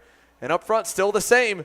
All three nose to tail headed down into 11. Phillips, Friend, Stanfield there. 1, 2, 3. J.D. Lamping just a little bit backwards from them, trying to reel them back in. It looks like Lamping is actually starting to pull away ever so slightly from Jake Faulkner, who was falling off of that 4th spot in that lead pack right now. If they do start battling back and forth here, which I don't think they're going to do for another 2, maybe 3 minutes, then we could see him start to bring that gap back up. And you're talking about Adrian Cruz. He's got to worry about one battle at a time. And right now the battle he's got to worry about is getting up into that second lead pack. Once that's done, then he can try to focus on the front pack. But there's too much in between to try to focus on only going to the front right now, in my opinion personally. Yeah, I mean, there is a lot still to be decided. And that all being said here, in terms of trying to get to the front for Joey Friend, I mean, he knows he's got a lot of options on the racetrack to go by. Peyton Phillips, being able to show him around, but not necessarily pull away. Joey's got an opportunity here in 11. He's got one in turn 1. Here it is in 11, going for the lead right on cue. Joey Friend will go to the point for the very first time in his career. Joey Friend leads the way in KA Senior. The crowd fired up for the rookie now as he's got 2 veterans behind him and the 2 reigning series champs over the last 2 seasons. And with that one pass, J.D. Lamping gets a lifesaver. He'll close the gap up to Peyton Phillips now. He'll bring Jake Faulkner back with him. That next group, led by Braden Robertson, they had a good lap last time by, all by one move for the lead, and we start to see the packs close back up as Alex Stanfield, a little bit of a hand signal backwards to Peyton Phillips here, letting him know, get on up here, I'm ready to go to the lead. Let's see if the number 1 plate stays behind or if he goes at the first opportunity, because we're going to come down the backstretch now to turns 9 and 10. Yeah, I don't think he's going to take it here. He's probably going to wait till turn 11. That seems to be the spot where everyone tries to take it as they make their way through 10-11 now. And looked like there for a moment that possibly Phillips is trying to get on the outside as we spot back over a little bit deeper in the field to Sons of the glaring out there. I think that may be Phillips. No, that's not Phillips right there. That's Stanfield and Phillips. They're still single file. Just out of frame was Joey Friend.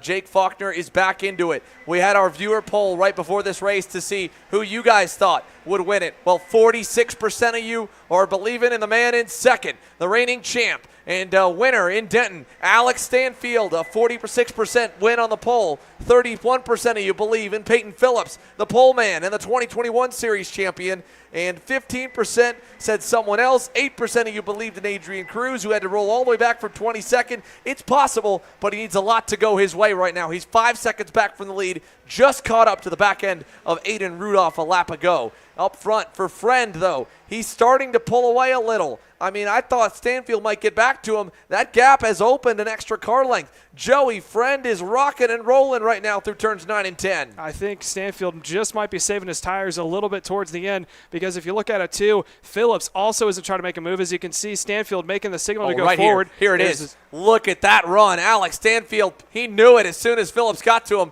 That was the run, rolled with it. Alex Stanfield leads the way down the front straightaway. Peyton Phillips second, Joey Friend back to third, 3 minutes plus 2 laps to go. Now here's the question. Does Phillips try it now or does he stay content in P2? He knows that Joey Friend's new. He knows that Joey Friend wants to get that first one as a rookie. He's probably going to be a little anxious to get up towards the front as we see Friend tried it there on the inside, making the way into the S's now. Phillips might try to get around Stanfield just to put him in between himself and Joey Friend. Yeah, Joey Friend is the wild card here. He hasn't been up front to go head-to-head against Peyton Phillips and Alex Stanfield. Last month was close. He was healthily in the top 10, but not in the lead pack, not battling for the win like Rudolph, Phillips, Stanfield, and Cruz were. Now he's in the mix here in the main. Same for J.D. Lamping. Don't know exactly what J.D. wants to do. He's going to fade low, pulls back in, thinks better of it there for third. And again, Jake Faulkner also, best career weekend, I believe, for Jake as he leads or runs right in the back of that group in fifth. Just kind of rolling with the punches at the moment. He had his personal best last time by at a 104.28. Black flags flying at the bottom of the screen there that time by. And as the leaders head onto the front straightaway, 2 minutes plus 2 laps to go for Alex Stanfield. Yeah, it's coming down to crunch time, and you know they don't have a lap counter on their on the steering wheel. What they do have is a timer of how long they've been running. So mentally, they can take note of around what time they think it is, and then from that, one of the 2 flags are going to come out to show 2 laps to go. But now as they're snaking their way through, oh, here comes the inside Lamping, getting into Friend a little bit, knocks him just outside the line, and he's going to actually lose momentum from that and tuck back in, and that's going to break up the pack now. Yeah, move Jake Faulkner to fourth. Friend still third. Like you said, Lamping loses momentum back to fifth. And now Peyton Phillips with a golden opportunity. If he is patient and he shows restraint, if he checks back, he sees that gap to Joey, he might wait another lap or two before making a move on Alex Stanfield to try and make it a 2-horse race. That's if he wants to do that. He might want to get in front, pack the pack up, and have a lot more going at it. By the way, the update on Adrian Cruz, he's up to 8th. He's about a second back from Braden Robertson and Drew Chappell, who are starting to come into view. 1 minute plus 2 laps to go. Stanfield, the leader, down to turn number 1. It is basically 3 to go here as they cross the line. Now or 4 to go, sorry. Let's keep an eye on Phillips here. He's in that tow right now, Stanfield, but as the was talking about, not a huge factor. So he may try it here. He doesn't. He is going to pick up high. Almost looks like Stanfield's starting to defend now with about 3 laps to go. So he's anticipating that everyone's going to start making a move on him. However, if they were going to stay in line, he's guaranteed to back up that pack if he was actually defending his line there. Through turn 7, Alex Stanfield, Peyton Phillips. Joey Friend has caught back up. He's reunited the group to 5 again. There is at the back of the frame Drew Chappell and the Tesoro Raceworks CRG of Braden Robertson in 6th and 7th, trying to catch the leaders. 15 seconds plus 2 laps to go. Will they get to the line? Well, you'd want to give us another lap here. At least we do. I'd love to see more get into it. I'm sure the drivers in the top 5 would rather we get the 2 to go now. Keep it at 5 at most, but we could see more. It's down to just 2 seconds back from J.D. Lamping to Drew Chappell. Through the S's. At the line, we'll hit the 0 marker. 2 to go. Alex Stanfield, Peyton Phillips. Let's dance, boys and girls, down to turn number 1. Now anticipate your leader here of Alex Stanfield to defend it coming into turn 4 as he is about middle of the track right now, and look for Phillips to pop out just a little bit. He is going to do so. Didn't pop out a whole lot as Stanfield still not taking out. It's a mild defensive line. He's not all the way down to the inside, but it's just enough to be on the safe side in case he needs to pop back down. Takes a look back to see, and here comes Friend on the outside trying to roll it